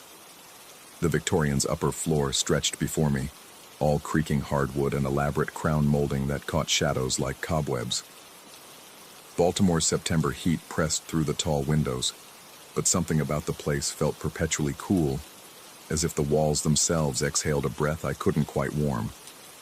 The previous tenant had left nothing except a sticky note on the kitchen counter, the kind of yellow square that loses its adhesive after a day. The handwriting was hurried, almost frantic. "Don't lock the attic door." I crumpled it up and tossed it in the trash. Typical quirky rental advice, like not running the garbage disposal after 10, or keeping the bathroom fan on during showers. Every place had its eccentricities, and this one, with its soaring ceilings and original hardwood, was worth a few oddities. The attic door stood at the end of the hallway, painted the same cream white as the other doors, but somehow more prominent. When I opened it, revealing a narrow staircase disappearing into darkness, the hinges groaned with a sound that seemed to echo longer than physics should allow. I made a mental note to oil them later, and pulled the door closed without engaging the lock. That first night, exhaustion from moving boxes and assembling furniture should have dropped me into dreamless sleep. Instead, I lay listening to the house settle around me, the typical symphony of an old building finding its nighttime position, pipes ticking, floorboards contracting, the distant hum of the refrigerator cycling on.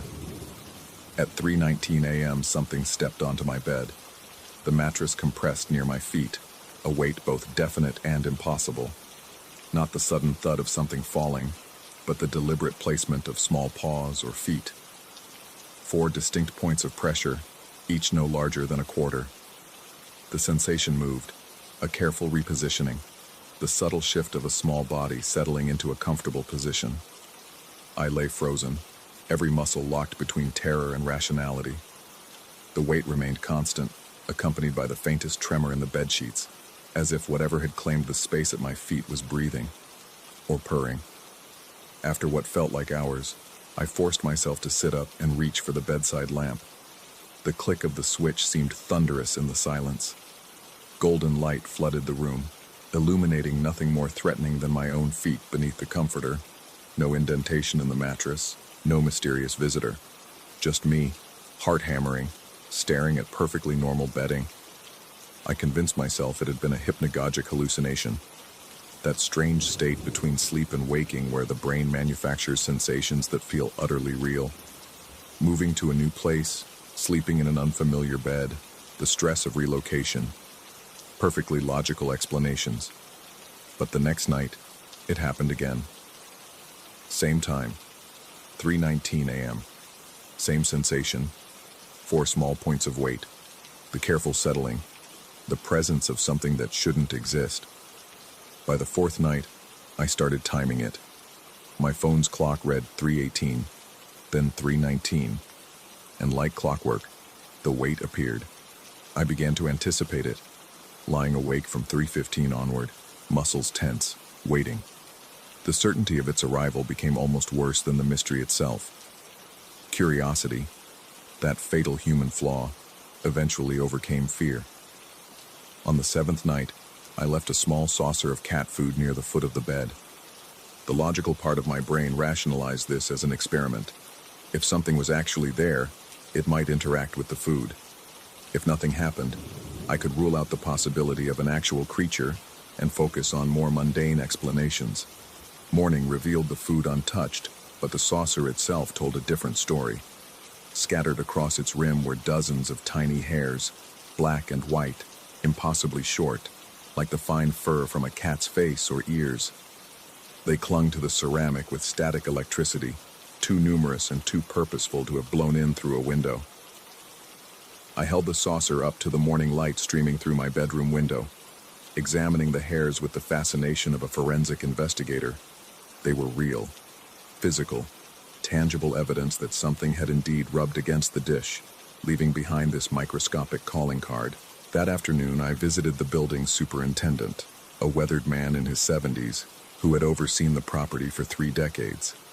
He sat behind a desk cluttered with repair requests and paint samples, his eyes holding the particular weariness of someone who had seen too many tenants come and go. When I mentioned the previous tenant's note about the attic door, his expression shifted almost imperceptibly, a tightening around the eyes, a barely detectable stiffening of his shoulders. "Ah," he said, not quite meeting my gaze.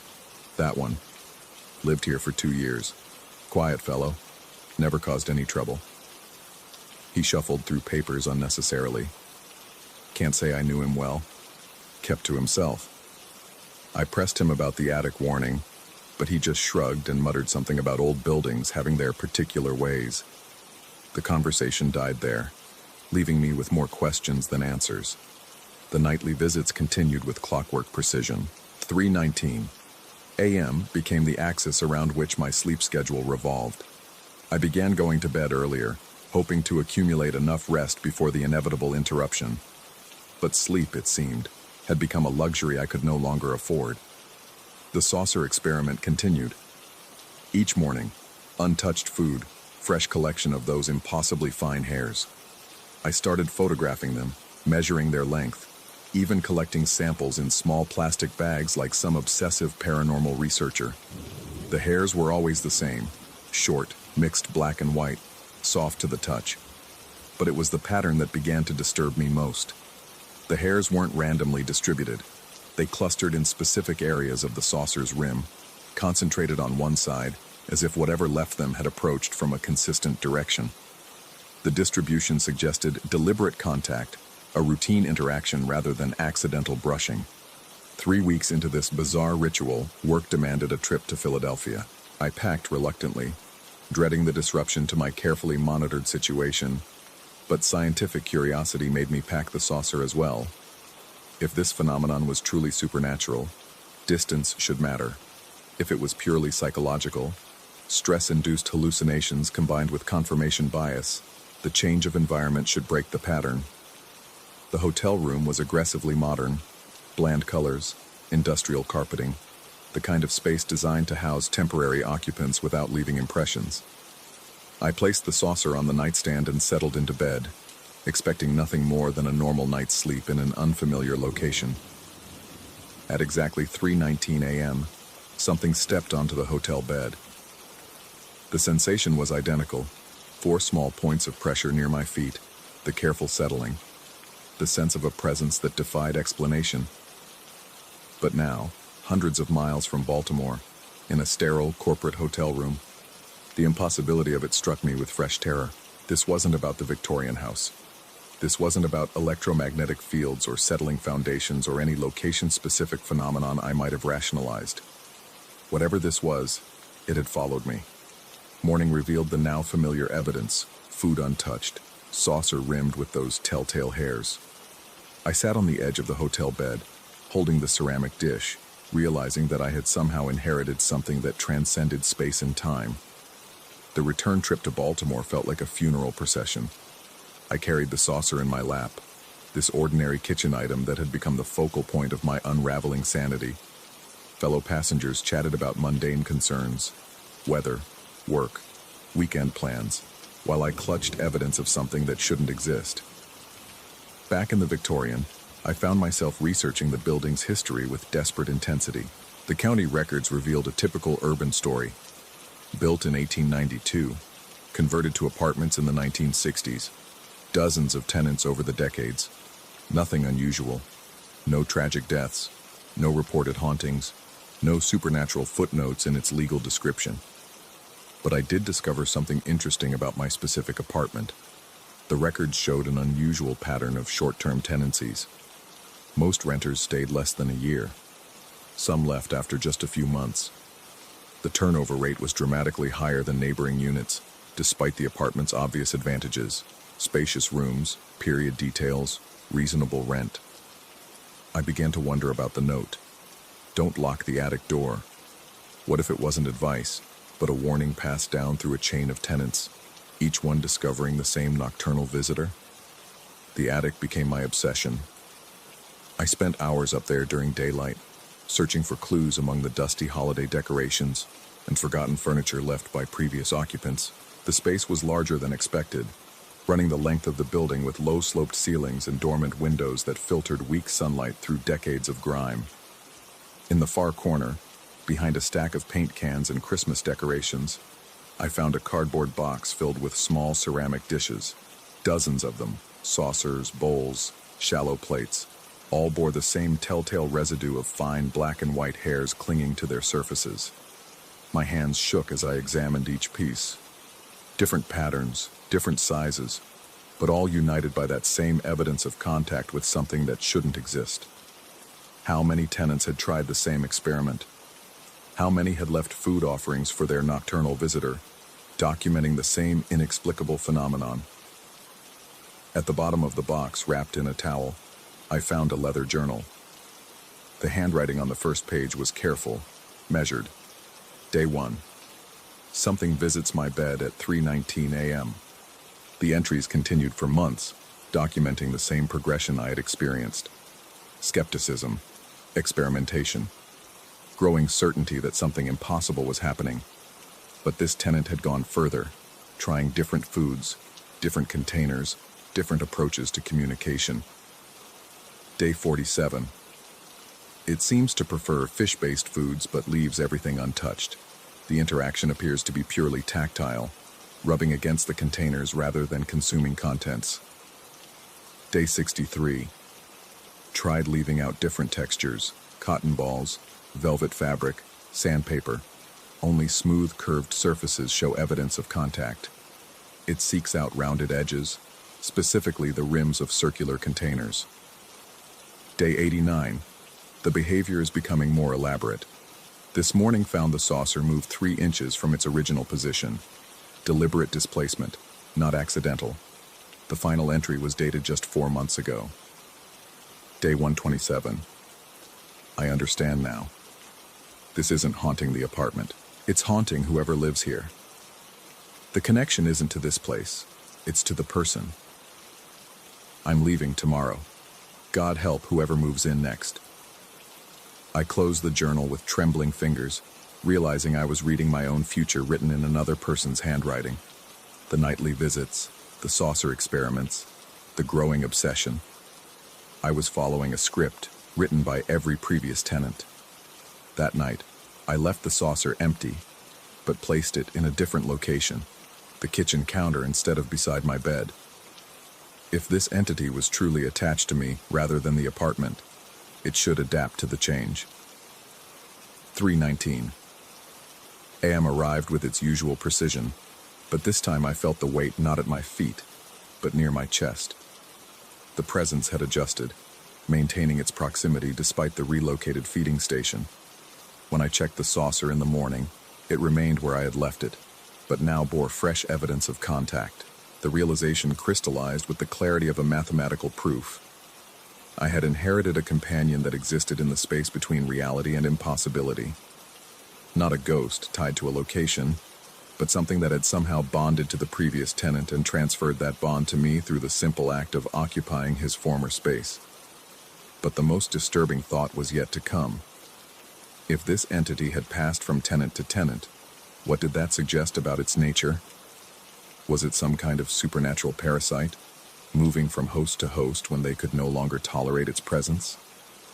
Or was it something more benign, a lonely spirit seeking the comfort of human contact, following a chain of temporary companions who inevitably abandoned it? The journal's final entry haunted me.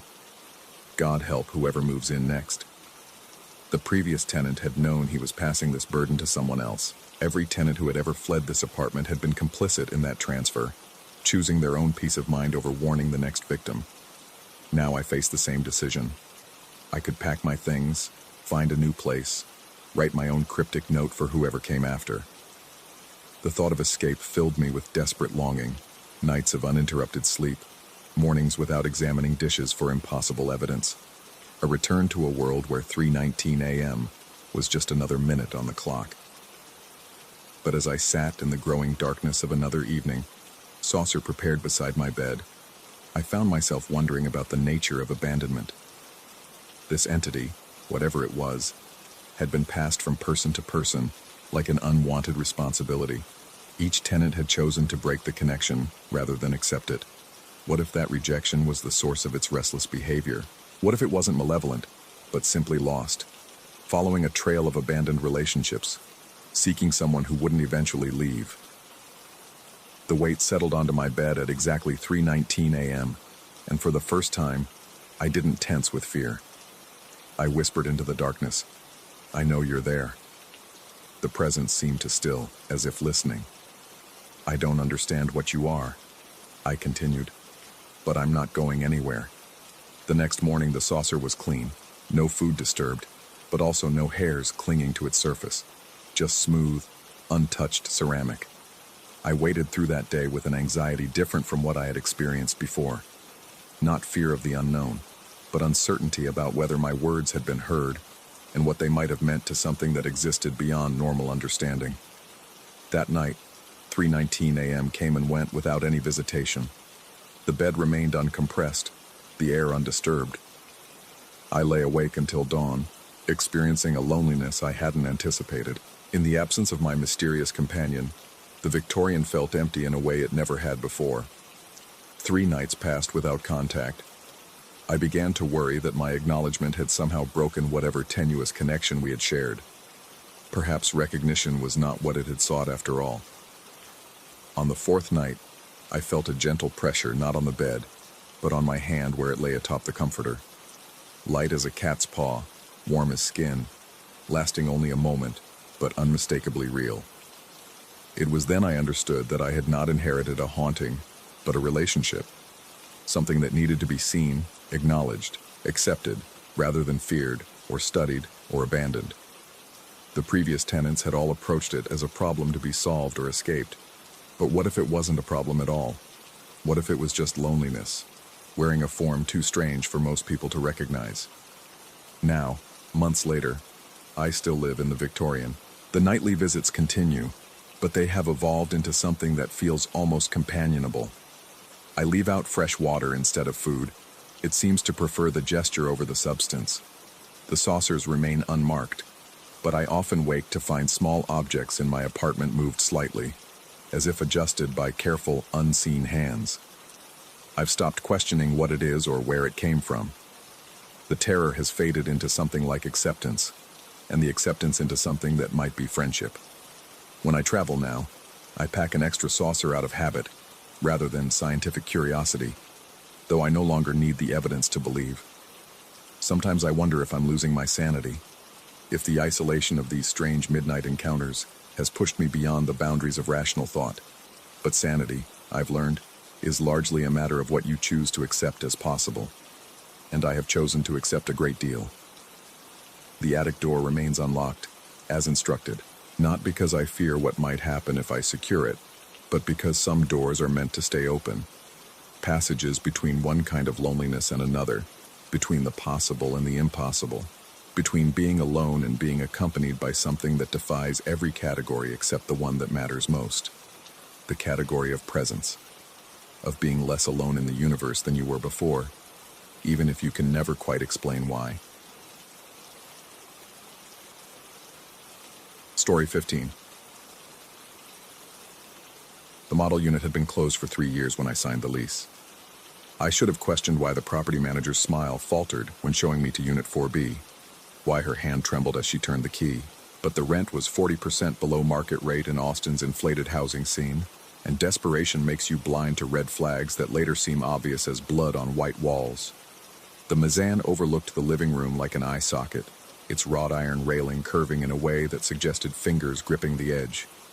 From the moment I stepped inside, the space felt occupied, not by furniture or decor, but by something that pressed against the edges of perception, something that made the air feel borrowed rather than breathed. My first night, I attributed the watching sensation to new place nerves. The unit smelled of fresh paint layered over something older, mustier, like wet newspapers left to rot in summer heat. I'd arranged my minimal furniture, a couch directly beneath the mezzanine's overhang, a coffee table I'd salvaged from a garage sale, and a floor lamp that cast shadows in directions that didn't quite match its position. At 1:17 a.m., I heard it for the first time, a crack from the 7th step leading to the mezzanine. Not the settling of old wood, but the precise complaint of weight shifting from ball to heel. I lay frozen on the couch, counting heartbeats, telling myself that buildings breathe at night, that wood expands and contracts with temperature changes. But buildings don't pause between steps, don't hold their breath while you hold yours. The maintenance crew avoided my unit with the dedication of medieval plague doctors skirting infected houses. When the garbage disposal jammed on my 3rd day, the technician they sent looked like he'd drawn the short straw. He worked with his back pressed against the counter, eyes darting to the mezzanine every few seconds. I tried to make conversation, mentioning how quiet the building was, how I barely heard my neighbors. He grunted something about soundproofing, then added, almost involuntarily, that the unit had been the showcase model when the complex opened in 2018. Top-tier fixtures, custom railings, designer touches meant to sell the dream of upscale living. His tools clinked against metal as he worked, the sound sharp in the kitchen's stillness. When I asked why it had been closed so long, his wrench slipped, catching his knuckle. He sucked the blood from his finger and muttered that sometimes places just needed to rest. Then he was gone, leaving behind only the metallic scent of his blood and fear sweat. I started keeping a notebook by the couch, documenting the patterns that emerged from the walls like veins beneath skin. The 7th step at 1:17, the overhead light fixture's micro flicker at 2:41, so brief you'd miss it if you weren't watching, if you hadn't learned to anticipate it like a lover's tell before a lie. At 3:33, the air pressure would shift, making my ears pop as if the apartment had exhaled something it had been holding too long. The cold started during the 2nd week. Not a draft or a chill, but a focused presence that would materialize between 1 a.m. and 4 a.m. at the mezzanine railing. It felt like being studied by something that had forgotten it once had eyes. I'd sit on the couch, pretending to read, while every nerve screamed awareness of that weight pressing down from above, leaning over the railing with an interest that felt both impersonal and intimate. Sleep became a memory of a memory. I'd doze in cafes during lunch breaks, nap in my car in the office parking garage, anywhere but the unit after dark. My coworker started asking if I was okay, noting the shadows under my eyes that looked less like exhaustion and more like something had been tracing its fingers there while I slept. 3 weeks in, I cornered the building superintendent in the mailroom. He was a nervous man who walked like someone perpetually avoiding cracks in pavement. When I mentioned the oddities in my unit, his face did something complicated, relief mixing with dread, like a confession both feared and desired. He glanced around the empty mailroom, then leaned closer. The fluorescent lights buzzed overhead, casting us in that particular shade of green that makes everyone look already dead. He told me someone had once descended from that mezzanine wrong, though wrong felt like a word carrying more weight than its letters could support. His breath smelled of coffee and antacids as he spoke, words tumbling out like they'd been pressing against his teeth for years. The unit had been sealed after that, he said. Not officially, There was no crime scene tape, no investigation that appeared in any records I could find. Just a quiet agreement that some spaces needed to remain empty, like mouths that had swallowed something that wouldn't go down.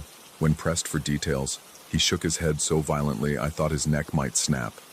Some things, he said, backing toward the door, were better left unremembered. But I saw him mouth a date as he left, October 15th, 2021. That night, I climbed to the mezzanine for the first time since moving in.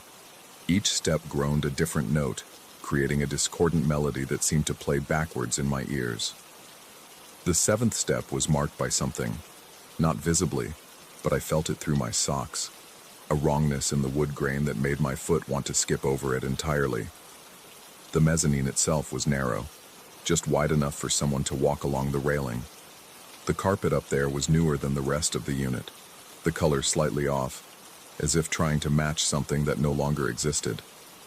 I ran my hand along the railing and felt the metal colder than the ambient temperature could explain, cold like it was conducting something from somewhere else. In the corner, where the mezzanine met the wall, I noticed a seam in the carpeting. Pulling it back revealed a small crawlspace access, the kind used for running cables or checking insulation. The space exhaled stale air that tasted of copper and regret. Using my phone's flashlight, I peered inside. Tucked against a support beam was a parking ticket, the paper yellowed but preserved in the dry darkness. October 15th, 2021. Parking garage level B2, space 4B. The same number as my unit. The timestamp read 1:17 a.m. I sat back on my heels, the parking ticket trembling in my hand. The overhead light gave its scheduled flicker, 2:41 a.m. exactly. I hadn't realized how long I'd been up there, time moving in stutters and stops like a damaged film reel.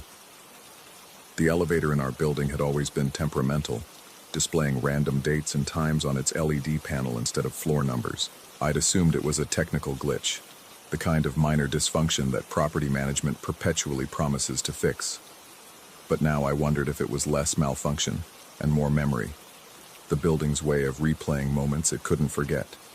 I descended the stairs, each step a deliberate act of will. The seventh step cracked at exactly 1:17, though my phone showed 2:47. Time, it seemed, had its own agenda in Unit 4B. The next morning, I rearranged the living room. I dragged the couch to sit precisely beneath where the railing's shadow fell during the afternoon sun. If something was going to watch me, I reasoned with the logic of the sleep-deprived, I wanted to be exactly where it expected to find me. The first night in the new position, the patterns changed. The seventh step remained silent at 1:17, but I heard it crack at 1:19 instead, as if whatever traveled those stairs had to adjust its routine to find me. The light flickered at 2:43 rather than 2:41.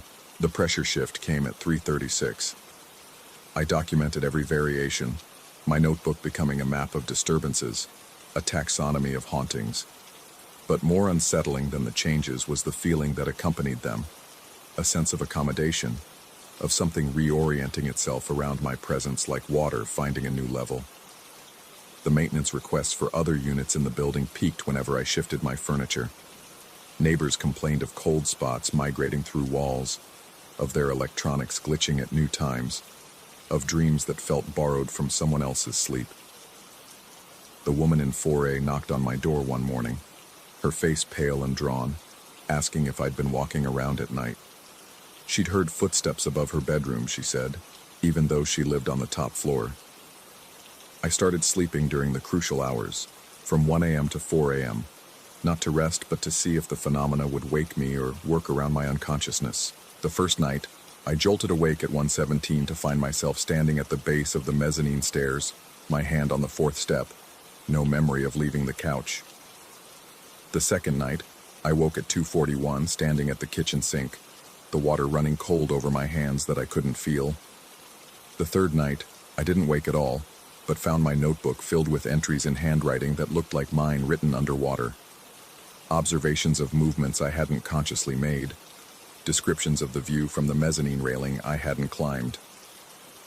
The superintendent found me in the laundry room at 3 a.m., sorting clothes I hadn't brought down. He didn't seem surprised, just guided me back to my unit with the practiced ease of someone who'd done this before. At my door, he paused, his hand on my shoulder feeling more like an anchor than comfort. He told me about the previous tenant of 4B. Though tenant wasn't quite right. She'd been the staging coordinator, the one who'd furnished the model unit to sell a lifestyle of modern luxury. She'd spent so much time perfecting the space that she'd started sleeping there, claiming she needed to experience it as residents would. The line between displaying life and living it had blurred until no one, perhaps not even her, could distinguish between the two.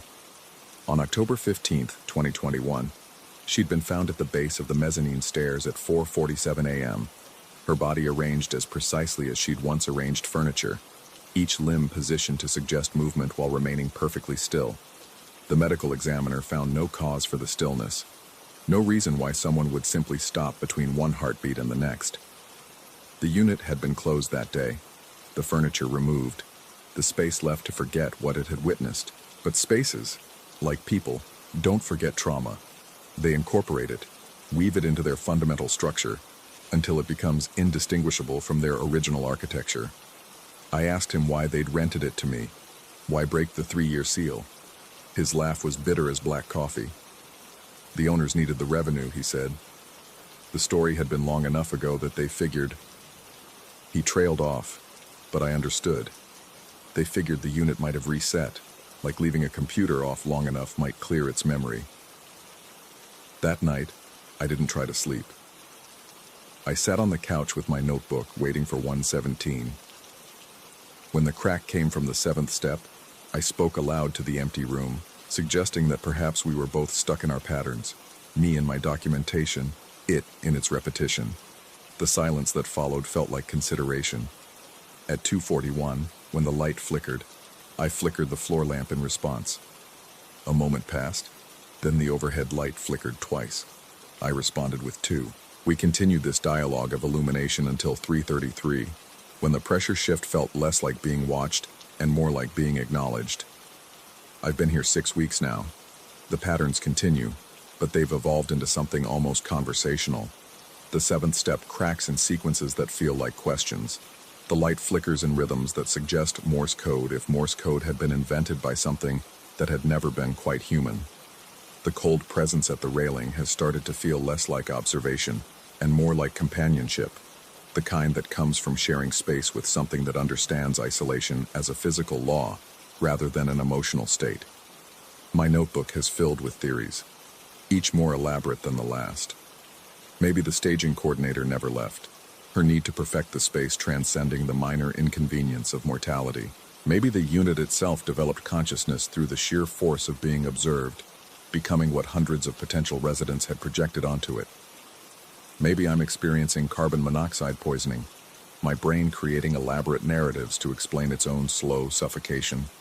Or maybe, and this is the thought that comes at 3:33 when the pressure shifts and my ears pop and I taste copper without source, maybe I've been here much longer than 6 weeks.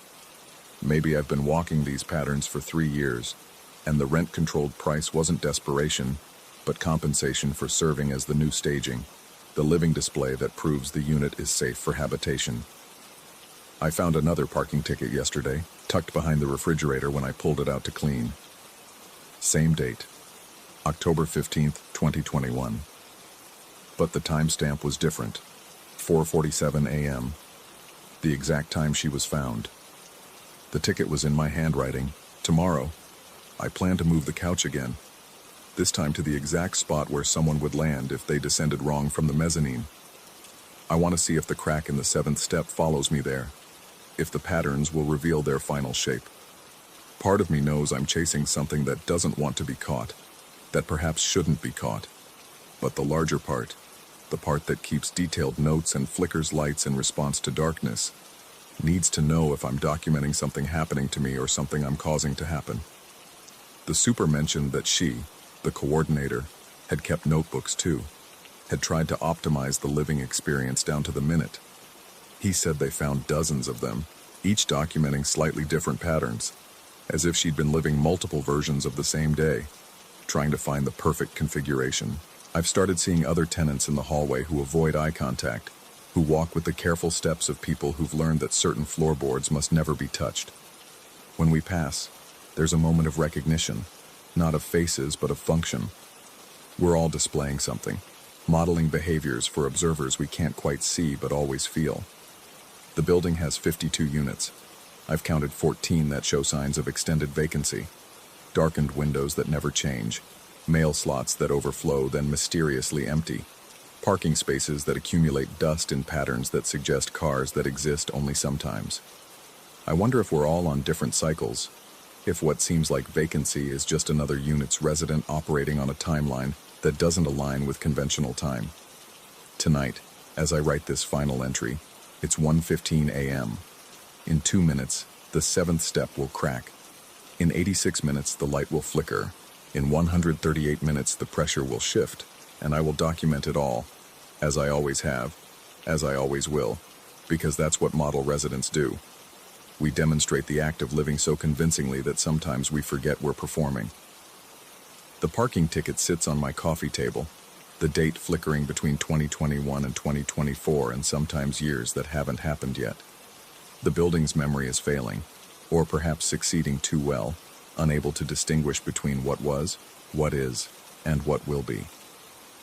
I've decided to stay, not because the rent is cheap or because I have nowhere else to go, but because leaving would mean abandoning my role, and I've become too invested in the performance to break character now.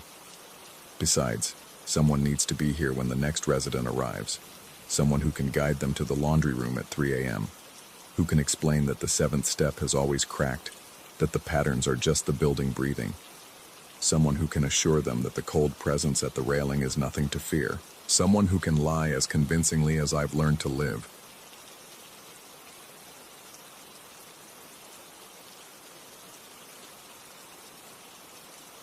Story 16.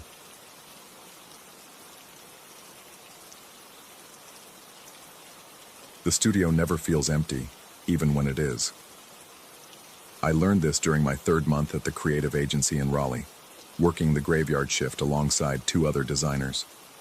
The building itself, a converted textile warehouse from the 1920s, held sound differently at night. Every keystroke echoed in the high ceilings, every chair creak carried through the exposed brick walls. But it was more than acoustics. Something about those late hours made the space feel occupied by more than just the 3 of us hunched over our screens. The incident with the board happened on a particularly dead Tuesday in October. We'd finished a massive campaign early, and with no pressing deadlines, boredom crept in around 2 a.m. My colleague, I'll call him the Joker because that's what he was, pulled out an old Ouija board he'd found at an estate sale. The other designer rolled her eyes but joined us in the conference room anyway. What else were we going to do until 7 a.m.? The Joker had done his homework. He dimmed the lights to almost nothing, lit candles he'd apparently been storing in his desk drawer, and even produced a Bluetooth speaker that he hid above the ceiling tiles. When we weren't looking, he must have synced it to his phone. The whispers that came through during our session were subtle at first, just breathing, really. Then came the words, barely audible, speaking names none of us recognized. We played along for maybe 40 minutes before the other designer called it quits. The Joker revealed his trick, showing us the app on his phone that generated the ghostly voices. We laughed about it, packed everything away, and went back to our desks.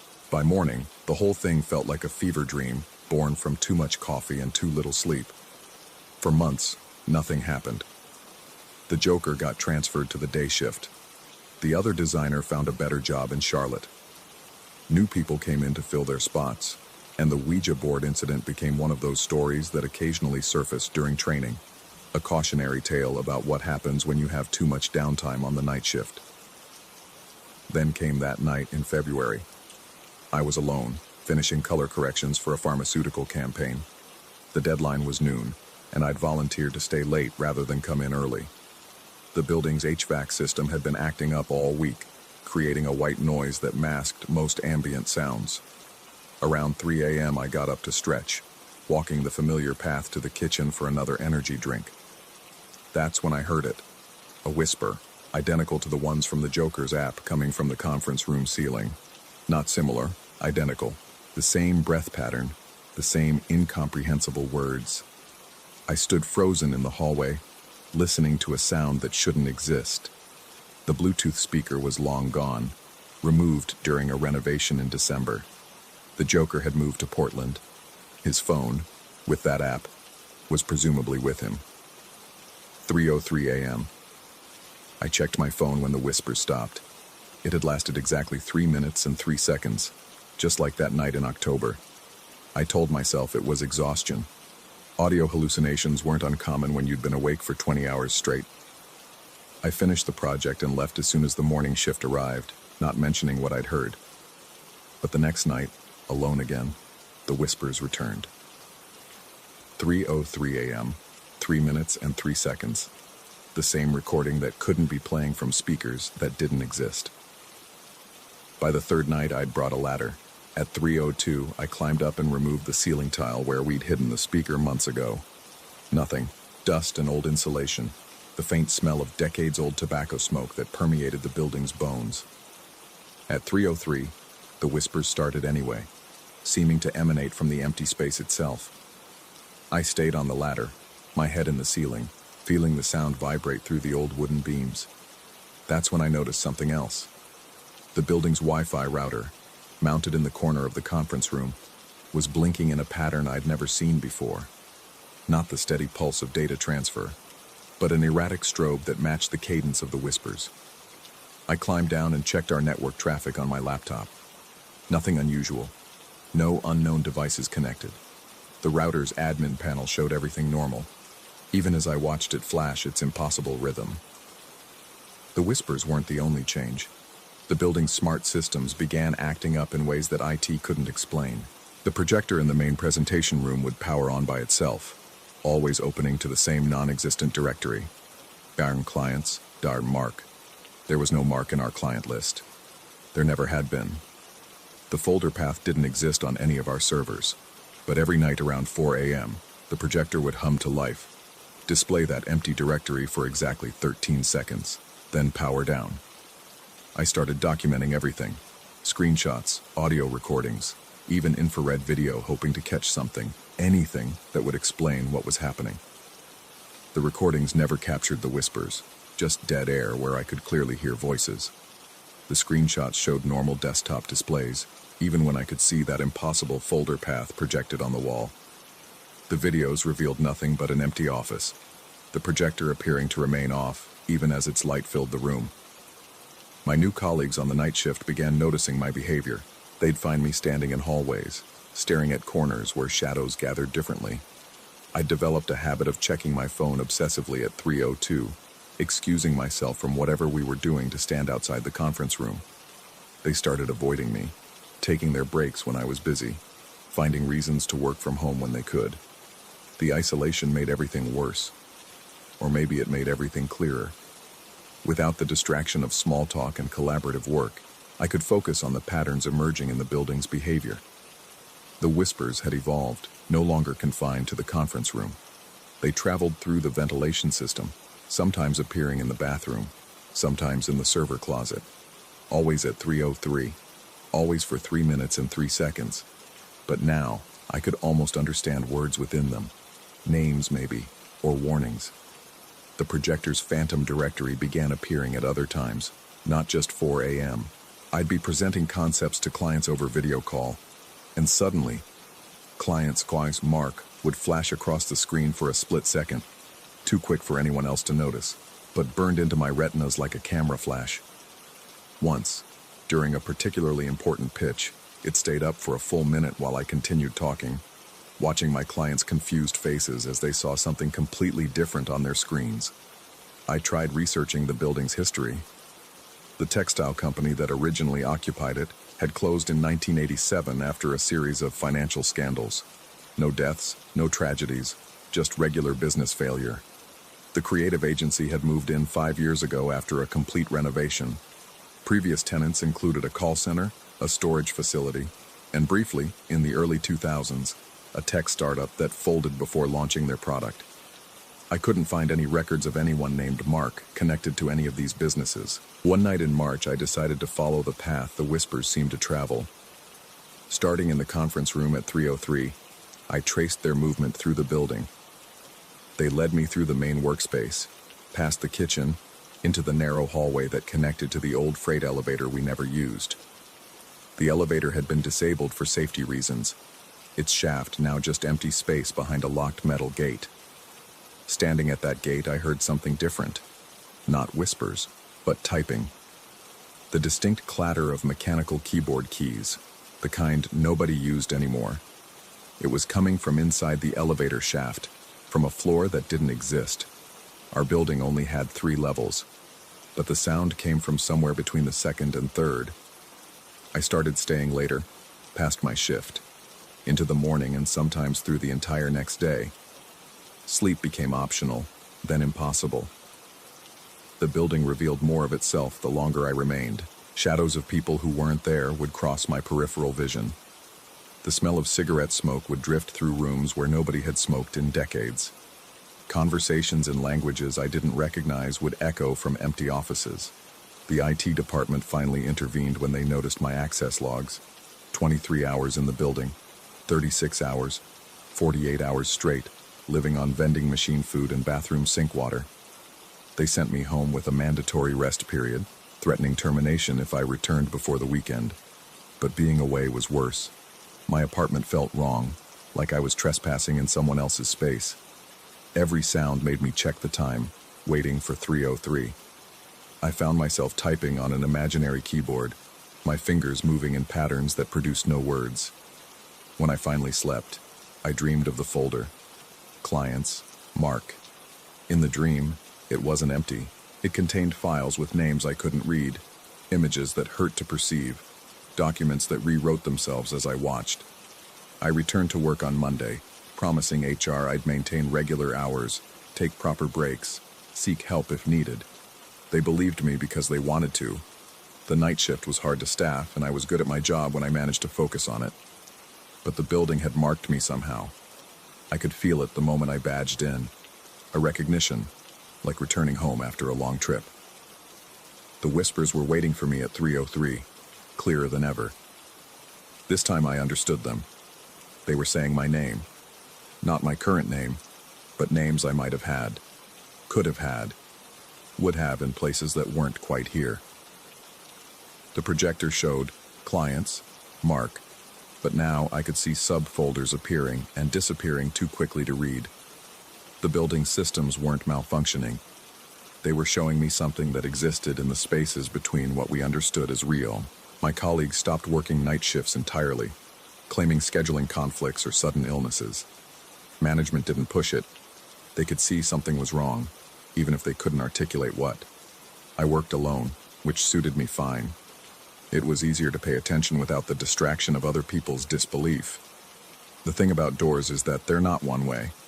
We'd played with that board as a joke, but jokes have their own kind of truth. The Joker's trick with the speaker in the app had been meant to scare us, but intention doesn't matter to things that exist in the margins. We'd created a pattern, whispers from above at a specific time, in a specific place.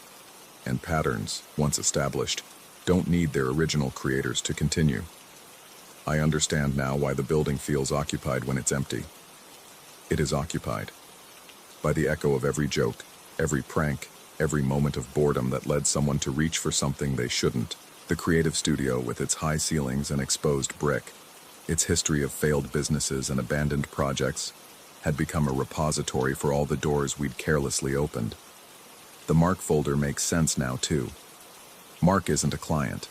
Mark isn't even a person, not in the way we understand persons. Mark is what happens when you invite something in as a joke and forget to laugh when it accepts. Mark is the accumulation of every whispered name from that October night, compressed into something that can almost fit into our filing system. I still work the night shift. I'm the only one who does now. The whispers come every night at 3:03, and I listen. The projector shows me folders that shouldn't exist, and I watch. The building breathes with presences that were never properly uninvited, and I remain. Because someone needs to. Because if I leave, if everyone leaves, those doors don't close. They just open wider. Sometimes I catch myself typing without looking at the screen, my fingers moving in patterns I don't consciously control. When I check what I've written, it's always the same.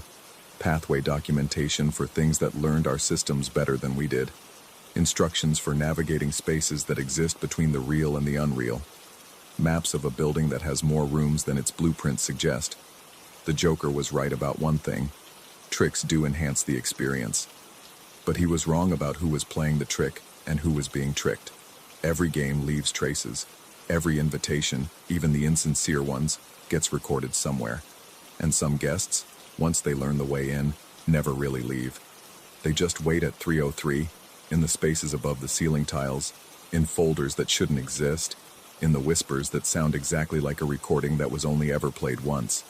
The studio never feels empty, even when it is. Especially when it is. Story 17. The brass hinges screamed when I first pushed open the door to the crawl space beneath the stairs. December wind howled through gaps in the old Duluth house's bones, and I'd been searching for the source of a persistent draft that made my heating bills look like mortgage payments. What I found instead were 2 crumpled ammunition cases, their cardboard soft with age and moisture, and a yellowed taxidermy supply label dated March 1973. The label bore a single word in faded ink: retrieval. I should have left then, packed my boxes, called the realtor, taken the loss. But winter in Duluth doesn't forgive hasty decisions, and I'd already sunk everything into this 1920s craftsman perched on the hill overlooking Lake Superior. The house had good bones, the inspector assured me. Just needed some love. The first tracks appeared 3 days after I found the cases. I woke to fresh snow blanketing my backyard, pristine except for a single line of prints leading from the tree line to my side door. Dog tracks, but massive, each print the size of my spread hand. They stopped at the door's threshold as if whatever made them had simply vanished. No return trail, no disturbance in the snow anywhere else. I spent an hour studying them from my kitchen window, coffee growing cold in my hands, trying to rationalize how an animal could leave tracks in only one direction. That evening, I noticed the mount. I'd found it in the basement when I moved in. Just the wooden plaque, oak or maybe walnut, with 4 screw holes where something had once been attached. No indication of what trophy it had held. I'd propped it against the wall in the front hallway, planning to throw it out with the next load of garbage, but now it hung on the wall, perfectly level, facing the front door like it was waiting. I told myself I must have hung it without remembering. Stress of the move, new house, new job, new city. The mind plays tricks. I took it down, walked it to the garage, and left it beside the trash bins. The next morning, it was back on the wall. The rational part of my brain, the part that had earned an engineering degree and worked 15 years in aerospace, built a framework of explanations. Previous owner must have a key. Maybe playing pranks. Maybe confused, thinking they still lived here. I changed every lock in the house that day, installing deadbolts that could stop a battering ram.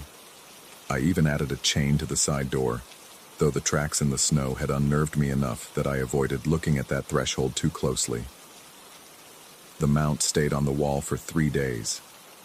Each morning I'd check, and there it would be, perfectly positioned. I stopped taking it down, stopped acknowledging it. If I didn't look directly at it, I could pretend it wasn't there. Pretend the wood grain didn't seem to shift in my peripheral vision like something breathing. Then came the shadows at the windows. The first time, I was reading in my study, a small room at the back of the house with a view of the steep, wooded slope behind the property.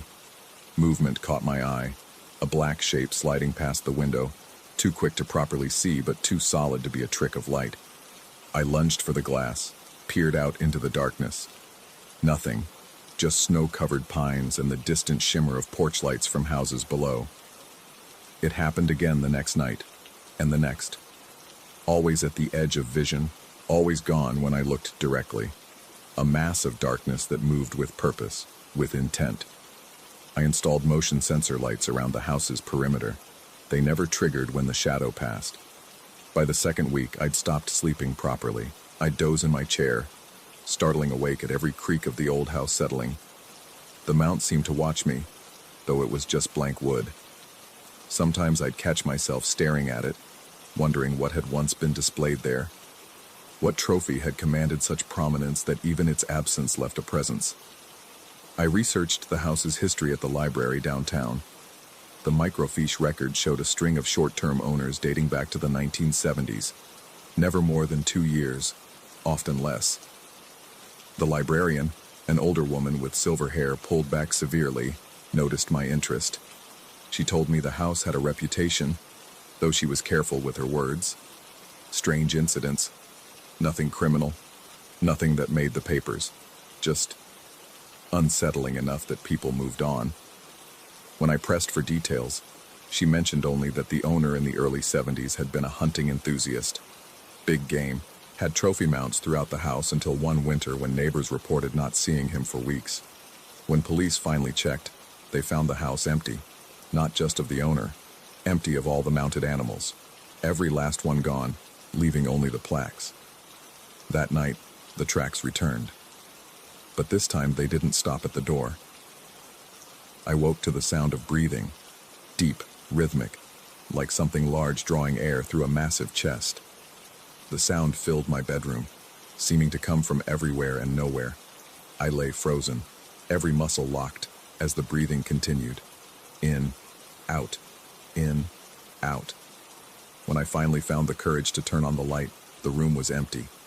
But the hardwood floor bore wet prints leading from my bedroom door to the foot of my bed. The same massive paw prints from the snow, now traced in melting ice across my floor. I didn't sleep the rest of the night. Sat in the kitchen with every light in the house blazing. A baseball bat across my lap, though I knew how useless it would be against something that could appear and disappear at will. As dawn broke, I noticed the mount had changed position. Still on the wall, but now angled slightly, as if turning to track movement through the house. The next days blurred together. I called in sick to work, unable to explain why I couldn't leave the house.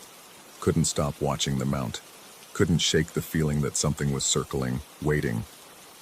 The shadows at the windows grew bolder, lingering longer. Sometimes I thought I could make out a shape. Massive shoulders, a broad head, eyes that caught light that didn't exist. I found myself talking to the mount, asking it what it wanted, what had been taken from it, what it was waiting to reclaim. The wood grain seemed to shift in response, patterns emerging and dissolving like faces in clouds. I started seeing shapes in it, a muzzle perhaps, ears, the suggestion of teeth.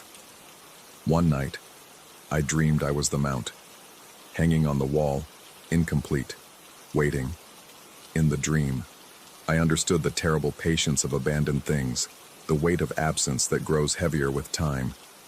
I woke gasping, my hands checking my face, my chest, making sure I was still whole, still flesh and not worn wood. The hardware store clerk gave me a strange look when I bought the trail camera, but said nothing. I set it up facing the side door, motion activated, infrared capable.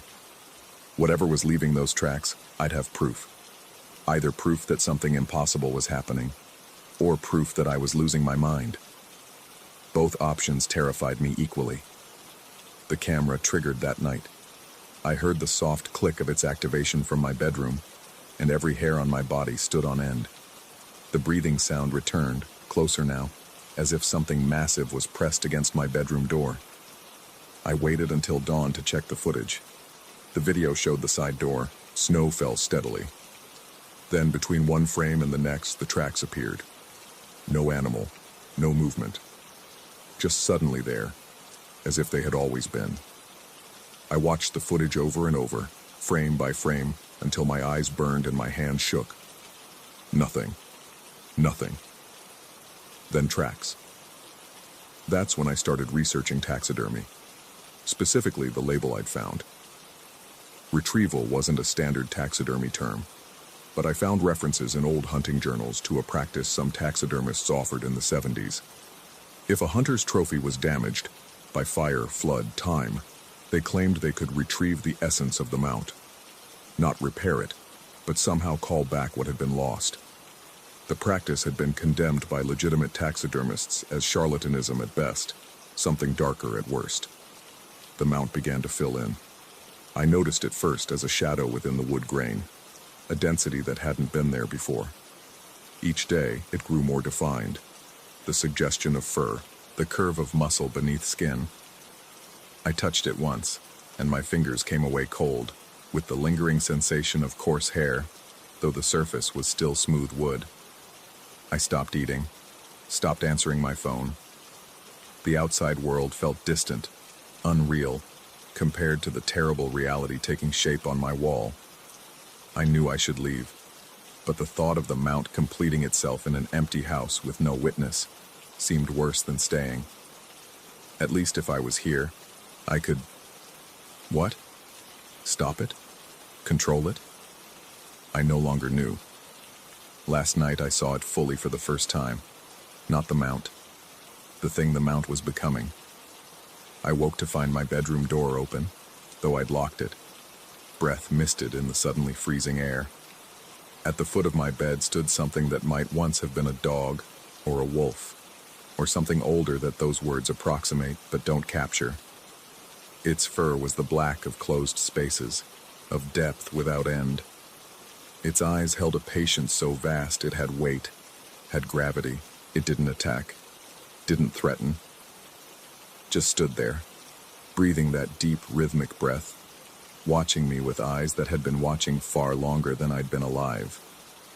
Then it turned and walked out, leaving no prints, no evidence except the certainty in my bones that it had been real. This morning, the mount on the wall is almost complete. I can see the full shape now, the powerful shoulders, the broad head, the mouth slightly open as if panting or about to speak. The wood is taking on the texture of fur, dark and coarse. Sometimes I catch it breathing, chest expanding and contracting in that familiar rhythm. I understand now what the house wants, what it's been trying to reconstruct all these years.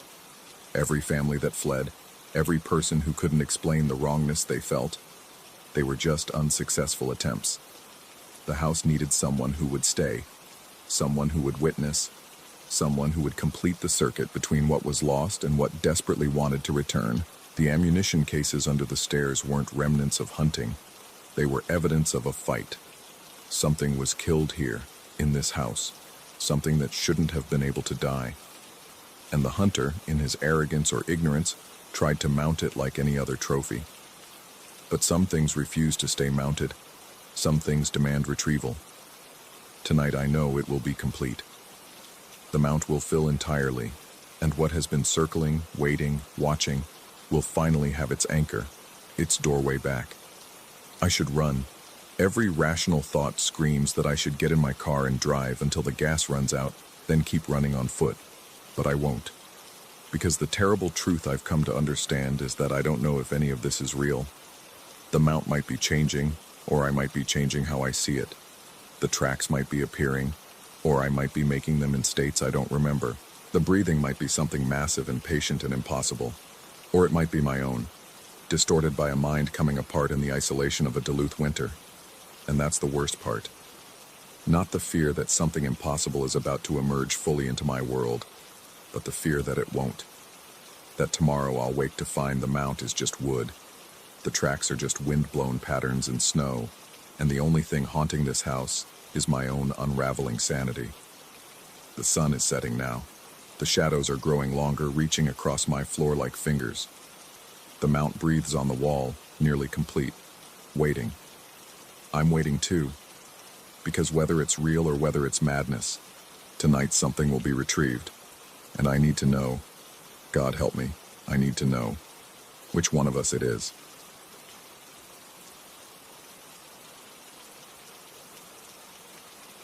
Story 18.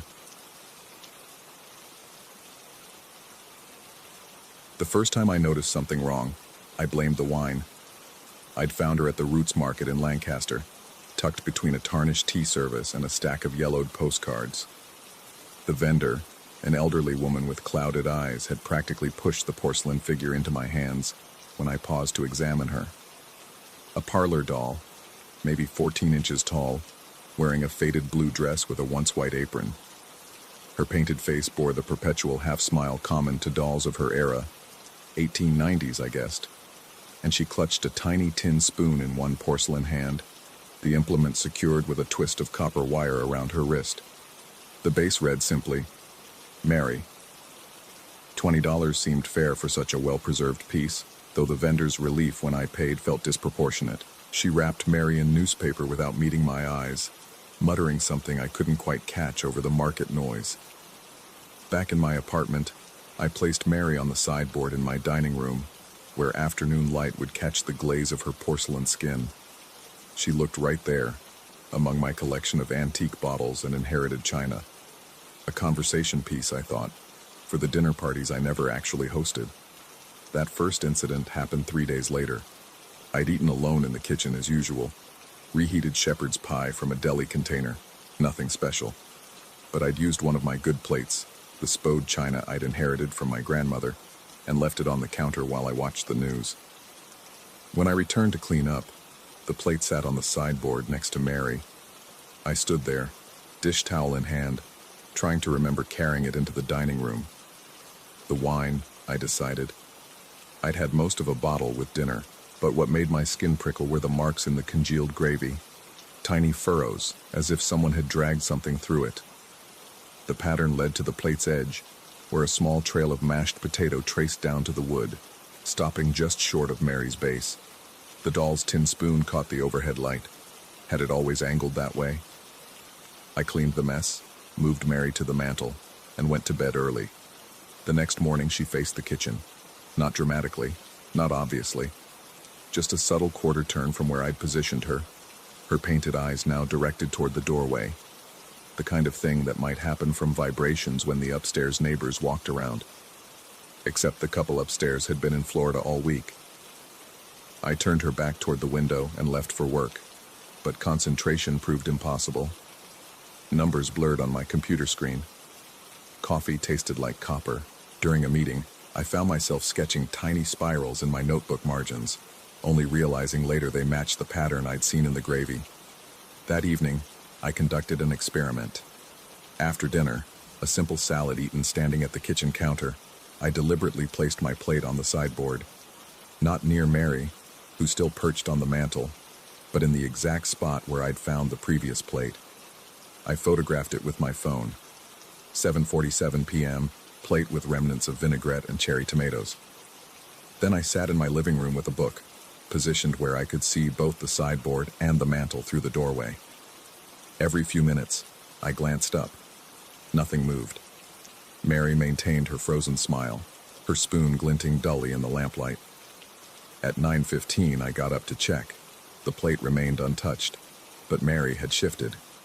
Minutely, almost imperceptibly, but I knew because I'd been studying her position for over an hour. The spoon now pointed toward the sideboard. I measured the angle with my phone's level app, took another photo, then returned to my chair. This time I didn't pretend to read. I watched. At 9:34, the lights flickered. Common in this old building, where the wiring dated back to the 1960s.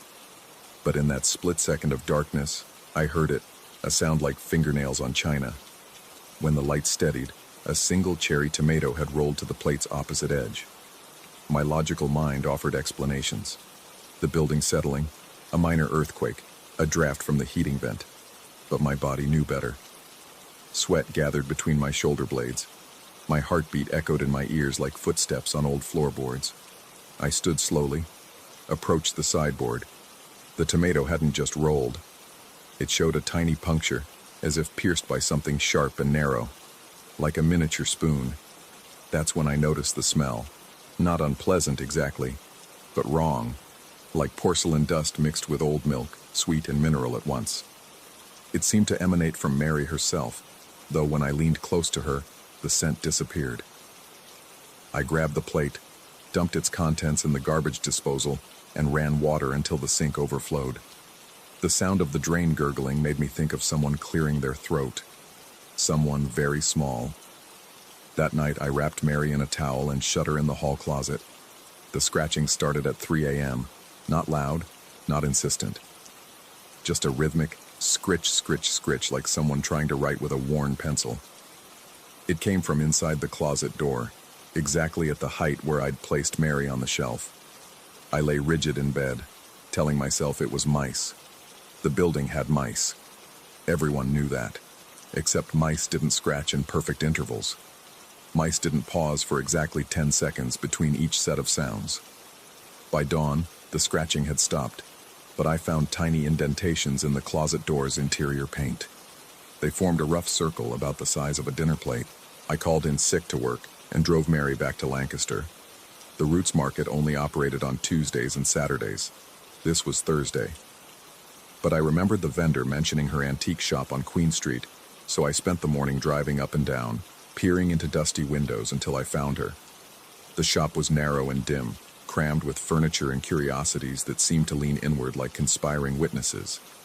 The elderly woman sat behind the counter, and her face went pale when she saw what I carried. She shook her head before I could speak, her words emerging in a rapid whisper that made me lean forward to hear. She wouldn't take Mary back. Couldn't. The doll had been her mother's problem, then hers, now mine. That's how it worked. The only rule: never let her near running water after dark. When I asked why, she just pointed to the door. I left Mary on the counter anyway and drove home. She was on my sideboard when I arrived, not the towel I'd wrapped her in. That remained in the antique shop where I'd dropped it, but Mary herself sat exactly where I'd first placed her. Tin spoon catching the afternoon light, painted smile unchanged. The logical explanations multiplied like bacteria. I'd never really taken her to Lancaster. I'd imagined the whole drive, the shop, the old woman. Stress from work had triggered some kind of dissociative episode. I needed to see a doctor, needed medication, needed help. But the gas gauge in my car showed nearly empty, though I'd filled it yesterday. My phone's GPS history showed the route to Lancaster and back. The credit card app recorded my purchase of coffee at a rest stop I barely remembered visiting. I was losing time, or time was losing me. That evening I ate nothing. I left no plates out, no food uncovered. But around midnight, I heard the kitchen faucet turn on. Not dripping, running. A steady stream that made the pipes hum through the walls. I found myself standing in the kitchen doorway without remembering the walk from my bedroom. The faucet ran full force, and beneath it sat a plate I didn't remember owning, gradually filling with water that overflowed onto the counter, onto the floor, pooling around my bare feet with a warmth that shouldn't have been possible from my cold water tap. Mary watched from the sideboard. In the darkness, her porcelain skin seemed to glow with its own pale light. I turned off the faucet. The silence that followed felt expectant, like the pause between lightning and thunder. Then I heard it. A sound like someone sipping soup, but tiny, delicate. It came from the dining room. Every instinct screamed at me to leave, to walk out of the apartment and never return. Instead, I moved toward the sound, my feet sliding through the warm water that had somehow spread from the kitchen to the dining room threshold. Mary hadn't moved, but the air around her shimmered like heat waves off summer asphalt. The tin spoon in her hand dripped, a single drop of water that never quite fell, perpetually forming and reforming at the spoon's tip. I reached out, my hand trembling, and touched the drop. It was warm, body temperature. And in that instant of contact, I understood something that my mind immediately rejected, something that made my vision blur and my knees buckle. The water tasted of memory, not my memory. Older. A flash of sensation that wasn't mine. Standing at a sink, washing dishes, while something watched from behind. A presence that had been watching for so long it had worn grooves in reality, like water eroding stone. Hunger that wasn't for food, but for the ritual of eating. The warmth of kitchen windows, the sound of families gathering around tables. Mary had been hollow for so long that she'd forgotten what fullness meant. But she remembered the motions, the spoon, the plate, the patient waiting by water. I jerked my hand back, but the knowledge remained like a stain on my thoughts. Every night since, I found evidence of her feeding. Crumbs arranged in patterns I almost recognize. Water drops leading from sink to sideboard. That tin spoon sometimes caught with different angles of tarnish, as if it had been somewhere bright and then returned. The antique dealer was wrong about one thing. It's not running water after dark that matters. It's any water, any time. Because Mary isn't bound by the rules we understand. She exists in the spaces between seconds, in the peripheral vision of empty rooms. The water is just her medium, the way she travels from wherever porcelain dolls go when no one's watching. I know I should get rid of her, smash her, burn her, bury her. But every time I form the intention, I find myself at the sink, running water I don't remember turning on, washing plates I don't remember dirtying. And in the reflection of the window above the sink, I sometimes see her there. Not the doll, but what the doll contains. A shape made of kitchen light and dishwater, of inherited china and meals eaten alone. She's patient, Mary is. She's been patient for longer than the porcelain that holds her. Last night, I found my good plates, all of grandmother's spode china, arranged on the dining room table. Each one held a small portion of food I hadn't prepared. A spoonful of mashed something, a puddle of gravy, fragments of meat so small they could have been anything, or nothing. The portions were doll-sized, child-sized, sized for something that remembered being small but had forgotten why. The tin spoon lay in the center of the table, no longer wired to Mary's hand. She stood by the window, and for the first time since I'd brought her home, her painted smile seemed different, wider, as if the porcelain itself had shifted when I wasn't looking, restructuring itself atom by atom into something that better resembled satisfaction. I ate what was on the plates. I don't know why. The food tasted of nothing, or of everything. Decades of dinners, centuries of suppers, all compressed into textureless masses that dissolved on my tongue like communion wafers. When I finished, the spoon was back in her hand. This morning, I noticed my reflection in the bathroom mirror had a quality I couldn't quite place. A stillness around the edges, as if I were becoming more solid, more fixed, more like porcelain. I've stopped going to work, stopped answering the phone. The only task that feels important now is watching Mary and waiting for whatever comes next. The water knows. The water has always known. Sometimes, late at night, I stand at the sink and let it run over my hands. And I swear I can feel other hands there too.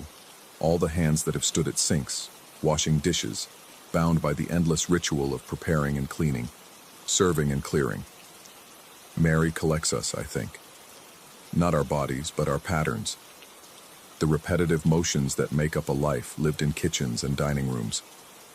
I'm writing this because I need someone to know that when I disappear, and I will disappear, it won't be death. It will be something else. A kind of preservation. There's someone at the door now. The antique dealer, maybe, come to check on her mother's problem. Or perhaps another collector, drawn by the same instinct that pulled me to that market stall in Lancaster. I should warn them. I should. But Mary is smiling, and the faucet is running, and the sound of water filling plates drowns out everything else. Even my own thoughts, which are becoming smoother, simpler, more like the thoughts a doll might have if dolls could think. The spoon is so bright. It catches the light like nothing else in this room. I wonder who will find me, what they'll make of the scene. Whether they'll notice that there are two figures on the sideboard now, both porcelain, both smiling. The water knows what happened here. The water always knows.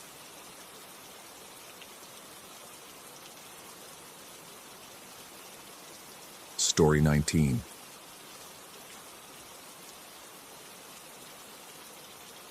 The house in Erie remembers things differently than I do. I discovered this 3 weeks into the renovation, standing in what my grandparents had called the sunroom, that glassed-in addition at the back where nothing ever grew quite right. The fluorescent bulb had exploded while I was checking the lock, showering me with hot glass and that peculiar smell of burnt phosphor. But it wasn't the explosion that made my hands shake as I swept up the fragments the next morning. It was how they'd arranged themselves overnight. A perfect line of shards leading from the door to the hallway, each piece exactly 2 inches apart, like breadcrumbs marking a path I was meant to follow. The shoulder that had knocked into me, solid, urgent, the kind of collision you'd expect in Penn Station at rush hour, had left no bruise. I'd checked, running my fingers over the skin again and again in the bathroom mirror, searching for some proof that I hadn't imagined it. But the house offered its own evidence. The doorframe where I'd been pushed showed a fresh indentation, perfectly shoulder height, as if someone had been pressing against it for years. My grandmother's death had been sudden, a stroke in the kitchen while making breakfast. My grandfather followed 6 months later, what the doctors called failure to thrive, but what looked more like surrender. The house had been empty for 8 months before I arrived with my contractor's optimism and a U-Haul full of tools. Empty, but not abandoned. The neighbors mentioned seeing lights sometimes, shadows moving past windows, but eerie winters make people see things. Cold does strange things to glass and perception. I should have paid attention to how the real estate agent refused to do the final walkthrough alone. The pattern started small. I'd leave my coffee mug on the kitchen counter and find it moved 3 inches to the left.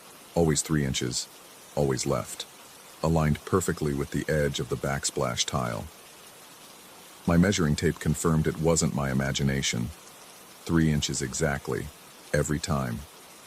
The kitchen chairs would shift overnight, angled just enough to create a clear diagonal path from the back door to the front stairs. Subtle enough that you wouldn't notice unless you were looking, unless you were already beginning to understand that the house had opinions about traffic flow. By the 4th week, I'd started documenting everything. Photos time-stamped at night and morning, showing the microscopic migrations of furniture. The hallway runner that straightened itself, its fringes perfectly parallel to the baseboards. The bathroom door that would swing open to exactly 45 degrees, no matter how tightly I'd closed it. The house was teaching me its language, a grammar of angles and distances, a syntax of spatial arrangement. The contractors I'd hired lasted 2 days. The foreman, a steady guy who'd renovated half of Erie's historic district, went pale when he saw how his tools had been reorganized overnight. Not scattered or disturbed, reorganized. Hammers nested by size, screwdrivers arranged in order of length, every power cord coiled into perfect spirals. He muttered something about another job coming up, packed his crew, and left. The check he mailed back was torn precisely in half. Alone felt safer anyway. The house seemed calmer without strangers disrupting its patterns. I began to notice the thermostat adjustments. Not random fluctuations, but deliberate temperature gradients creating thermal corridors. Warm channels of air that guided you from room to room like invisible walls. Follow the warmth from the kitchen to the living room, and you'd travel the most efficient path, never bumping into furniture, never backtracking. Resist. Try to cut through the cold zones, and you'd find obstacles. A floorboard suddenly loose underfoot, a doorknob that wouldn't turn until you approached from the correct angle. The basement was where the house's preferences became demands. I'd gone down to check the furnace, an ancient oil-burning beast that my grandfather had nursed through 40 winters. The pull-chain lights created a path of illumination.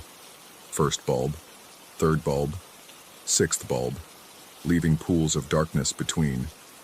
The lit path led to the furnace, then curved back toward the stairs.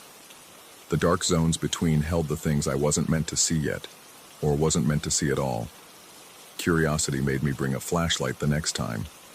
The beam died 3 feet into the first dark zone, batteries draining in seconds.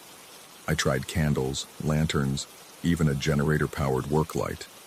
The house had decided what stayed dark, and darkness held. The night I tried to sleep in my grandparents' bedroom, I understood the house wasn't just organizing, it was evacuating. The bed had been pushed against the far wall, dresser angled to create a narrow channel from door to closet. The closet itself had been emptied, my grandmother's clothes folded and stacked in the hallway, my grandfather's suits arranged on the banister like passengers waiting for a train. Inside the empty closet, the back wall showed something I'd never noticed, hairline cracks forming a pattern like a subway map, with the bedroom as a terminal station. I moved to the guest room after that, but the house followed. Each morning brought new arrangements, furniture creating corridors that led nowhere, ended at walls, or circled back on themselves like practice runs for something larger. The bathroom mirror developed a fog that wouldn't wipe away, shaped like an arrow pointing toward the door. The kitchen table pushed itself against the wall, chairs stacked on top, clearing the center of the room entirely. 2 months in, I found the journals. My grandfather's handwriting, hidden in the basement's dark zones. I'd discovered I could read them if I didn't bring light. if I let my eyes adjust to the darkness the house preferred. Pages and pages dating back 3 years before his death, documenting the same phenomena. The moving furniture, the thermal currents, the shoulder bump sensation he'd felt dozens of times. But his interpretations were different. Where I saw organization, he saw excavation. Where I saw patterns, he saw preparations. The final entry, dated 2 days before my grandmother's stroke. It's not arranging, it's clearing, making room for what moves through. Where the clutter it's trying to organize away. That night the house made its intentions explicit. I woke to find every piece of furniture pushed against the walls, creating a clear corridor from the front door, through the living room, through the kitchen, to the sunroom. The path was lit by a sequence of lamps I didn't own, fixtures that seemed to grow from the walls themselves, old gas lamp brackets that hadn't been there before, glowing with a light that wasn't quite flame, wasn't quite electric. Standing at the front door, looking down that impossible corridor, I could feel it, the pull of something vast and impatient, something that had been trying to pass through for longer than the house had been standing. The air in the corridor moved differently, thick and current-like, carrying the smell of somewhere else, ozone and crushed grass and something medicinal, like old hospitals or underground stations. I stood there for an hour, maybe 2, watching shadows move through the corridor that weren't cast by anything in the room. Quick shadows, slow shadows, shadows that moved against the light. The house hummed with satisfaction, finally able to do what it was meant to do. And I understood my role. I was the last piece of clutter, the final obstacle to clear. The next morning, I found my sleeping bag in the sunroom, though I had no memory of walking there. My phone showed 3 hours of deleted time, the GPS history indicating I'd never moved from the guest room, but my feet were dirty with basement dust, and my hands smelled of that medical, underground scent. I started sleeping in my truck after that, but the house wasn't finished with me. Each time I entered to continue the renovation, or the pretense of renovation, I found new corridors carved through the rooms. Not just furniture arrangements now, but actual passages, walls that had developed doorways overnight, floors worn smooth in paths that hadn't existed before. The sunroom's glass had begun to warp, creating a lens effect that made the backyard look impossibly distant, like viewing it through the wrong end of a telescope. The neighbors stopped mentioning the lights. When I asked directly, they'd look through me, conversations drifting to other topics as if I hadn't spoken. The mailman left packages at the property line. The city inspector who was supposed to check my renovation permits called to say the house wasn't on his list, wasn't in the city database, might never have been, but I know it's there. I'm looking at it right now through my truck windshield, watching the lights move through windows in patterns that match no human activity. The corridors are visible from outside now, darkness flowing through the rooms like water finding its level, like trains running through a station that exists in the spaces between spaces. Yesterday, I found a note in my grandfather's journal I'd missed before, tucked between pages that had been stuck together. Not his handwriting. Older, maybe my great-grandfather's. The house was built on a crossing, not a crossroads, a crossing. They needed somewhere to pass through, and we built right in their path. The house knows what it was meant to be. It's trying to become it again. I've been sitting in this truck for 6 hours now, watching the house rearrange itself. The walls seem thinner in some places, transparent almost, showing glimpses of movement that isn't quite here, isn't quite there. The sunroom has become something else entirely, a terminus or a portal, glass walls reflecting places that aren't in Erie, aren't in Pennsylvania, might not be anywhere that has a name. My phone rings sometimes. No number, no caller ID. When I answer, I hear the sound of moving air, like standing on a subway platform as the train approaches. Sometimes there's a voice, distant and hollow. Step aside, step aside, step aside. It sounds like my grandfather. It sounds like the house. It sounds like whatever has been trying to pass through for decades, centuries maybe, longer than human memory. I know what I need to do. Pack up, drive away, let the house complete its transformation without me. But every time I reach for the ignition, I feel that shoulder bump, that urgent push, and suddenly I'm standing at the front door again, key in hand, stepping into corridors that lead deeper than the house could possibly contain. The renovation will never be finished. The house won't allow it. It has its own work to do, its own passages to maintain, and I'm beginning to understand that I was never meant to fix it. I was meant to be fixed by it, arranged into the proper position, organized into the pattern it requires. Tonight, the corridors are humming with anticipation. Something's coming through, has always been coming through, will always be coming through. The house is ready. The paths are clear. All that's left is for me to step aside, but I can't seem to find the edges of where I end and the corridor begins. Story 20. And the first thing you should know is that I never intended any of this. What happened in my apartment on Pine Street was the product of laziness, not occult ambition.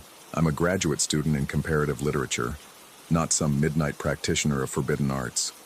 But intention, I've learned, matters less than consequence when you're dealing with things that were never meant to respond to human voices, especially voices that stumble over ancient syllables in the dark. It started with my thesis research on medieval Latin manuscripts. I'd been hunched over my laptop for weeks, translating fragments of alchemical texts from a digitized collection hosted by some European university whose name I could never pronounce correctly. The formulas were dense, repetitive things, long strings of Latin that described the transformation of base metals into gold, or the distillation of celestial essences. Most of it was nonsense, of course, but academically fascinating nonsense that would help pad my dissertation. The problem was my insomnia. Spokane in November is a gray, oppressive place where the sun sets at 4:30 and your apartment feels like a tomb by 6. I'd been pulling all-nighters for weeks, subsisting on coffee and determination, but my body was finally revolting. I'd lie in bed staring at the ceiling, mind racing with half-translated Latin phrases, and the creeping anxiety that I'd never finish my degree, never find a job, never amount to anything more than an overeducated barista. That's when I had what seemed like a brilliant idea. I'd heard about people using language learning apps to absorb new vocabularies while sleeping. Why not try it with my research material? I copied several pages of formulas into a text-to-speech program, adjusted the volume to barely above a whisper, and set it to loop. The mechanical voice stumbled over the Latin with the same uncertainty I felt, but it was oddly soothing, like counting sheep. If sheep were metaphysical concepts about transmuting the soul. I fell asleep within minutes that first night. The marks appeared the next morning while I was brushing my teeth. 3 parallel lines running from my wrist to my elbow. Not quite scratches, but something stranger. Areas where the skin felt different, cooler to the touch, as if the blood had withdrawn deeper into my arm. They didn't hurt exactly, but I was aware of them in the way you're aware of a tongue pressing against a loose tooth. When I touched them, the cold seemed to spread up my arm like water soaking into fabric. By noon, they were gone entirely, as if they'd never existed. I told myself it was a stress reaction, or that I'd been sleeping on my arm wrong. The mind, when subjected to too much academic pressure, finds creative ways to manifest anxiety. I'd read about psychosomatic symptoms in enough psychology journals to rationalize almost anything, but that evening, as I prepared for bed, I found myself looking forward to the whispered Latin with an anticipation that felt uncomfortably like hunger. The second night, the marks appeared in the same place, but darker. The cold was more pronounced too, not painful but impossible to ignore, like having ice cubes pressed against my skin from the inside. I spent the morning running my fingers over them, fascinated despite myself. When I held my arm under different lights, the marks seemed to shift slightly, as if they were deeper than skin, embedded in the muscle or bone itself. It was while washing my face that morning that I noticed the triangle in the mirror. The bathroom had filled with steam from my shower, and there it was, 3 clean lines drawn in the condensation, forming a perfect equilateral triangle at eye level. I hadn't touched the mirror, I was certain of that, but there it was, as distinct as if someone had traced it with their finger. I wiped it away and told myself it was coincidence. Steam forms patterns all the time. The eye looks for meaning in random shapes, But as the day wore on, I found myself thinking about it with an intensity that surprised me. Not just the triangle itself, but its precision, its placement. It had appeared exactly where I would see it, at exactly the right height, in exactly the right position to catch my attention. That evening, I researched the formulas I'd been listening to more carefully. Most were standard alchemical procedures, nothing particularly exotic by medieval standards. But buried in the third set of recordings was a section I hadn't translated fully, something about opening the threshold between spheres and inviting discourse with the unseen. The Latin was archaic even by medieval standards, full of words that didn't appear in any of my dictionaries. I should have stopped there. Any reasonable person would have deleted the files and returned to normal sleep sounds, rain or ocean waves, or the mechanical hum of a fan. But reason, I was learning, is a fragile thing when you're operating on 3 hours of sleep per night and your academic career hangs in the balance. I needed those translations. I needed to understand what I was hearing. The third night was different from the beginning. I lay in bed listening to the whispered Latin, but now I was actively trying to follow along, to match the sounds to the words I'd been studying. The formulas had a rhythm to them, a cadence that was almost musical. They began with invocations, calls to various entities or principles, then moved through complex procedures involving time, positioning, and intent. The more I listened, the more I realized how precisely structured they were, like recipes or instructions. I was just beginning to grasp the pattern when my laptop battery died. The silence was sudden and complete. One moment the room was filled with the quiet drone of artificial Latin. The next it was tomb quiet except for the distant hum of the refrigerator in my kitchen. I reached for the power cord, but exhaustion hit me like a physical weight. I was asleep before I could plug it in. The marks the next morning were different. Only 2 lines appeared on my arm, and they were jagged, incomplete, as if whatever had been drawing them had been interrupted mid-process. The cold was still there, but it felt frustrated somehow, like a word caught on the tip of your tongue. And in the bathroom mirror, when the steam appeared, I saw not a complete triangle, but 2 sides of one, the third line trailing off into nothing. Over the following weeks, I developed a routine. I would begin the recordings each night, then unplug the laptop at different points, never letting a complete formula finish. The marks on my arm became irregular, sometimes 1 line, sometimes 2, occasionally none at all, but always that sense of cold, of something trying to complete itself. The mirror triangles remained stubbornly incomplete, like half-remembered dreams or conversations cut off mid-sentence. I told myself I was conducting an experiment. If something was responding to the Latin, and I wasn't ready to admit that anything was, then I could control it by controlling the recordings. By interrupting them at different points, I could prevent whatever was happening from reaching completion. It was a comforting theory, one that let me maintain the illusion of academic objectivity, while ignoring the increasingly obvious fact that I was afraid to sleep without the recordings. The breaking point came on a Tuesday in early December. I'd been particularly thorough that night, translating a new section before converting it to audio. The formulas dealt with partial manifestation, the concept that certain entities could be halfway summoned, existing in a state between dimensions. The text was fragmentary, full of warnings about incomplete invocations and the dangers of threshold dwellers, who might take residence in the spaces between complete presence and complete absence. I fell asleep to these new formulas playing, but woke sometime in the early morning hours with the absolute certainty that I was being watched. Not the paranoid feeling of eyes on you from across a room, but the specific, undeniable knowledge that something was standing at the foot of my bed, studying me with the patience of a scientist observing a specimen. I didn't open my eyes.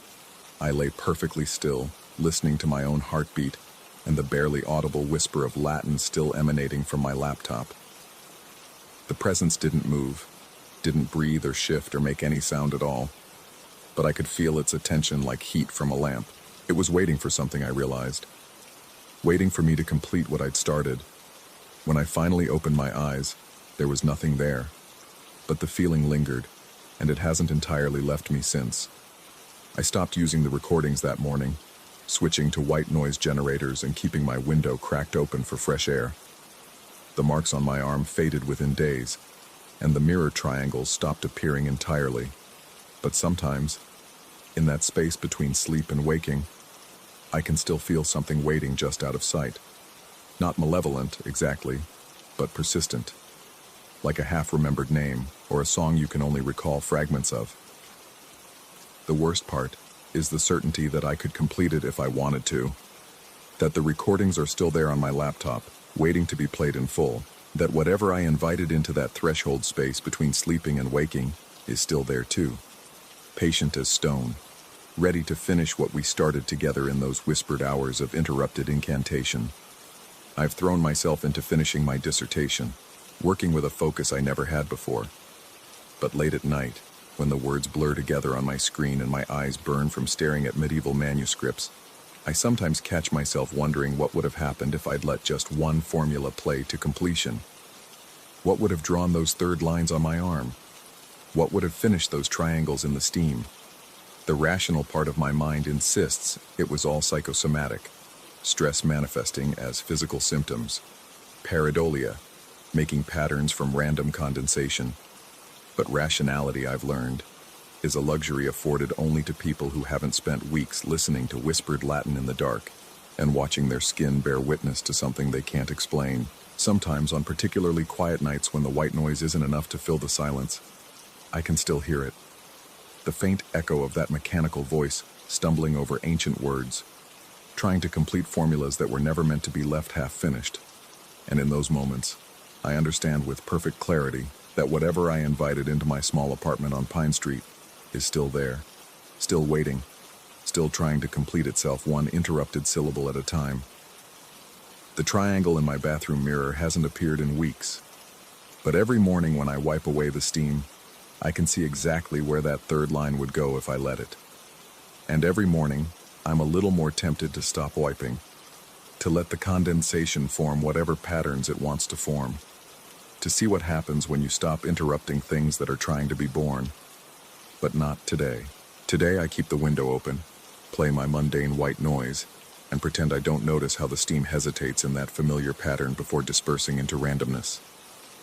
Today I tell myself that the cold spots on my arm are just the winter air seeping through the glass, and that the feeling of being watched is nothing more than the product of too many late nights spent reading about things that were never meant to be more than academic curiosities. Tomorrow, though.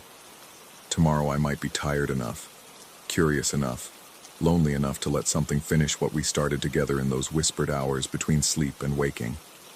Tomorrow I might finally learn what happens when you complete an invocation you never meant to begin. But probably not. Probably I'll just keep interrupting myself, keep living in the spaces between words, keep wondering what it would feel like to let something that exists only halfway finally step completely into the light. Story 21. The realtor never mentioned the way sound traveled through the Albany brownstone, how voices seemed to linger in the stairwell long after the speaker had moved on.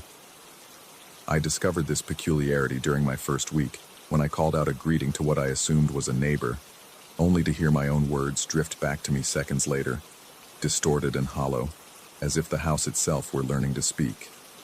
The man appeared 3 days after I'd finished unpacking. I glimpsed him first in my peripheral vision, a dark silhouette pressed against the doorframe between the kitchen and the narrow hallway that led to the back stairs. When I turned to look directly, nothing remained but the subtle impression that someone had just stepped away, leaving behind the faintest scent of old wool and something else, something metallic and stale, like coins left too long in a pocket. The suit struck me immediately when I finally got a proper look at him. Wide lapels, high-waisted trousers with a pressed crease that could cut glass, and a vest that pulled tight across a lean chest. Everything about his appearance suggested careful attention to detail, yet the fabric itself seemed worn beyond its years, as if he'd been wearing the same outfit for decades, without ever changing clothes. He never looked directly at me, but I felt his attention nonetheless, a weight that settled between my shoulder blades whenever I climbed the stairs or moved through the longer hallways. His position changed throughout the house, leaning against the banister on the second-floor landing, standing perfectly still beside the window in the front parlor, or positioned at the top of the basement stairs where the afternoon light never quite reached. The observation felt clinical rather than threatening. He studied me the way a researcher might watch a subject, noting patterns and behaviors with patient detachment. I found myself modifying my routines unconsciously, taking different paths through the house, varying the times I went upstairs or down, as if I could somehow evade his scrutiny through unpredictability. After 2 weeks of these encounters, I started investigating the house's history in earnest. The previous owner had left behind several boxes of materials in the basement, old photographs, repair receipts, and a leather-bound ledger that documented every major change made to the property since 1923. Most of the photographs showed typical domestic scenes, holiday gatherings, birthday celebrations, ordinary moments captured and preserved. But mixed among them were the negatives. I found them wrapped in oilcloth and stored in a metal tin that had once held imported tea. Dozens of undeveloped films, some so old the celluloid had begun to curl at the edges. I took them to a photography lab downtown, explaining that I'd inherited them with the house and hoped some might contain family memories worth preserving. The technician called me 3 days later. Most of the negatives had degraded beyond salvage, she explained, but she'd managed to rescue about 20 images. When I picked up the prints, she handed them over with a curious expression and mentioned that one in particular had given her trouble during development. I knew which one she meant the moment I saw it. The photograph showed the interior staircase of my house, captured from the first-floor landing looking up toward the second floor. The architectural details were unmistakable, the same carved newel post, the same geometric pattern in the runner that still covered the steps. But standing on the landing above, frozen in the act of turning away from the camera, was a figure in a suit. The motion blur obscured his face completely, creating a smear of flesh tones where features should have been, but the clothing remained sharp and clear. The wide lapels, the high-waisted trousers, the vest pulled tight across his torso, identical to what I'd been seeing for weeks. According to the developer's timestamp, the photograph had been taken in 1947. I spent the evening examining the image under a magnifying glass, searching for details that might explain away what I was seeing. Perhaps someone had been playing dress-up in vintage clothing, or maybe the photo had been taken at a costume party. But the more I studied the figure's posture and proportions, the more convinced I became that this was the same person I'd been encountering throughout the house. The revelation should have frightened me more than it did. Instead, I found myself strangely comforted by the confirmation that others had seen him too, that whatever was happening in the house predated my arrival by decades. I wasn't losing my mind. I was simply the latest in a long line of observers. That night, I made a decision that seemed reasonable at the time, but which I now recognize as the first sign of how thoroughly the house had altered my judgment. When I climbed the stairs before bed and found him waiting on the second-floor landing, I nodded in acknowledgement and spoke aloud for the first time. "Good evening." The words fell into the stairwell's peculiar acoustics and lingered there, bouncing softly between the walls before finally fading to silence. For several seconds, nothing happened. Then, from somewhere behind me, came the echo of my own voice. "Good evening." But the timing was wrong, the delay too long to be a simple acoustic reflection. The words returned to me changed, carrying an intonation I hadn't used, more formal, more measured, as if someone else were repeating a phrase they'd learned by rote without fully understanding its meaning. From that point forward, our interaction became routine. I would offer a brief greeting when our paths crossed, and the house would return my words to me minutes or sometimes hours later, always with that same careful, practiced delivery. The delay varied unpredictably. Sometimes my "good morning" would echo back before I'd finished climbing the stairs, while other times it wouldn't surface until I was settling into bed that evening, drifting up from the lower floors like a voice calling from the bottom of a well. I began to research the suit itself, spending weekends at estate sales and vintage clothing shops, comparing what I remembered of the garments with period examples. A dealer in Saratoga Springs confirmed my suspicions about the timeline. The cut and styling placed the suit somewhere between 1943 and 1947, custom-tailored rather than off the rack, and expensive even by the standards of its era. The dealer also mentioned something that made me pause. During the mid-1940s, many tailors had developed techniques for reinforcing seams and buttonholes to ensure that garments would last indefinitely, anticipating the fabric shortages that continued well after the war's end. A suit made with such attention to durability could theoretically remain intact and wearable for generations, assuming proper care and storage. I started leaving small offerings, a morning cup of coffee on the kitchen table, an evening newspaper folded beside his favorite doorway. Nothing ever moved or disappeared, but the coffee would be cold when I returned, and the newspaper would somehow seem different, as if someone had read it carefully enough to alter its physical presence in subtle ways. The changes in the house's behavior became more pronounced as autumn progressed. Doors I remembered closing would be found slightly ajar, never wide open but just enough to suggest recent passage. Lights I'd switched off would be dimly glowing when I returned, not bright enough to illuminate a room but sufficient to cast long shadows across familiar furniture. The heating system began cycling on and off according to no schedule I could discern, creating temperature variations that seemed to follow patterns of occupancy I hadn't established. Most unsettling were the sounds that emerged from empty rooms. The creak of floorboards under shifting weight, the whisper of fabric brushing against walls, the soft percussion of footsteps that matched my own pace exactly, staying always one room ahead of my location. I began to feel as though I were following a path laid out for me, moving through the house according to someone else's carefully planned itinerary. The revelation came on a Thursday evening in early November, when an early snowfall had transformed the neighborhood into something from a Victorian postcard. I was examining the 1947 photograph again, trying to determine the exact angle from which it had been taken, when I realized I could recreate the shot perfectly. The staircase remained unchanged, and the lighting conditions were nearly identical. I positioned myself on the first floor landing with my phone camera raised, framing the scene to match the vintage photograph as closely as possible. Through the viewfinder, I could see the stairs ascending toward the second floor, the carved banister catching the late afternoon light exactly as it had decades earlier. But as I prepared to take the picture, a shadow fell across the upper landing. He was there, standing in precisely the same position as the figure in the old photograph, his body angled as if he'd been turning away just as I raised the camera.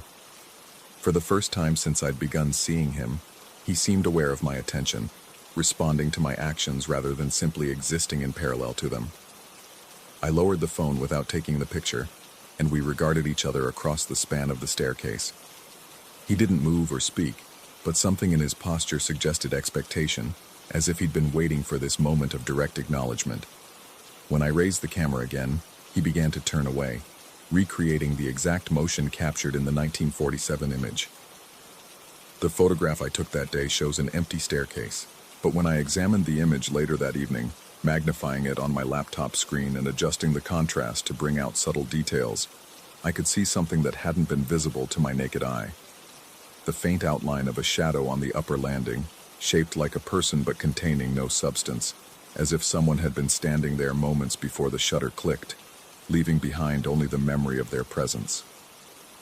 I printed the photograph and placed it beside the 1947 original on my kitchen table. The architectural details matched perfectly, but where the vintage image showed a figure in motion blur, my modern photograph contained only that shadow impression, as if whatever haunted the staircase was gradually fading, becoming less substantial with each passing decade. That night, as I prepared for bed, I offered my usual evening greeting to the empty stairwell. The echo came back almost immediately, but the voice that returned my words carried a different quality, thinner, more distant, like someone calling from a great height or across an impossible span of time. "Good evening." The words seemed to hang in the air longer than usual, resonating with harmonics I'd never noticed before. As they finally faded, I heard something else. The soft whisper of fabric brushing against wood, followed by the subtle creak of floorboards settling under shifted weight. Then silence, deeper and more complete than any I'd experienced in the house. I realized, with a clarity that should have been terrifying but felt instead like a revelation, that I was no longer the observer. The roles had shifted without my noticing, and now I was the one being studied, cataloged, gradually incorporated into the house's long history of temporary residence. The man in the suit hadn't been haunting the building, he'd been learning it, mapping its rhythms and patterns, understanding how to become part of its permanent architecture. The photograph tucked in my jacket pocket seemed to grow heavier as I climbed the stairs to my bedroom. Tomorrow, I decided, I would have more prints made, enough to document every corner of the house where shadows fell in interesting ways. Someone would need them eventually, when they moved into the brownstone and began noticing things in their peripheral vision, catching glimpses of figures that might or might not be there. The echo in the stairwell would teach them to listen, just as it had taught me. And someday, when they were ready, they would understand what I was beginning to comprehend. That leaving meant nothing, and staying meant everything. And the house remembered everyone who'd ever learned to greet the shadows properly. The man in the suit had been waiting a long time for someone to join him in his patient observation. Now, finally, he wouldn't have to wait alone. Story 22. The heat in Phoenix doesn't just rise, it pools in corners like spilled honey, thick and suffocating. That's what drove me to the flea market that Saturday morning in June, searching for something, anything, to block out the relentless desert sun from my bedroom window. The vendor called it vintage textile, but I could tell it was just old fabric, translucent yellow like aged parchment, soft to the touch with an odd coolness that seemed to defy the 110-degree morning. I should have noticed the price was too low, should have wondered why something so large and seemingly well-made cost only $15, should have paid attention to how the vendor's eyes wouldn't quite meet mine when I handed over the crumpled bills. But the heat made thinking difficult, and all I wanted was shade. The first night I hung the panel, I thought I'd found paradise. My bedroom, previously a furnace that trapped every degree the day had thrown at it, became genuinely cool. Not just from blocked sunlight, there was an actual chill in the air that made me reach for a blanket in the middle of summer. I fell asleep faster than I had in weeks. The second night, I noticed the darkness. It wasn't normal darkness, the kind that gradually deepens as your eyes adjust, revealing shapes and shadows. This was absolute, complete. Where the yellow fabric covered my window, the room simply ended, as if someone had cut a precise rectangle out of reality itself. I held up my phone's flashlight, and the beam seemed to die the moment it touched that space. Swallowed without reflection or scatter, I convinced myself it was just the fabric's thickness. Some materials are better at blocking light than others, I reasoned. Dense weaves, multiple layers. There had to be a logical explanation. The third night brought the neighbor. I was checking my mailbox when the old man from 4B approached, his weathered face creased with concern. He mentioned how my window looked strange from the street, not just dark, but switched off, like a dead television screen. He used that exact phrase, switched off, as if someone had unplugged something essential inside my room. That's when I really examined the fabric. I took it down during daylight hours, spreading it across my kitchen table under the harsh fluorescent bulb. The yellow was more complex than I'd first thought. Layers of transparent material that seemed to shift and move when I wasn't looking directly at them. But it was the embroidery that made my breath catch. Fish, dozens of them, swimming across the fabric in white threads so fine I hadn't noticed it in the dim evening light. But these weren't simple decorative fish. The embroidery was double-threaded, creating a raised effect that made each creature appear to be pushing against the fabric from behind, as if trying to break through from some other side. I ran my finger across one of the larger fish, and the thread felt warm. Not warm like fabric left in sunlight. Warm like something alive. That night I hung the curtain again. I told myself I was being ridiculous, that my imagination was running wild because of stress from the new job, the move to Arizona, the isolation of knowing nobody in a new city. But as darkness fell, and that perfect rectangle of nothingness appeared where my window should be, I found myself sitting on the edge of my bed, staring into that void, waiting for something to stare back. Hours passed. The digital clock's red numbers provided the only light in the room now, and in that faint glow, I began to see things that couldn't be there. Subtle movements in the absolute darkness of the window space. Not shadows. Shadows require light to cast them. These were absences of absence. Darker things moving through the dark. I grabbed my phone and opened the camera app, pointing it toward the window. The screen showed nothing but black where the curtain hung. Not even static or grain, just empty digital space, as if the camera couldn't process what it was trying to see. Sleep became impossible. Every night I'd pull the curtain aside before bed, and every morning I'd find it closed again, though I had no memory of closing it. The fish in the embroidery seemed to multiply, or maybe I was simply noticing ones that had been there all along. They appeared to swim in slow patterns across the fabric, and sometimes, in my peripheral vision, I caught them moving. The coolness in the room intensified. Not just cool, cold enough that my breath began to mist in the mornings. In Phoenix, in July. I checked the thermostat obsessively, but it read normal temperatures throughout the apartment. Only the bedroom felt like winter. I started sleeping in the living room, but the curtain called to me. Every evening, as the sun set and the heat of the day began its slow retreat, I felt drawn back to the bedroom. Not to sleep, I'd given up on that, but to watch. To see what moved in that space where light went to die. The fish were definitely swimming now. I'd abandoned any pretense that this was imagination or trick of light. Late at night, with only the clock's glow for illumination, I could see them circling, diving, surfacing within the fabric's weave.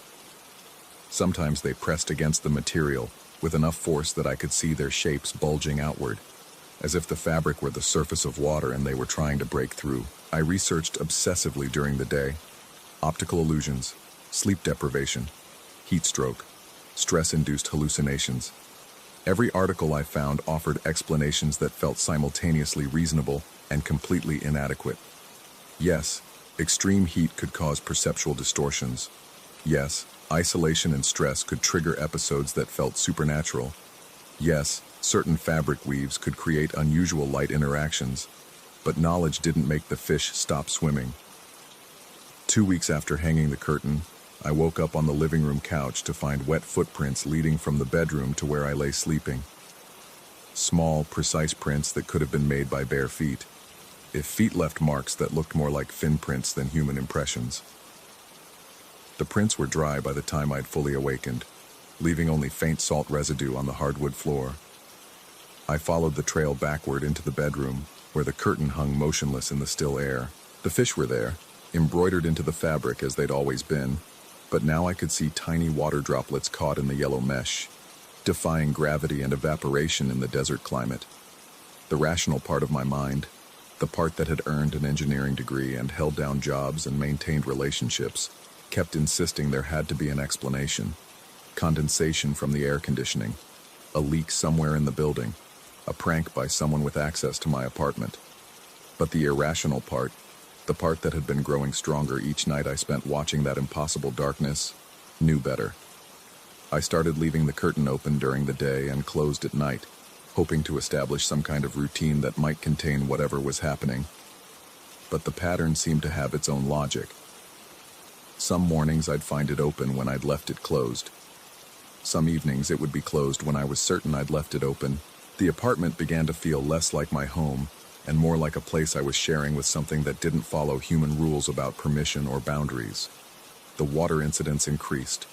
I'd find puddles in unexpected places, never large enough to suggest a serious leak, but too precisely placed to be accidental. Always salt water, though Phoenix was hundreds of miles from any ocean. Always arranged in patterns that reminded me of swimming movements, as if something had emerged from water to explore my dry desert apartment before returning to its liquid home. I bought a camera and set it up facing the window. The recordings showed nothing but hours of empty black space where the curtain hung, but the audio picked up sounds that made my skin crawl. Subtle splashing, like small bodies moving through water, and a rhythmic sound that could have been breathing, or could have been waves against some distant shore. The neighbor in 4B stopped talking to me altogether, after I asked if he'd noticed anything strange about my window lately. He'd looked at me with the kind of careful politeness people reserve for those they suspect might not be entirely stable, and assured me everything looked perfectly normal from the street. But his eyes were lying. I could see it in the way he glanced quickly away, in the tension around his mouth when he spoke. 3 weeks in, I decided to take the curtain down permanently. I went into the bedroom during full daylight, determined to remove the fabric and store it somewhere out of sight. But when I reached for the curtain rod, my hand stopped moving. Not because I changed my mind, because I physically couldn't make them reach any higher. It was as if the air itself had become solid above a certain point, creating an invisible barrier between me and the hanging fabric. I tried using a chair, a stepladder, even a broomstick to knock the curtain down, but the same resistance met every attempt. The fabric hung there, unreachable, as if it existed in a space adjacent to but separate from the room I occupied.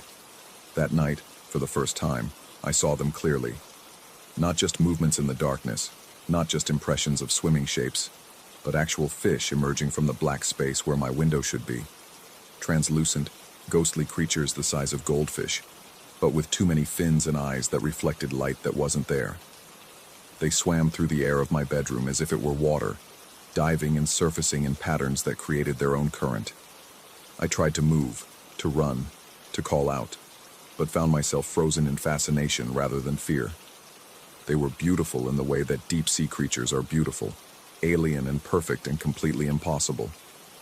As they swam past me, I felt the displacement of water against my skin despite breathing air. One of the fish paused directly in front of my face, its strange eyes meeting mine with an intelligence that was neither human nor entirely animal. In that moment, I understood that the curtain hadn't trapped them. It had freed them, given them a doorway between their world of endless water and my world of endless heat. We weren't sharing the apartment. I was sharing their ocean. The fish dispersed as dawn approached, slipping back through the black space like water returning to its source.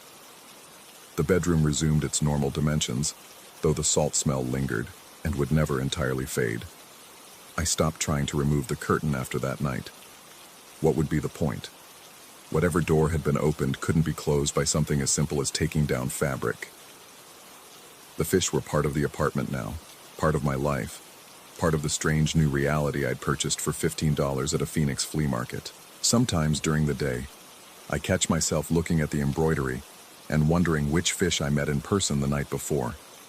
The white threads seem to pulse with their own rhythm, like tiny heartbeats or the memory of swimming motions. I've grown used to the wet footprints, the salt deposits, the way my bedroom exists, partially underwater despite being in the middle of the desert. I've learned to sleep with the sound of gentle waves that have no source, and to wake up with a taste of ocean in my mouth, though I've never been closer to saltwater than San Diego. The neighbor in 4B moved out last month. The new tenant hasn't mentioned anything about my window, but I've noticed she always crosses to the other side of the hallway when she passes my door, as if she can sense something she doesn't want to get too close to. I could move, find another apartment, another city, another life that doesn't include fish that swim through air and curtains that devour light. But I won't, because every night, as I watch those impossible creatures navigate the space between their world and mine, I realize that I'm not just witnessing something extraordinary, I'm part of it. The yellow curtain still hangs in my bedroom window, and I still don't fully understand why certain light dies when it touches certain threads. But I've stopped trying to find explanations that make sense in the old world. The world where fabric is just fabric and fish need water to survive. Sometimes the most important discoveries are the ones that leave you with more questions than answers. Sometimes the best mysteries are the ones that refuse to be solved. And sometimes, in the space between sleeping and waking, I think I hear the ocean calling my name.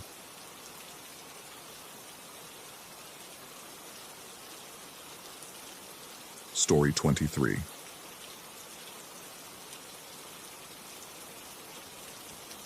The warehouse in Newark had a reputation that preceded it, like the stench of old cardboard and diesel fumes.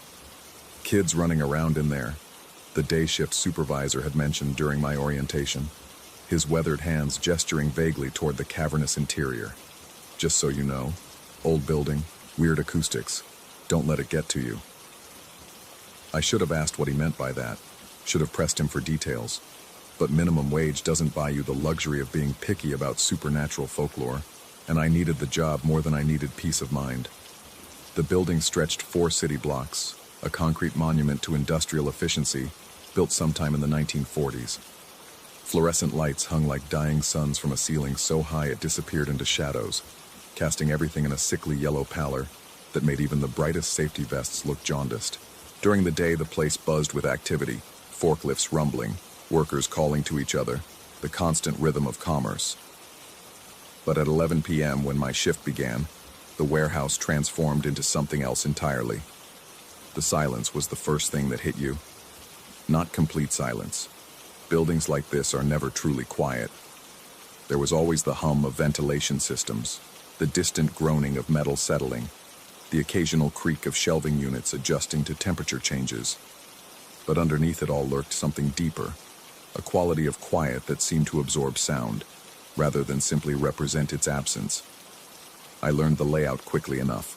12 aisles running north to south, each one wider than most suburban streets, lined with steel shelving that reached toward the invisible ceiling. The central corridor cut east to west through the middle, creating a cross pattern that divided the warehouse into 4 quadrants. My job was simple: night inventory, security checks, and maintaining the shipping logs for morning crew. 8 hours of solitude in a space designed for hundreds. The first week passed without incident. I developed a routine as night workers do. Start at the loading docks, work my way through the western quadrants, take my break in the small office near the east entrance, then finish with the northern sections. The work was methodical, almost meditative. Count boxes, check serial numbers, note any discrepancies. The clipboard became an extension of my hand, the pen a familiar weight between my fingers. It was during the second week that I began to notice the cardboard. The central corridor was the main thoroughfare, the widest passage in the building. During the day, it saw constant traffic from pallet jacks and hand trucks. By night, it should have been pristine. The cleaning crew swept it every evening before my shift began. But every morning when I walked it for my final security check, I found the same thing. Sections of cardboard packaging, flattened and creased as if something heavy had passed over them. Not wheels. I knew what tire marks looked like, the distinctive tread patterns left by forklifts and dollies. This was different. The cardboard was compressed uniformly, as if by the weight of something large and soft, something that had rolled or slid across the concrete floor. The creases ran parallel to the corridor, always in the same direction, east to west, and they appeared in the same 3 spots every single night. I mentioned it to Rodriguez, the day supervisor, during shift change. He shrugged, suggested maybe the cleaning crew was dragging their equipment across loose packaging. When I pointed out that the cardboard wasn't there when I arrived, he shrugged again and walked away. The conversation lasted less than 30 seconds. The rational mind seeks rational explanations. I told myself it was humidity. The warehouse wasn't climate controlled, and New Jersey winters could be brutal. Maybe the cardboard was expanding and contracting, creating the appearance of compression. Maybe there were drafts I hadn't noticed, air currents strong enough to move lightweight debris. Maybe I was seeing patterns where none existed, the way people see faces in clouds or hear voices in white noise. But the marks appeared every night, in exactly the same locations, with exactly the same characteristics, and they were always fresh. The third week brought new complications. Thompson, a stocky guy from the evening shift, stayed late one Thursday to help with a delayed shipment. We worked mostly in silence, the kind of focused quiet that comes from being tired and wanting to go home. Around 1 a.m., he offered to check the upper-level storage in the southeast corner while I finished the ground floor counts. The staircase was old but solid, painted steel with rubber treads that had been replaced recently enough to still have grip. I heard his footsteps echoing as he climbed, then the softer sound of his work boots on the metal grating above. Standard procedure, nothing unusual. I went back to my inventory sheets. The crash came without warning. Not a fall exactly. More like the sound of something heavy being thrown against metal. I dropped my clipboard and ran toward the staircase, my footsteps unnaturally loud in the sudden quiet. Thompson was at the bottom, sitting awkwardly against the concrete wall, his left leg bent at an uncomfortable angle. He looked confused more than hurt, his eyes unfocused like someone waking from a deep sleep. When I asked what happened, he just stared at me for a long moment before answering. He'd been walking normally, he said, checking the inventory tags on the third shelf. The next thing he remembered was being at the bottom of the stairs. No memory of falling. No memory of losing his balance or missing a step. One moment he was 20 feet up. The next he was on the ground with a swollen knee and a growing bruise on his shoulder. The security cameras were my idea. Thompson filed an incident report, and management decided they needed video evidence to avoid any potential lawsuits. They installed 3 cameras covering the staircase area, motion-activated models with night vision capabilities. I was secretly relieved. Finally, something that could provide objective answers to the questions that had been accumulating in my mind, like dust in corners. I requested the footage from Thompson's fall, partly out of curiosity, partly to confirm what I already suspected I would see.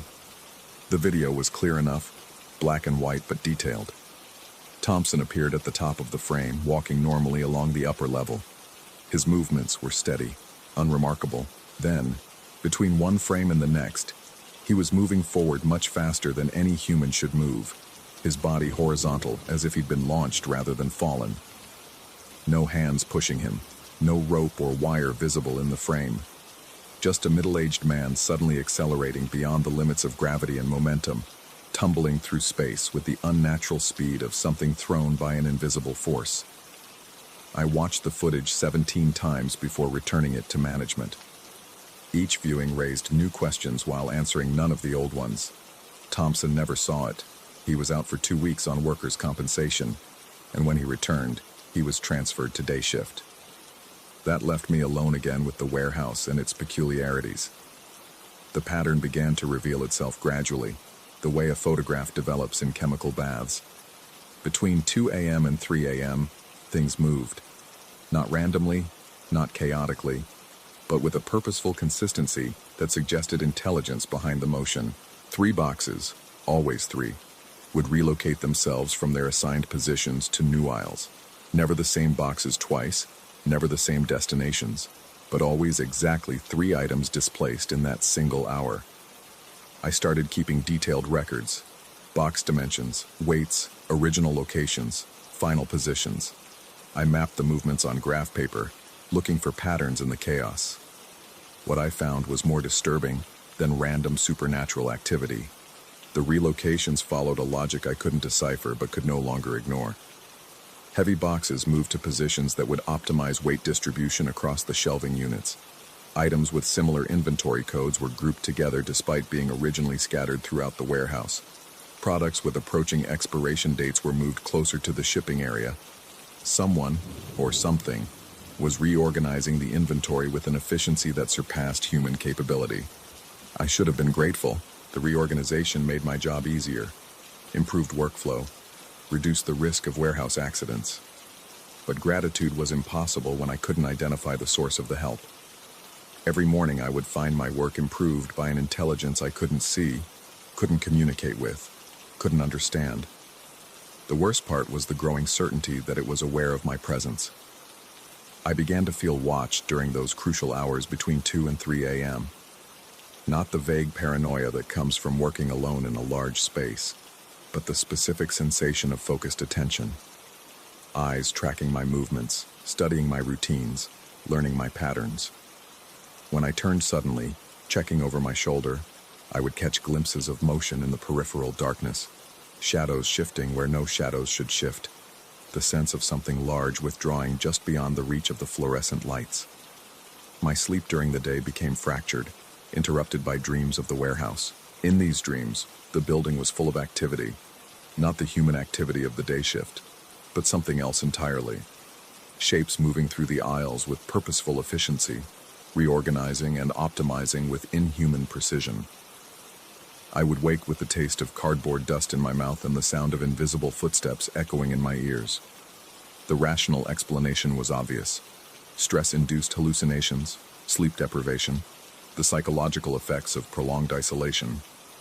Night shift workers were prone to these problems, and I fit the profile perfectly.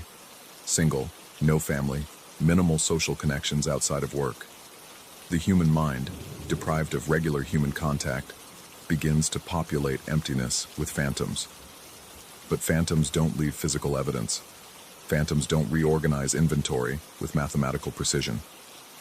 Phantoms don't compress cardboard with measurable force.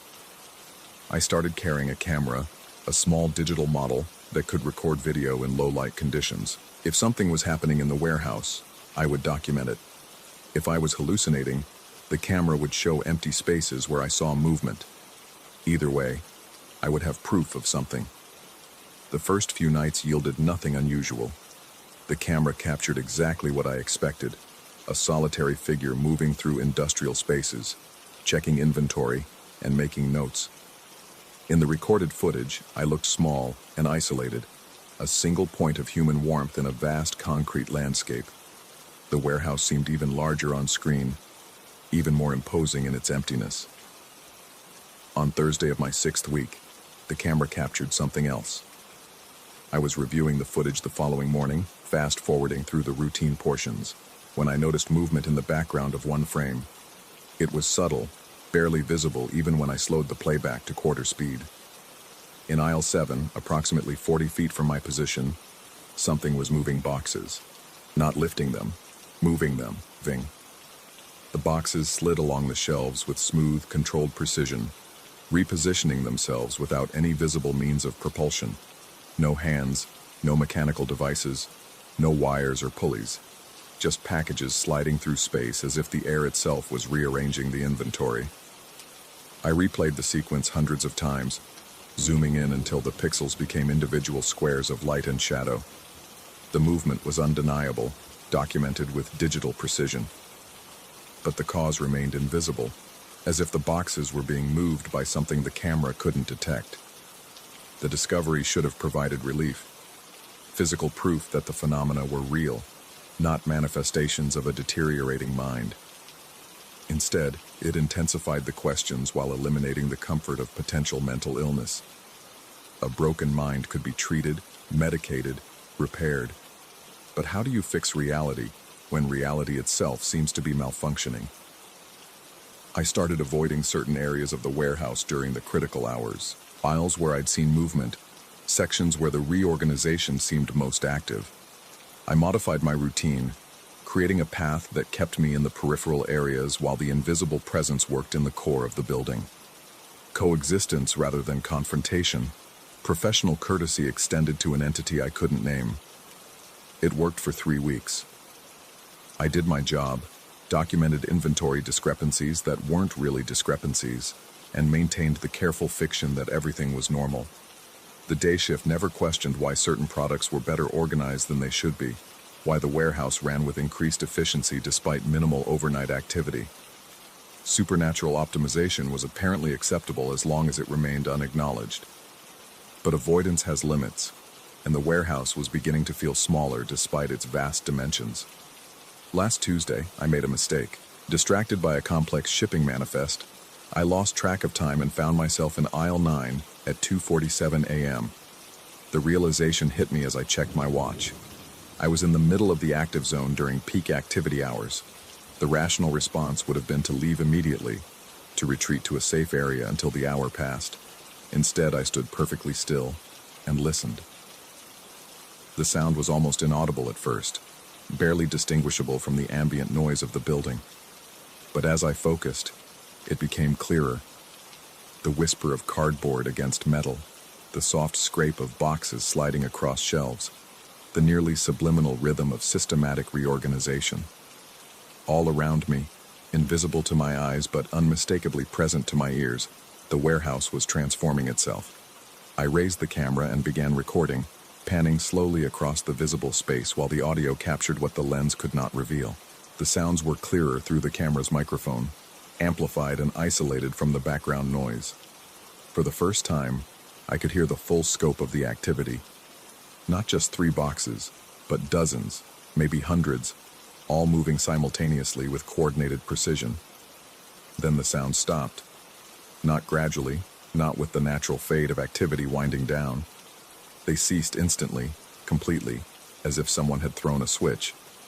The warehouse returned to its normal nighttime quiet, leaving me standing alone in aisle 9 with a camera full of useless footage and the growing certainty that I had been discovered. The remaining hours of my shift passed without incident, but the quality of the silence had changed. Instead of the absent quiet of empty space, it felt like the held breath of hidden watchers. I completed my rounds mechanically, checking off items on lists that seemed increasingly meaningless, documenting inventory in a building that apparently managed itself. When I reviewed the camera footage the next day, I found something that made my hands shake badly enough that I had to set down my coffee cup to avoid spilling it. At the exact moment when the sound stopped, there was a brief visual anomaly in the recording. For exactly 3 frames, 1/10 of a second, the image showed something impossible. The empty aisles were full. Not with people, not with any recognizable forms, but with a density of presence that my mind struggled to interpret. Shapes that weren't quite shapes, movements that weren't quite movements, a crowding of space by entities that existed in the gaps between visibility. 3 frames, 3/10 of a second of documented impossibility, followed by normal footage of empty shelves and fluorescent lighting. I submitted my resignation that afternoon. The exit interview was perfunctory. Rodriguez asked if I'd found another job, if there were any problems with management, if I would recommend the position to others. I gave non-committal answers, signed the appropriate paperwork, and returned my security badge and clipboard. The conversation lasted less than 10 minutes. He didn't ask why I was leaving after only 6 weeks, and I didn't volunteer an explanation. What would I have said? That the warehouse was more efficiently managed by invisible entities than it had ever been by human workers? That I'd documented proof of systematic supernatural activity but couldn't explain what I'd documented? That I was afraid of what might happen if I stayed long enough to truly understand what was sharing the space? But as I drove away from the industrial complex, my resignation letter filed and my final paycheck processed, one question followed me home and has haunted me every night since. If I was imagining everything, if the stress and isolation had created elaborate hallucinations of impossible efficiency and invisible presence, then who reorganized my apartment while I was at work today? The books on my shelves are arranged by subject matter now, not alphabetically as I'd left them. My kitchen cabinets show the same mathematical precision I documented in the warehouse, items grouped by function and frequency of use. Even my closet displays an organizational logic that surpasses my own capabilities. Clothes arranged for optimal space utilization and seasonal accessibility. I haven't found a new job yet. I spend my days checking and rechecking the arrangement of my possessions, documenting changes that shouldn't be possible, looking for patterns in the systematic improvement of my living space. Every morning brings new evidence of invisible assistance, optimization that I never requested and can't explain. Maybe I never left the warehouse at all. Maybe I'm still standing in aisle 9 at 2:47 a.m., camera in hand, while something vast and patient reorganizes reality around me with the same methodical precision it once applied to inventory management. Or maybe the warehouse was just the beginning, and some forms of efficiency are too comprehensive to be contained within concrete walls and fluorescent lighting. The cardboard in my recycling bin is always perfectly flattened when I return from wherever I've been during the day, compressed with uniform pressure as if something large and invisible has passed over it. 3 pieces, always 3, arranged in patterns I'm learning to recognize, but not yet ready to understand. I've started keeping regular hours again, maintaining routines that might help me predict when I should and shouldn't be in my own home. The work continues, with or without my participation. I just wish I knew what I was helping to build.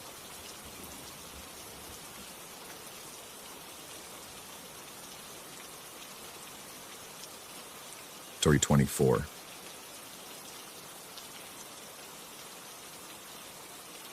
The renovation revealed them like secrets the house had been keeping. 2 tintypes pressed flat against the inner wall of the baseboard, wrapped in oilcloth that crumbled at my touch. I should have left them there. Providence houses from the 1800s hold their mysteries tight, and mine had been particularly stubborn about yielding its past. 3 months of stripping wallpaper, pulling up floorboards and rewiring had turned up the usual detritus. Mouse skeletons, newspaper clippings from the Depression, a single child's shoe that made my stomach turn. But these photographs were different. They felt deliberate, placed rather than lost. Both women stared out from their silver-bright surfaces with the intensity that only the dead possess in old photographs. The younger one couldn't have been more than 20, Her dark hair pulled severely back, her dress a deep charcoal that the tintype process had rendered in muddy browns. Her eyes held a wildness barely contained by the formal pose. The older woman, perhaps her mother, judging by the similar bone structure, wore the same severe expression, but hers carried the weight of years. Both had been photographed against the same plain backdrop, likely in the same session. I propped them on the mantelpiece in the living room, thinking they belonged there. The house was built in 1847, and these images felt contemporary to its bones. That first night, the cabinets began their symphony. It started as a single thok, the kitchen cabinet door swinging shut, with enough force to rattle the dishes inside. I assumed the hinges had loosened during the day's work, made a mental note to tighten them in the morning. But the sound came again 15 minutes later, then again, until it established a rhythm that made sleep impossible. Each impact seemed to draw a response from somewhere else in the house. A door creaking on the second floor, the bathroom medicine cabinet clicking open and closed, the built-in china hutch resonating like a struck drum. By dawn, every hinged surface in the house had joined the percussion. I spent that morning checking every latch, every hinge, every catch that could account for the noise. I found nothing loose, nothing that should move on its own. The sound stopped the moment I began my inspection, leaving me standing in the sudden silence with a screwdriver in my hand, and the uncomfortable feeling that something was watching me work. The hallway light developed its own peculiar behavior on the second night. The vintage fixture, original to the house and one of the few elements I'd decided to preserve, began to emit a sound I'd never heard from an electric bulb. It wasn't the familiar hum of current flowing through a filament, but something higher pitched, like the whine of feedback from an amplifier pushed too hard. The light itself flickered in patterns that seemed almost deliberate, as if someone were manipulating a dimmer switch that didn't exist. I replaced the bulb. The whining continued. I checked the wiring, all solid connections, proper gauge, grounded correctly. The electrician who'd done the initial work had signed off on everything according to code. Yet the sound persisted, rising and falling in waves that made my teeth ache. On the third night, I moved the tintypes. The decision came suddenly, born from exhaustion and a growing certainty that the photographs and the disturbances were connected. Not a rational certainty.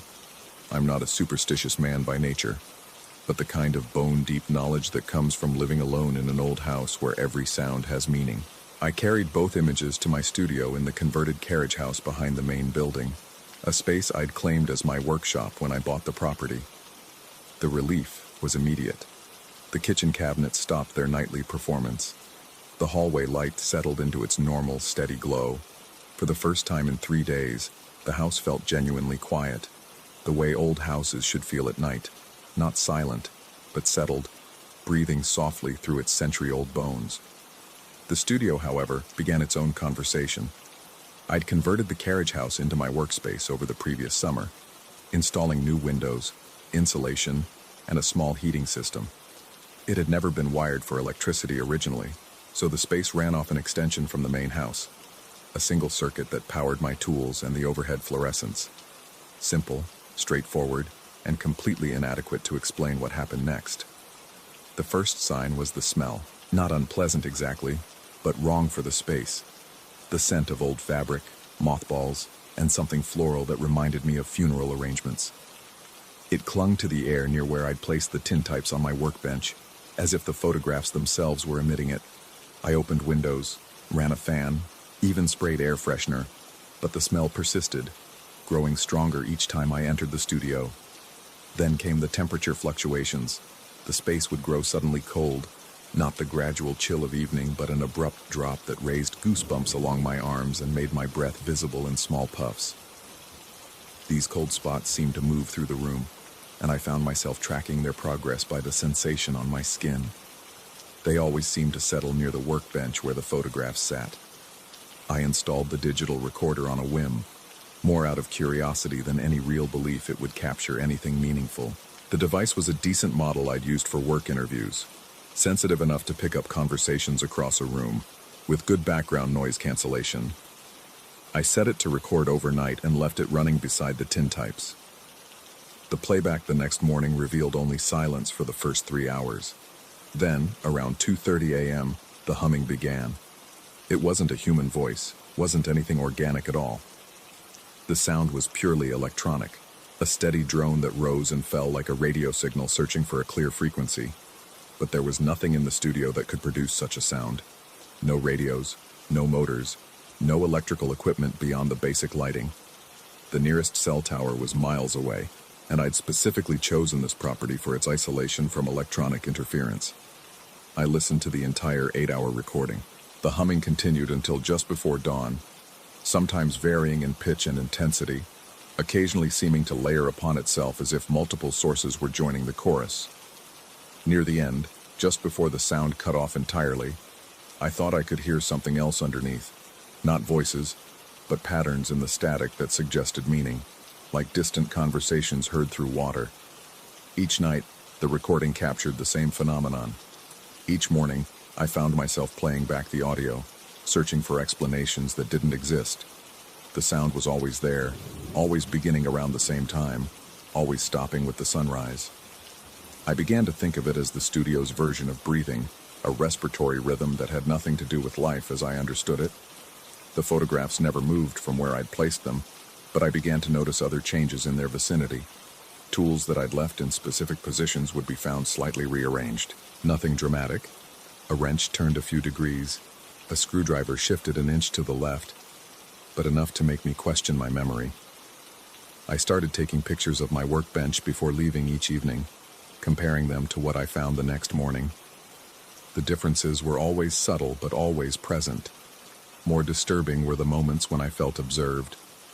The sensation would strike without warning, a prickle at the base of my skull, the sudden certainty that eyes were fixed upon me. I'd turn, expecting to find someone standing in the doorway, but the studio remained empty. The feeling was strongest when I worked near the tintypes, as if the women in the photographs were somehow aware of my presence, watching my movements with the same intense stare they wore in their silver-bright images. I researched the house's history, spending hours at the local historical society, poring over property records and old newspaper archives. The original owners had been the Wickham family, Jonathan Wickham, a textile merchant, his wife Eleanor, and their daughter Constance. They'd lived in the house for nearly 40 years, until Jonathan's death in 1885. Eleanor had died the following winter, leaving the property to Constance, who'd never married and had lived alone until her own death in 1923. The dates were compelling. If the younger woman in the tintype was Constance, and the older Eleanor, the photographs would have been taken sometime in the 1880s, during the family's final years in the house. I found their graves in the north burial ground, simple headstones with dates that matched the records, but no other information. What I couldn't find was any explanation for why their photographs had been hidden in the baseboards. Family portraits typically occupied places of honor, not secret compartments in architectural woodwork. The concealment suggested shame, or fear, or some other emotion that demanded the images be kept but not displayed. Standing in the studio one evening, listening to the familiar electronic hum that had become the soundtrack to my nights, I considered the possibilities. Perhaps the photographs contained some scandal the family needed to hide.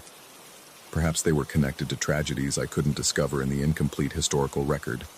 Perhaps they were simply precious mementos that someone had hidden for safekeeping and then forgotten. Or perhaps I was slowly losing my mind. The thought had been growing stronger each day, fed by sleepless nights and the accumulated strangeness that had become my routine. The rational part of my brain, the part that had successfully navigated 43 years of life without once believing in ghosts, insisted that everything could be explained. Old houses made sounds. Electrical systems behaved unpredictably. Memory was fallible, particularly under stress. Isolation and physical exhaustion could play tricks on perception, could make the ordinary seem sinister. But rationality felt increasingly inadequate when confronted with the evidence. The recordings didn't lie. The rearranged tools weren't imagined. The cold spots weren't psychosomatic, and the smell of old fabric and funeral flowers wasn't a hallucination. Something was happening in the studio, something that defied easy categorization. I found myself spending less time in the main house and more time in the carriage house, drawn by a compulsion I couldn't name. The studio had become a kind of theater where I was both audience and performer, watching and being watched. Listening to sounds that shouldn't exist and trying to interpret their meaning, the tintypes seemed to approve of my presence, their silver surfaces catching and reflecting the overhead fluorescence in ways that made the women's expressions seem to shift subtly with the light. The breaking point came on a Thursday evening in late October. I'd been working in the studio, organizing tools while the familiar electronic humming provided its strange accompaniment. The sound had been particularly active that night, layering and harmonizing in ways that almost resembled music. I found myself humming along, matching the pitch without conscious thought, creating a duet between human voice and whatever force was generating the electronic drone. Then the humming stopped. The silence that followed was so complete it made my ears ring. I realized I was still humming, my voice now the only sound in the space, and I cut off abruptly. In the sudden quiet, I heard something else. Not the electronic hum, but something organic, something alive. Breathing, not my own breathing, which I was holding without realizing it, but the slow, steady rhythm of someone else's respiration. It seemed to come from the direction of the workbench, where the tintypes sat in their usual position. I approached slowly, each step creaking on the old floorboards, until I stood directly in front of the photographs. The breathing was clearer now, definitely coming from the vicinity of the images, not from the photographs themselves. I'm not that far gone, but from the air around them, as if someone invisible were standing beside the workbench, drawing breath in the same steady rhythm I could hear. I reached out tentatively, moving my hand through the space where the breathing seemed to originate. Nothing. Just empty air, slightly cooler than the surrounding atmosphere, carrying that persistent scent of old fabric and flowers. That night, I didn't set up the recorder. Instead, I sat in a chair facing the workbench, watching the tintypes in the fluorescent light and listening to the breathing that continued until dawn. Sometimes it seemed to come from one location, sometimes another, as if multiple people were moving quietly through the studio. I never saw anything, never felt anything more substantial than the cold spots I'd grown accustomed to, but the presence was undeniable. By morning, the breathing had stopped, leaving me alone with 2 photographs and a decision I'd been avoiding for weeks. The baseboards where I'd found the tintypes had been carefully sealed after I'd removed the images. New wood, fresh paint, no sign of the hiding place that had kept the photographs secret for over a century. But I remembered the exact location, remembered how the oilcloth had crumbled at my touch when I'd first uncovered them. I could put them back. The house had kept them hidden for decades, perhaps for good reason. Maybe their concealment hadn't been about shame or scandal, but about containment, about keeping something quiet that was meant to stay quiet. The house had been peaceful when the tintypes were in their hiding place, had only become active when I'd disturbed the arrangement. But returning them felt like surrender, like admitting that I'd stumbled into something beyond my understanding and lacked the courage to see it through. The photographs had been hidden once. They could be hidden again. The question was whether I was returning them to preserve some kind of supernatural equilibrium, or simply running away from my own deteriorating mental state. Standing in the studio that morning, holding the tintypes in my hands and feeling their weight, both physical and otherwise, I realized the distinction might not matter. Whether the disturbances were supernatural visitations or symptoms of psychological breakdown, the result was the same. I was no longer comfortable in my own space, no longer sure of my own perceptions. The women in the photographs stared back at me with their intense, timeless gaze, as if waiting for my decision. In the morning light, their expressions seemed less threatening than expectant, as if they understood my dilemma and were prepared to accept whatever choice I made. I picked up my tools and walked to the main house, carrying the tintypes with me. The baseboards hadn't been painted yet in that section of the hallway. It would be easy to open them, to create a new hiding place that matched the old one.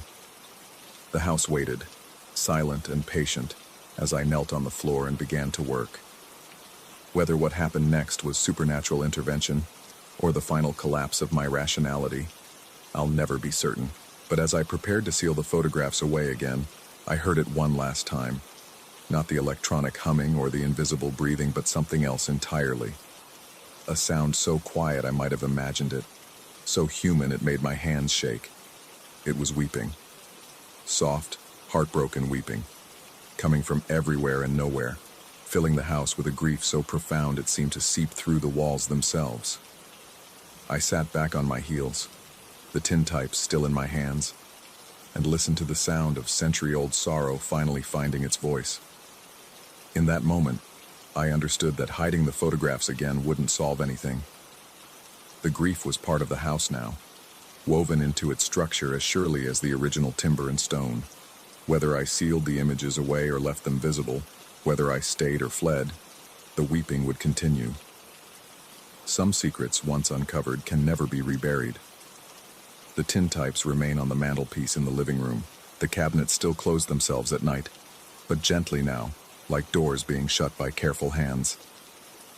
The hallway light hums its electronic song, and the studio breathes with the rhythm of the unseen. I've learned to sleep through it all, to accept the sounds as part of the house's vocabulary. Sometimes in the space between waking and sleeping, I think I understand what the women in the photographs are trying to tell me. Not a warning or a threat, but a simple truth about houses and the people who live in them.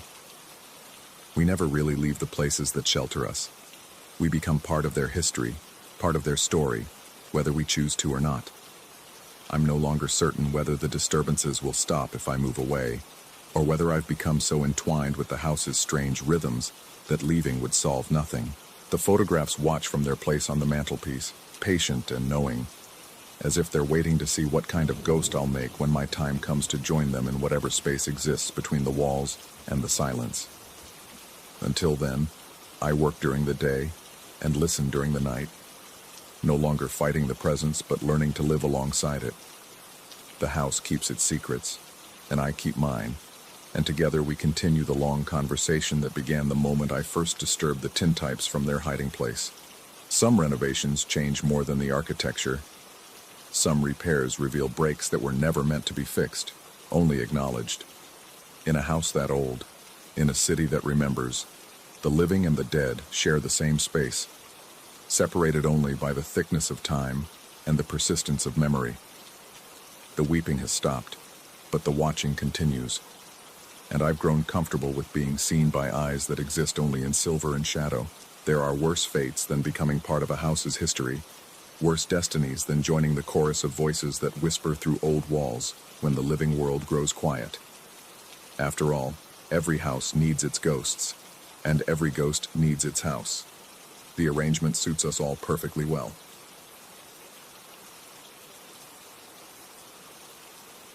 Story 25.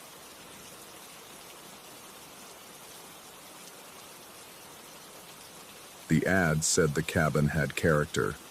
What it didn't mention was that the character belonged to someone else. I found the listing on a Tuesday, 3 weeks after the divorce papers were finalized and my brother stopped returning my calls. The price was suspiciously low for a month-long rental, even in March when northern Wisconsin still wore winter like a funeral shroud. The owner, an elderly man with paint-stained fingers, met me at a gas station 20 miles from the property. He handed over keys attached to a piece of driftwood and mentioned, almost as an afterthought, that the cabin had been relocated from a Michigan lumber camp in the 1940s. Moved it log by log, he said, studying my face for something I couldn't identify. Some houses, they don't forget where they came from. I should have asked what that meant. The cabin sat in a clearing surrounded by white pines that creaked like ship masts in the constant wind. 2 stories, with a wraparound porch that sagged on the north side and windows that reflected the sky at odd angles. The front door opened directly into the main room. Kitchen, living area, and dining space flowing together in that open concept way that felt forced rather than natural. A narrow staircase led to the loft bedroom, and another door beside the kitchen opened onto steps descending into darkness. The basement, I discovered later, smelled of wet earth and something metallic I couldn't place. For the first few days, I maintained the illusion that I'd made a good decision. I unpacked my laptop, arranged my books on the mantel, and established what I thought was a routine. Morning coffee by the window overlooking the clearing, afternoon writing sessions at the kitchen table, evening reading in the chair by the fireplace, listening to the wind test the structure's joints and seams. But the house had its own schedule. The sounds started on the fourth night. Not the usual settling noises you expect from an old building. Those creaks and sighs that speak of wood expanding and contracting with temperature changes. These were purposeful, deliberate. The ceiling above my bed reproduced the distinctive scrape of chair legs dragging across wooden floors, as if someone upstairs was rearranging furniture in slow, methodical patterns. Except there was no upstairs above my bedroom. Just the slanted roof and rafters I could see when I stood on the bed and pressed my face to the window. I lay there in the dark, listening to the chairs that couldn't exist being moved by hands I couldn't see. The sound would last exactly 7 minutes, then stop. Always 7 minutes. I began timing it. By the end of the first week, I'd developed insomnia that felt less like a sleep disorder and more like a survival instinct. I'd close my eyes and immediately sense movement in my peripheral vision. Shadows detaching themselves from the walls, figures arranging themselves beside the bed with the patient stillness of people accustomed to waiting. When I kept my eyes shut and controlled my breathing, pretending sleep, I could feel their attention like heat from a fire, watching, cataloging. The objects began disappearing on day 9. My reading glasses first, then my pen, the good one with the heavy silver barrel that had been a gift from my ex-wife, my phone charger, a coffee mug with the university logo.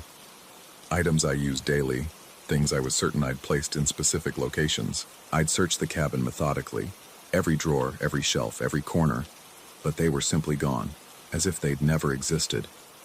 3 days later, I found them. The basement door had been propped open when I came downstairs for coffee, though I was certain I'd closed it the night before. Descending those narrow wooden steps, I discovered my missing belongings, arranged in a perfect line along the threshold between the basement and the upper level. Not scattered or thrown, but placed with museum-quality precision. The glasses folded neatly, lenses cleaned. The pen positioned parallel to the doorframe. The charger coiled in a precise circle. The coffee mug sat at the end of the line, filled with water so clear it looked distilled.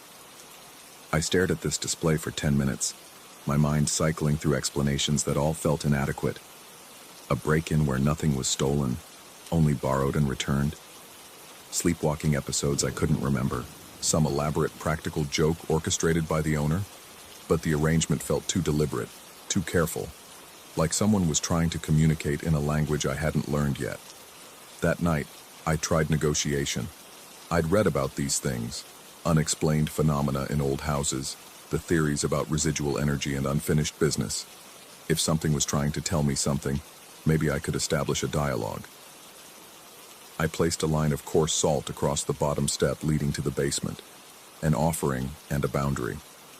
Then I spoke aloud to the empty room, feeling ridiculous but desperate enough to try anything. "I'm not here to fight," I said. "I just need to get through the season." The chair dragging migrated to the kitchen that night. Same 7-minute duration, but now the sound came from directly above the sink. I stood below it, looking up at the ceiling, trying to map the movement pattern. Back and forth, corner to corner, then a pause before the sequence repeated. By morning, the salt had been swept into a neat pile beside the basement door. The message was clear. Barriers weren't welcome, but acknowledgement was. Over the following days, I began to understand the house's logic. It had been constructed for circulation, built to accommodate the movement of lumber crews, men who lived in temporary quarters and moved through spaces without the presumption of ownership. The original structure had no locks, no permanent assignments of room or bed. It was designed for flow, for passing through. I was trying to make it static, to claim it as mine, and that wasn't how it worked. The breakthrough came during the 3rd week, after I'd begun leaving 2 interior doors open at night, the bedroom door and the one leading to the basement. The sounds stopped. Not entirely, but they became gentler. Background noise rather than demand for attention. The objects stayed where I placed them. The figures I sensed in the dark seemed to maintain more distance, as if respecting the boundaries I was finally learning to draw correctly. But forgetting carried consequences. On Tuesday night, exhausted from a day of writing, I closed the bedroom door out of habit, seeking privacy in a space that had never been designed for it. Within an hour, the chair dragging returned with renewed intensity, not just above the bed now, but moving through the entire upper structure of the house, scraping, sliding, repositioning. The sound built to a crescendo that made the windows rattle, then stopped abruptly. I found my laptop in the basement the next morning, arranged beside a coffee mug filled with that impossibly clear water. The house was teaching me its rules through a system of rewards and corrections. Keep the doors open, maintain circulation, acknowledge the presence without trying to control it. In return, I could coexist. I could work, eat, sleep. I could pretend this was normal, but late at night, when I lay in bed listening to the subtle sounds of movement that never quite stopped, I wondered who was training whom. The fourth week brought a different kind of awareness. I began noticing details that hadn't registered before. The way certain floorboards were worn smooth by decades of the same footsteps. The scratches around door handles at a height that didn't match my grip. The places where the wood was darker, stained by hands that had touched the same spots over and over. The cabin remembered every person who had passed through it. The lumber crews with their temporary claims on space and time. The families who had lived here briefly before moving on.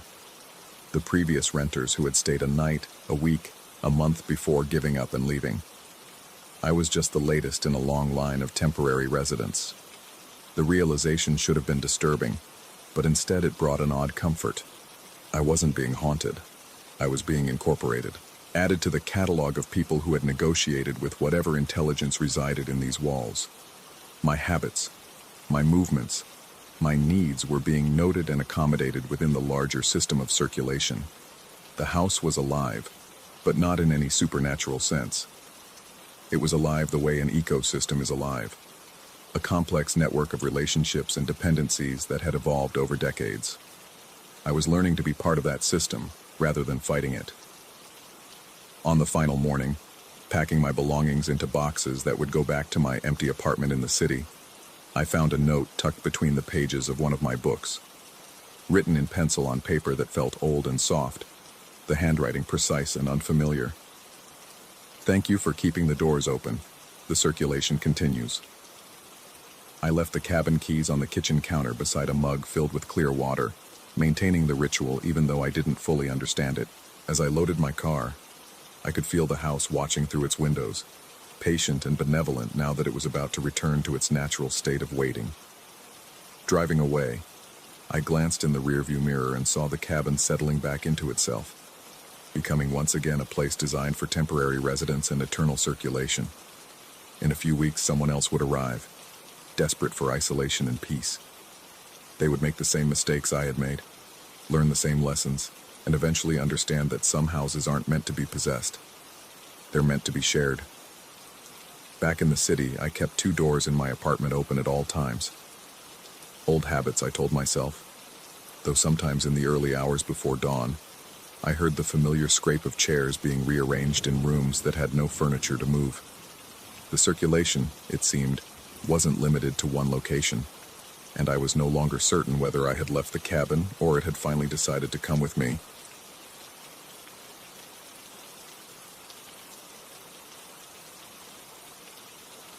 Story 26.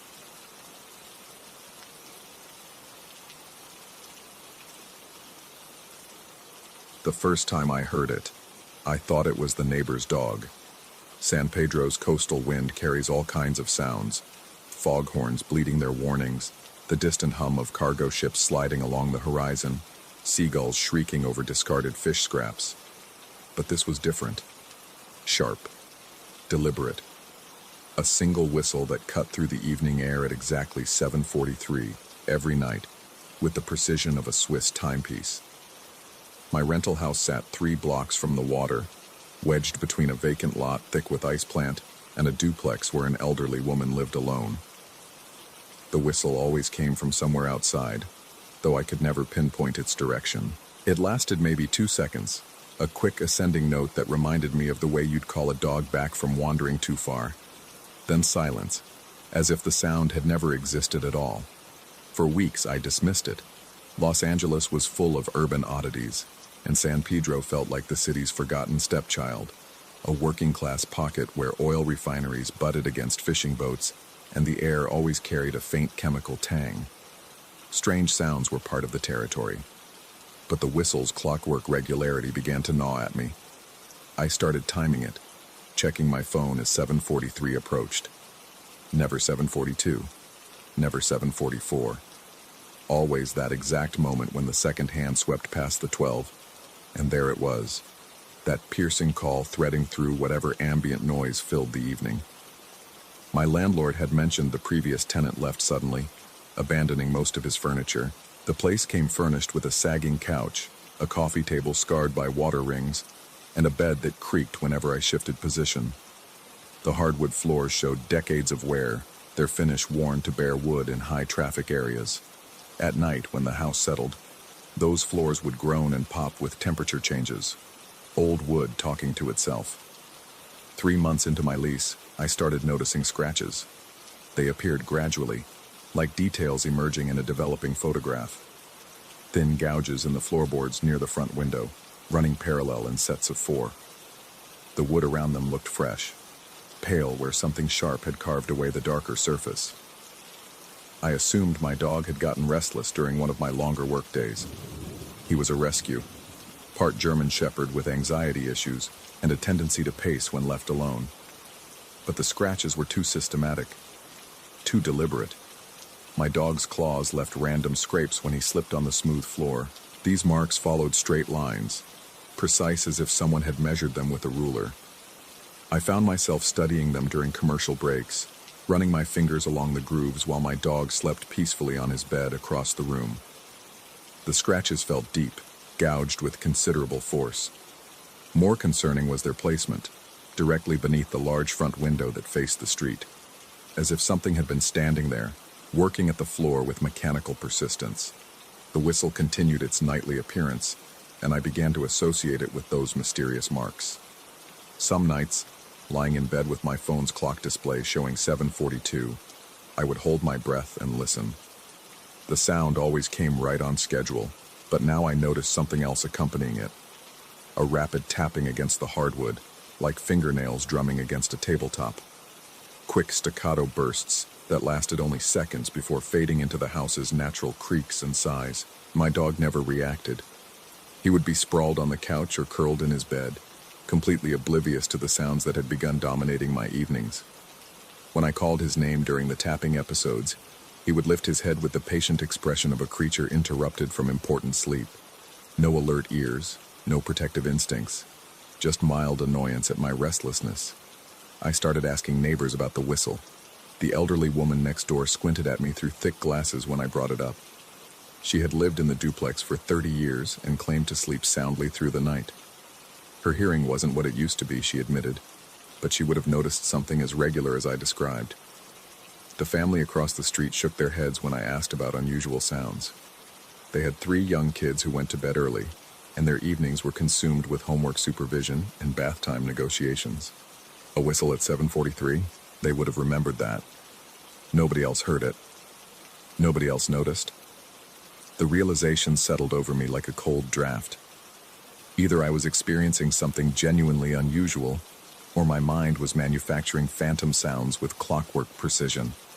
Neither possibility offered much comfort. Winter brought shorter days and longer periods of darkness. The whistle still came at its appointed time, but now it arrived against a backdrop of black windows and streetlights struggling to penetrate the fog rolling in from the harbor. The tapping sounds grew more frequent, occurring at random intervals throughout the evening. Sometimes I would hear them during dinner, quick scratches that made me look up from my plate toward the front window. Other times they would wake me from near sleep, jolting me upright with my heart hammering against my ribs.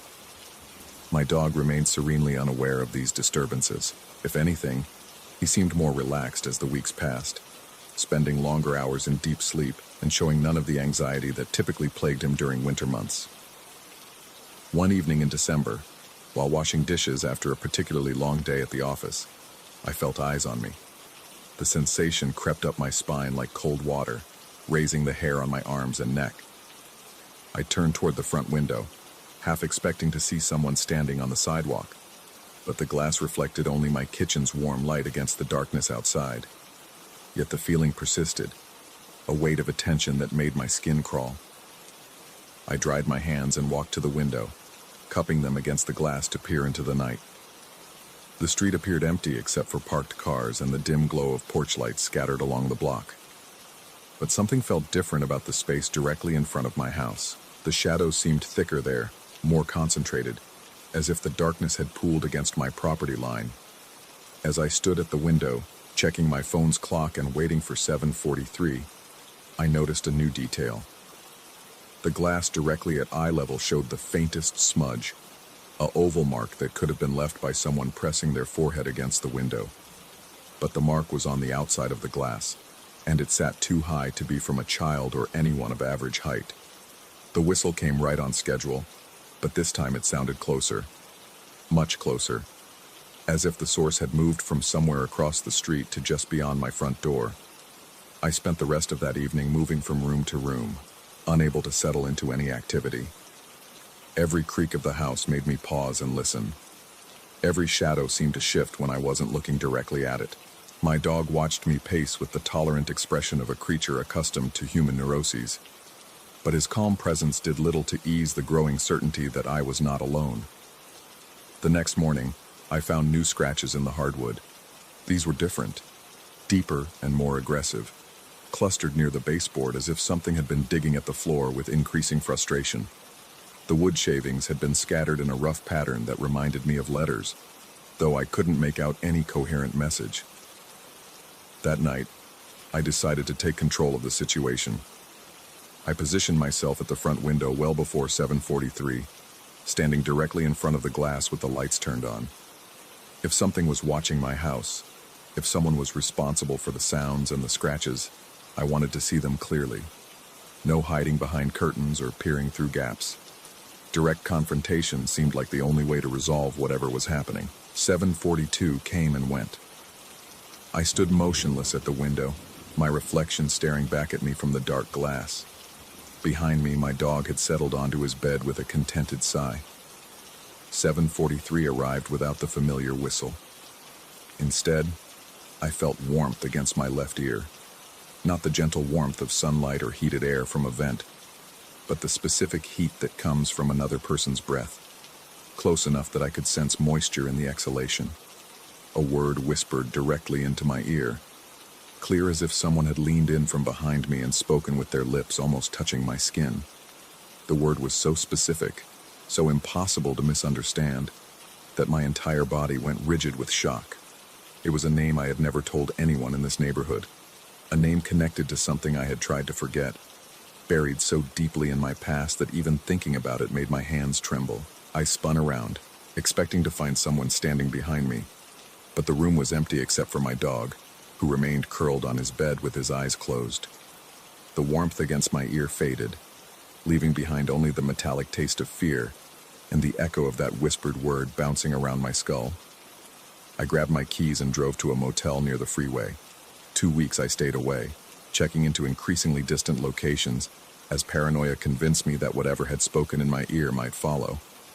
I told my coworkers I was dealing with a family emergency. I told my landlord I was visiting relatives.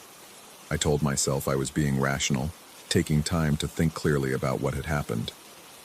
But lying in those anonymous motel beds, listening to trucks rumble past on the interstate, I couldn't escape the memory of that whispered word. It followed me through chain restaurant meals and sleepless nights, always there at the edge of my consciousness. By the end of the second week, I had almost convinced myself that exhaustion and stress had created the entire experience. Overwork, combined with social isolation, had produced auditory hallucinations with remarkable consistency. The scratches in the floor could be explained by settling wood and my own heightened awareness of normal house sounds. The whistle might be coming from a distant factory or ship's horn, altered by atmospheric conditions into something that seemed closer and more personal. I returned to the house on a Tuesday afternoon, carrying 2 weeks' worth of laundry and a cautious optimism about getting my life back on track. The scratches in the hardwood had multiplied during my absence. They now covered a significant portion of the floor near the front window, carved deep enough to catch shadows from the overhead light. But more disturbing was their organization. What had seemed like random gouges before now formed clear patterns, geometric shapes that reminded me of symbols or letters in a language I didn't recognize. My dog greeted me with typical canine enthusiasm, as if I had been gone for 15 minutes rather than 2 weeks. He showed no signs of distress about the changes to the house, no wariness about the scratched floors or the lingering sense of wrongness that seemed to cling to the walls. That first night back, I waited for 7:43 with the grim anticipation of someone expecting bad news. The whistle came, but it sounded different now, more distant. Instead of the sharp, clear note that had penetrated my windows for months, this was muffled and remote, as if the source had moved several blocks away. I walked to the front window and peered out at the street. Everything appeared normal: parked cars, streetlights, the familiar landscape of an unremarkable residential neighborhood. But as I stood there, pressing my face close to the glass, I noticed something that made my blood turn cold. Across the street, barely visible in the shadows between two houses, a figure stood perfectly still, too tall to be a child, too motionless to be someone simply waiting or walking past. Just standing there, facing my house with an attention so focused I could feel it like weight against my chest. I blinked, and the figure was gone. Over the following nights, the whistle continued its distant call, but I began to notice a pattern in its movement. Each evening, it seemed marginally closer. Not enough to be certain, but gradually shifting from blocks away to somewhere at the end of my street. The progression was so subtle that I started keeping notes, marking the apparent distance and direction of each night's whistle on a hand-drawn map of the neighborhood. The pattern that emerged filled me with a dread I couldn't articulate. The sound was moving closer with mathematical precision, following a route that would bring it back to my house within weeks. My sleep became fractured and nervous. I would jolt awake at random hours, certain I had heard the rapid tapping of fingernails against hardwood. But when I turned on the lights to investigate, my dog would be sleeping peacefully, and the house would be silent except for the usual sounds of settling wood and distant traffic. During the day, I found myself staring out the front window for hours, studying the street for signs of the figure I had glimpsed that first night back. Neighbors went about their routines, walking dogs, carrying groceries, backing cars out of driveways. Normal people living normal lives, completely unaware of the invisible drama playing out behind my windows. But sometimes, in my peripheral vision, I would catch glimpses of stillness where there should be movement. A shadow that lingered too long between parked cars, a silhouette that remained motionless while everything else shifted in the wind. When I turned to look directly, these anomalies would vanish, leaving me to question whether I had seen anything at all. The whistle grew closer each night, and with it came a growing certainty that my 2-week absence had not solved anything.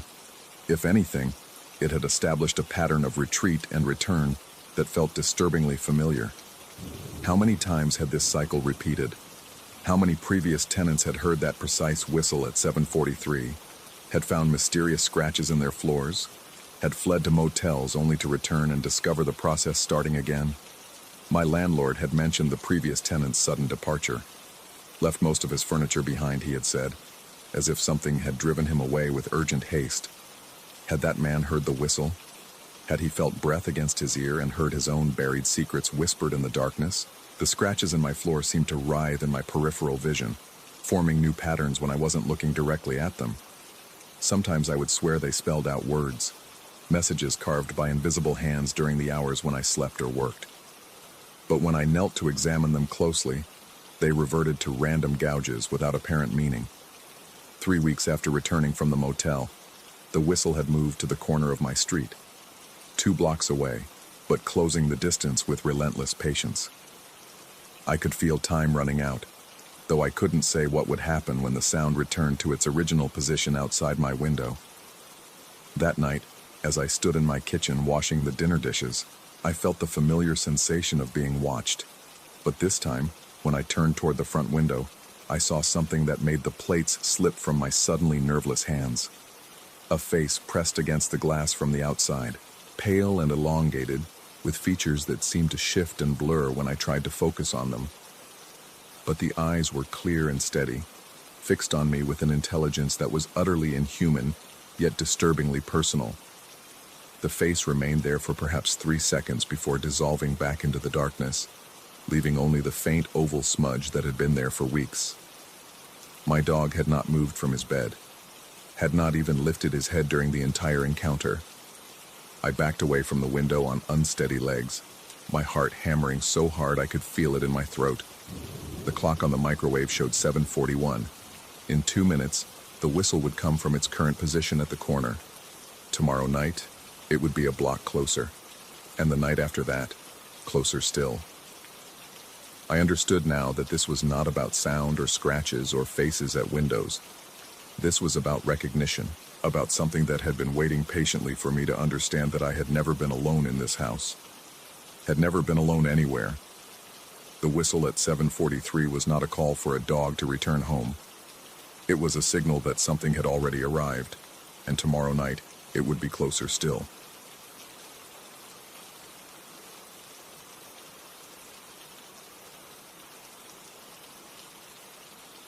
Story 27.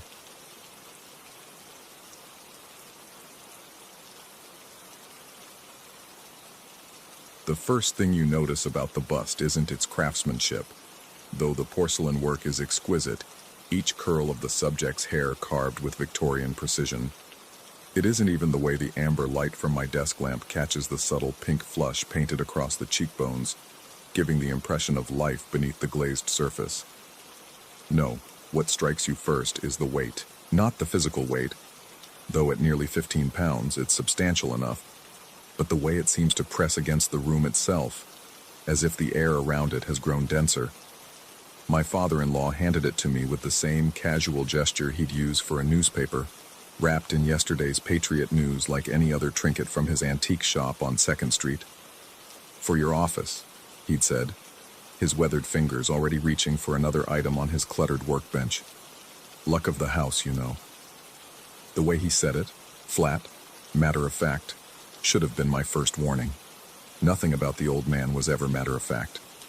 The bust found its place on the oak bookshelf behind my desk, positioned so that when I swiveled in my chair, those painted eyes would be looking just past my left shoulder. The subject appeared to be a woman in her 30s, though the Victorian style made age difficult to determine. Her hair was swept back severely, and there was something in her expression, not quite a smile, not quite a frown, that suggested she was listening to something just out of earshot.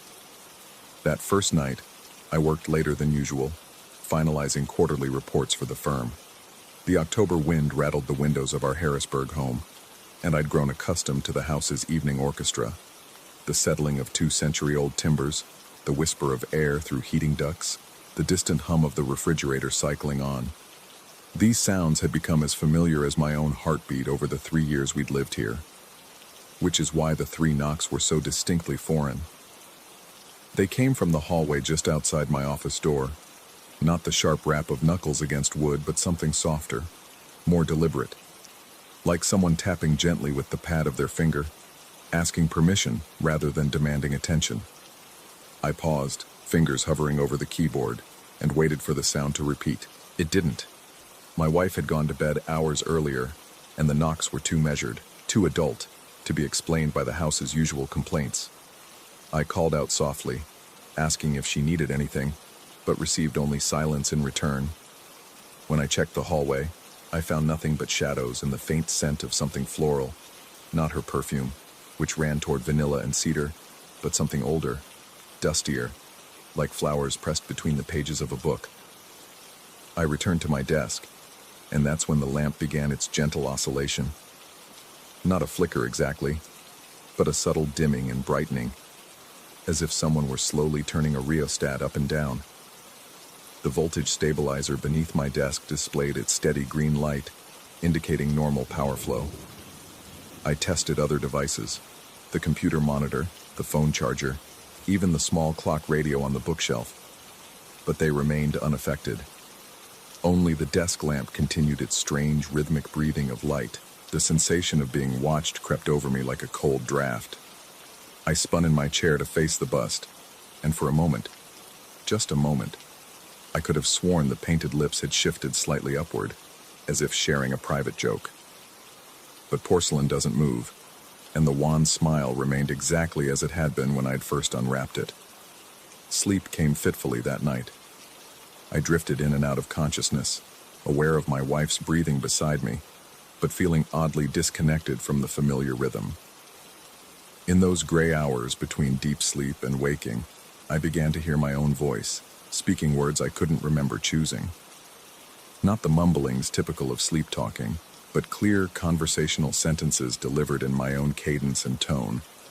The responses came in a voice I didn't recognize, deeper than mine, with an accent that might have been British, though softened by time.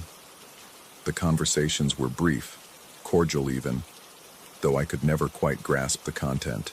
It was like trying to remember a dream while already forgetting it, the meaning slipping away even as the words echoed in my half-conscious mind. My wife never stirred during these nocturnal exchanges, and when morning came, she showed no signs of having been disturbed. I began leaving my phone's voice recorder running overnight, hoping to capture something that might explain the phenomenon. But the recordings revealed only what the device categorized as background noise, a low, undulating static that bore no resemblance to human speech. The episodes continued nightly, and with them came a growing sense of displacement in my own home. During daylight hours, the house felt normal, warm, lived in, ours. But as evening approached, the atmosphere would shift subtly.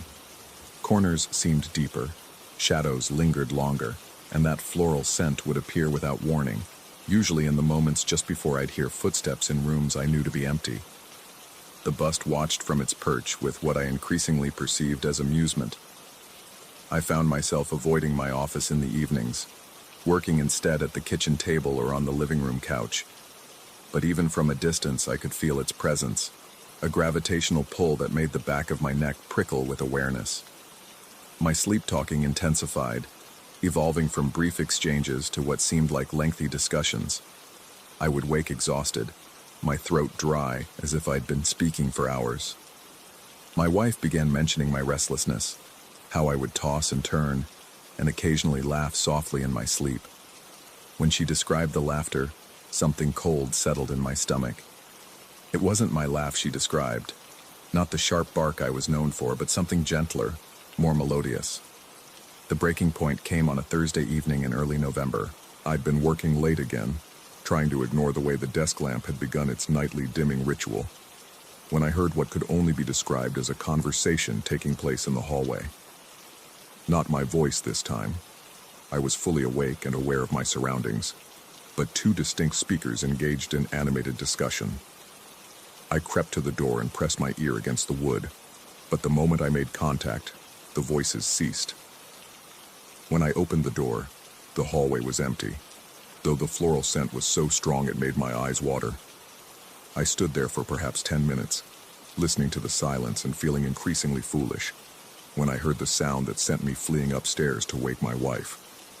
It was applause, gentle, polite applause, as if an invisible audience had just witnessed a particularly satisfying performance. My wife found me sitting on the edge of our bed, hands shaking as I tried to explain what I'd experienced. She listened with the patience of someone accustomed to managing crisis situations, but I could see the concern growing in her eyes. When I finished, she suggested I call in sick the next day and schedule an appointment with our family doctor. The gentleness in her voice, the careful way she avoided using words like hallucination or breakdown, told me everything I needed to know about how I appeared to her in that moment. But I knew what I had to do first. The next morning, I wrapped the bust in the same newspaper it had arrived in and drove to my father-in-law's shop on 2nd Street. The October air had turned sharp overnight, and frost decorated the windows of the downtown buildings like intricate Victorian lace. The old man was arranging items in his front window display when I arrived, and he looked up at me with eyes that held no surprise. I explained that the bust wasn't quite right for our home's aesthetic, that my wife preferred more modern pieces. He nodded and accepted the bundle without unwrapping it, placing it carefully behind his counter with the same reverence he might show a religious artifact. When I asked if he'd had any trouble with it during the time it had been in his shop, his weathered face remained carefully neutral. "Some pieces carry their own weather," he said finally, his fingers drumming against the counter. temperature drops, barometric pressure shifts. Sensitive folks notice these things more than others. He paused, studying my face with uncomfortable intensity. Course, could be you're just coming down with something, flu season and all. The relief I felt upon leaving the shop was immediate and profound. The weight I hadn't realized I'd been carrying lifted from my shoulders, and for the first time in weeks I could breathe freely. The drive home felt like emerging from a dim theater into bright sunlight. Everything seemed clearer, more vivid, more real. Our house welcomed me with its familiar sounds and scents. No floral perfume, no sense of invisible observers, no gravitational pull from the upstairs office. I spent the afternoon cleaning my workspace, rearranging the bookshelf, and opening windows to let in the crisp autumn air. When my wife returned from work, she immediately commented on how much better I looked, how the color had returned to my face. That evening, I worked late in my office for the first time in weeks, and sleep came easily afterward. No mysterious conversations, no exhaustion, no sense of sharing my dreams with an uninvited guest. The house felt like ours again, but my relief was short-lived. 3 days later, my father-in-law called to ask if I'd be willing to help him close the shop in the evenings. His regular assistant had quit unexpectedly, he explained, and he needed someone trustworthy to handle the end-of-day procedures. The work was simple: turn off lights, lock doors, set the alarm system, and he'd pay me well for the minimal effort required. I agreed, partly out of family obligation and partly from curiosity. I wanted to see how the bust had settled back into its original environment, whether it would seem as benign in the familiar chaos of the antique shop as it had felt malevolent in my ordered office. The first few evening closings passed without incident. The shop after hours possessed the comfortable mustiness of old books and furniture polish, and I found myself enjoying the ritual of shutting down for the night. The bust sat on a shelf near the register, surrounded by other Victorian-era pieces, looking perfectly ordinary among its temporal companions. It was on my fourth evening that I first noticed the temperature drop. I was counting the day's receipts when the chill began, subtle at first but growing more pronounced by the minute. The shop's thermostat read 72 degrees, same as always, but my breath began to mist slightly in the air around the register. I checked the heating system, the windows, even the back door, but found no obvious source for the cold draft. The floral scent arrived next, stronger than it had ever been in my home office. It seemed to emanate from the Victorian section of the shop, where the bust resided among its fellow artifacts. As I approached that area, the temperature continued to drop until I could see my breath clearly in the artificial twilight created by the shop's security lighting. I completed my closing duties as quickly as possible that night, but as I reached for the light switches, I heard the sound that confirmed my growing suspicions. It was applause again, the same gentle, appreciative clapping I'd heard in my hallway. But this time, when I turned toward the sound, I could see its source. The Victorian section of the shop was bathed in a soft, warm light that seemed to have no origin point. Within that glow, translucent figures occupied the space between the antique furniture and display cases. They were dressed in period clothing, and they were indeed applauding, though whether for my performance or someone else's, I couldn't determine. At the center of their attention sat the bust, no longer an inanimate object, but clearly the focal point of this impossible gathering. As I watched, paralyzed by the impossibility of what I was witnessing, one of the figures, a woman in a dark Victorian dress, turned toward me and nodded politely, as if acknowledging my presence at their soiree. I didn't run. Something about the scene, despite its supernatural impossibility, felt more curious than threatening. The figures seemed aware of me but untroubled by my intrusion, continuing their silent social gathering with the easy comfort of people who had been doing this for a very long time. The woman who had nodded approached the edge of the lighted area, moving with the fluid grace of someone walking underwater. When she gestured toward the bust, I understood that she was making an introduction, though no words were exchanged. The bust's painted features seemed more animated now, more lifelike, as if the porcelain had become merely a vessel for something that transcended its physical limitations. The temperature in the shop continued to drop until I was shivering uncontrollably, and the floral scent had grown so intense it was difficult to breathe. But still, I felt no sense of immediate danger, only an overwhelming awareness that I was witnessing something that existed outside the normal boundaries of reality.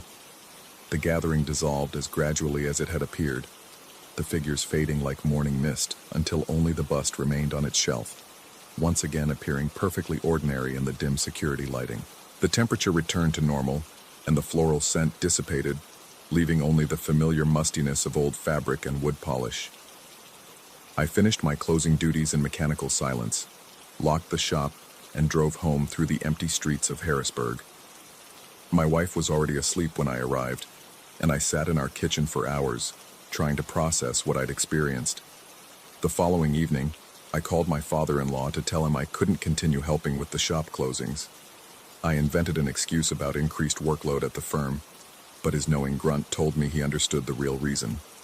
He thanked me for my help and mentioned, almost as an afterthought, that he'd decided to close the shop permanently by Christmas.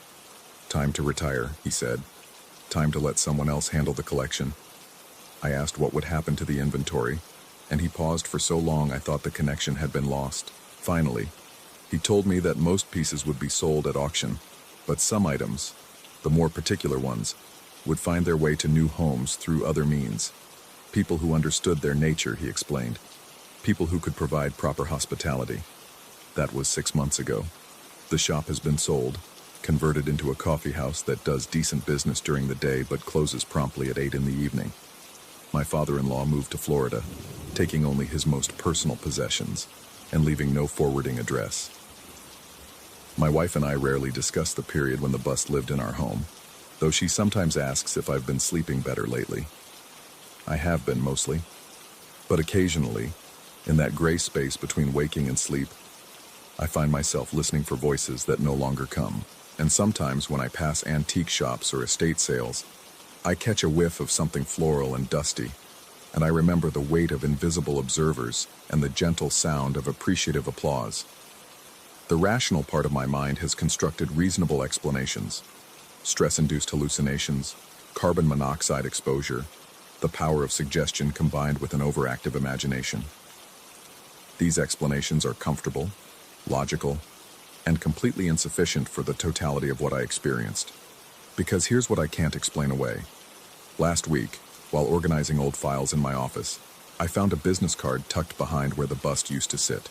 It was cream-colored, with elegant Victorian script, advertising the services of a Miss E. Hartford, spiritual counselor and medium. The card was aged, yellowed at the edges, and bore a date from 1887. On the back, written in faded ink, were 2 words: "Thank you." I've kept the card, though I'm not sure why. It sits in my desk drawer now, next to receipts and old correspondence. A small reminder that some gifts do indeed choose their own addresses. And sometimes, late at night when the house is particularly quiet, I wonder if Miss Hartford is still out there somewhere, still making her rounds, still finding suitable homes for the things that refuse to rest quietly on antique shop shelves. The bust has moved on to its next residence, carrying with it whatever intentions or energies had made my home feel so temporarily crowded. I hope its new host understands the nature of Victorian hospitality, the careful balance between acknowledgement and avoidance, the unspoken agreement that some guests require nothing more than polite recognition of their presence.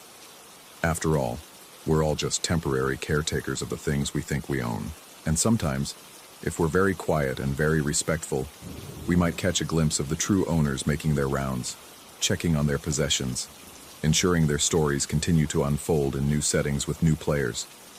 The applause, when it comes, is always gentle, always grateful, always perfectly timed for the end of each performance.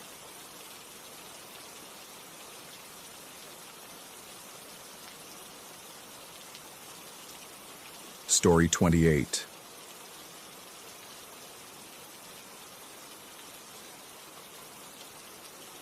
The apartment in Marquette never felt like mine, even after 6 months of sleeping there 3 nights a week.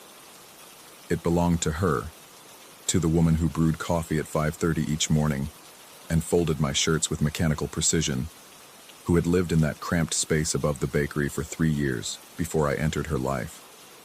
The walls held her secrets, her routines, her careful arrangement of safety. I should have recognized the signs earlier. The way Chester, her ancient beagle, would pause mid-stride in the hallway, ears cocked toward something I couldn't hear. How the floorboards near the bedroom door creaked at precise intervals during the night, as if someone paced there with methodical patience. The subtle displacement of objects. A coffee mug shifted 2 inches to the left, a book face down when I remembered closing it, the bathroom door that swung inward despite being left slightly ajar. But I was distracted by the warmth of her presence, the comfort of routine intimacy. We had fallen into an easy rhythm. Dinner at 7, television until 10, bed by 11.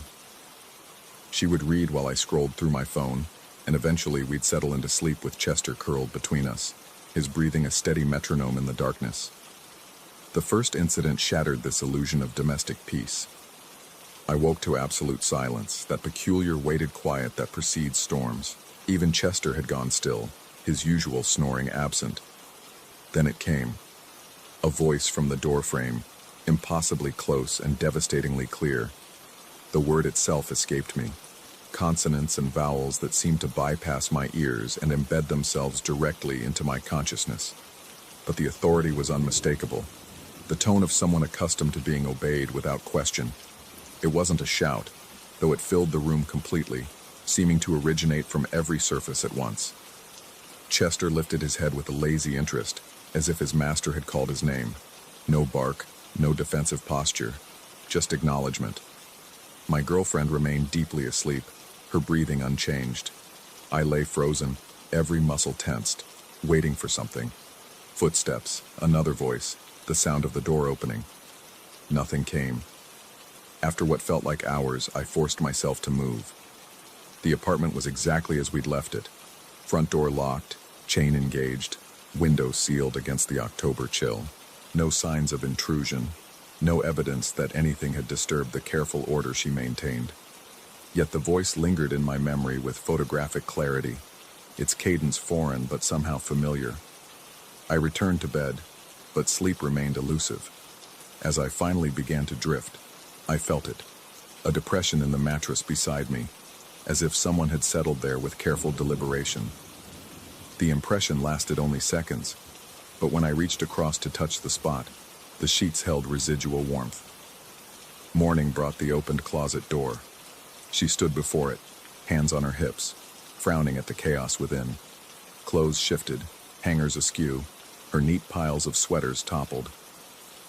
"Did you need something from here last night?" she asked, her voice carrying that particular tone of controlled irritation that meant I had disrupted her system. "No, I thought you closed it before bed." "I did close it." She began methodically restoring order, refolding and rearranging. Chester must have gotten into it somehow. But Chester was 12 years old and arthritic, barely capable of jumping onto the bed. The closet door sat 3 feet high, with a handle that required deliberate pressure to turn. I said nothing, but something cold settled in my stomach. The second occurrence came 3 weeks later. This time I was alone. She had driven to Houghton for a work conference, leaving me to tend Chester and water her plants. I had convinced myself that the first incident was a product of stress and poor sleep, a trick of consciousness hovering between dream and wakefulness. The voice came from the hallway at 2:17 a.m., according to the red digits of her bedside clock. Softer this time, more tentative, like someone testing boundaries. Again, the words remained incomprehensible, but the intent felt exploratory, a question rather than a command. Chester didn't even lift his head. I found myself sitting up, listening not for repetition, but for the subtle sounds that might follow. The whisper of fabric against walls, the soft placement of feet on familiar floorboards. The apartment held its breath around me, waiting. This time, I didn't investigate. Some instinct warned me against leaving the bedroom, against seeking confirmation of what I had heard. Instead, I lay in the darkness, hyper-aware of every creak and settling sound, until exhaustion finally claimed me near dawn. When she returned the following evening, I mentioned neither the voice nor my growing unease. How could I explain that her apartment felt occupied by something that defied explanation? That I had begun to fear the spaces I couldn't see, the dark corner behind her dresser, the narrow gap between the bed and the wall, the area just beyond the doorway where shadows gathered. But I noticed she had begun leaving the closet door slightly open. When I asked about it, she shrugged, claiming it helped air circulation. The explanation felt rehearsed, as if she had been preparing it. Over the following weeks, my awareness of the apartment's peculiarities intensified. I began to catalog the small disturbances. The bathroom faucet that dripped in patterns of 5, the way the kitchen chairs seemed to inch away from the table, the persistent scent of tobacco smoke despite neither of us smoking. Chester had developed the habit of staring at empty spaces, his attention fixed with the intensity of a hunting dog on point. Sleep became fragmented, haunted by the expectation of interruption. I would lie still, counting heartbeats and analyzing every ambient sound. The building's normal settling noises took on sinister implications. Footsteps in the unit above, the groan of pipes, the distant hum of the bakery's ovens firing up before dawn. The voices became more frequent, though never intrusive enough to fully wake me. They would slip into the boundary between sleep and consciousness, wordless but expressive, carrying emotional weight I couldn't identify. Sometimes they seemed to come from different locations, the kitchen, the bathroom, the living room, as if their source moved through the apartment with purpose. I began to notice patterns in my girlfriend's behavior. She had always been methodical, but now her routines carried the weight of ritual. She would check the locks 3 times before bed, ensure all drawers were fully closed, and position Chester's water bowl at precise angles. Most telling was her newfound acceptance of the closet door's perpetual opening. "It's easier this way," she explained when I suggested installing a latch. Less resistance. Less resistance. The phrase haunted me. It suggested accommodation, negotiation, a peace treaty with something unnamed. I began my own accommodations. The bedroom door, which she had always insisted remained fully closed, I began leaving cracked. When she noticed, she nodded approvingly, as if I had finally understood an unspoken rule. "It's better," she said, "for airflow." But I caught her glancing toward the doorway during conversations, her attention dividing between me and something just out of sight.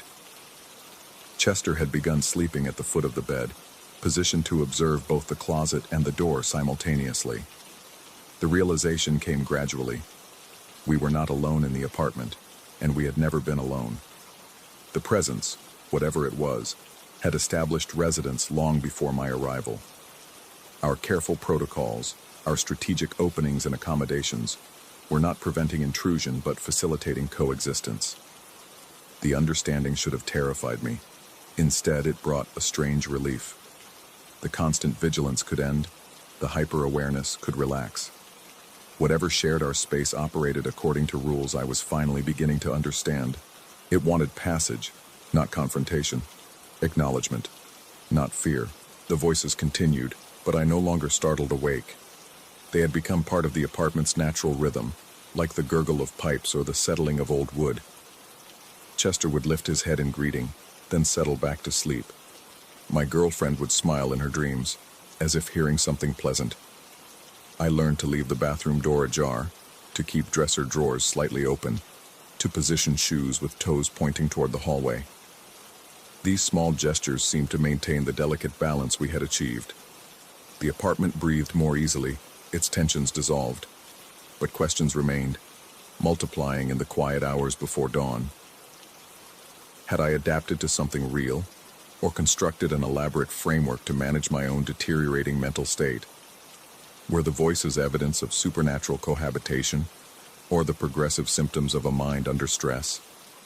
My girlfriend's easy acceptance troubled me most. Had she lived with this presence for years, developing protocols through trial and error?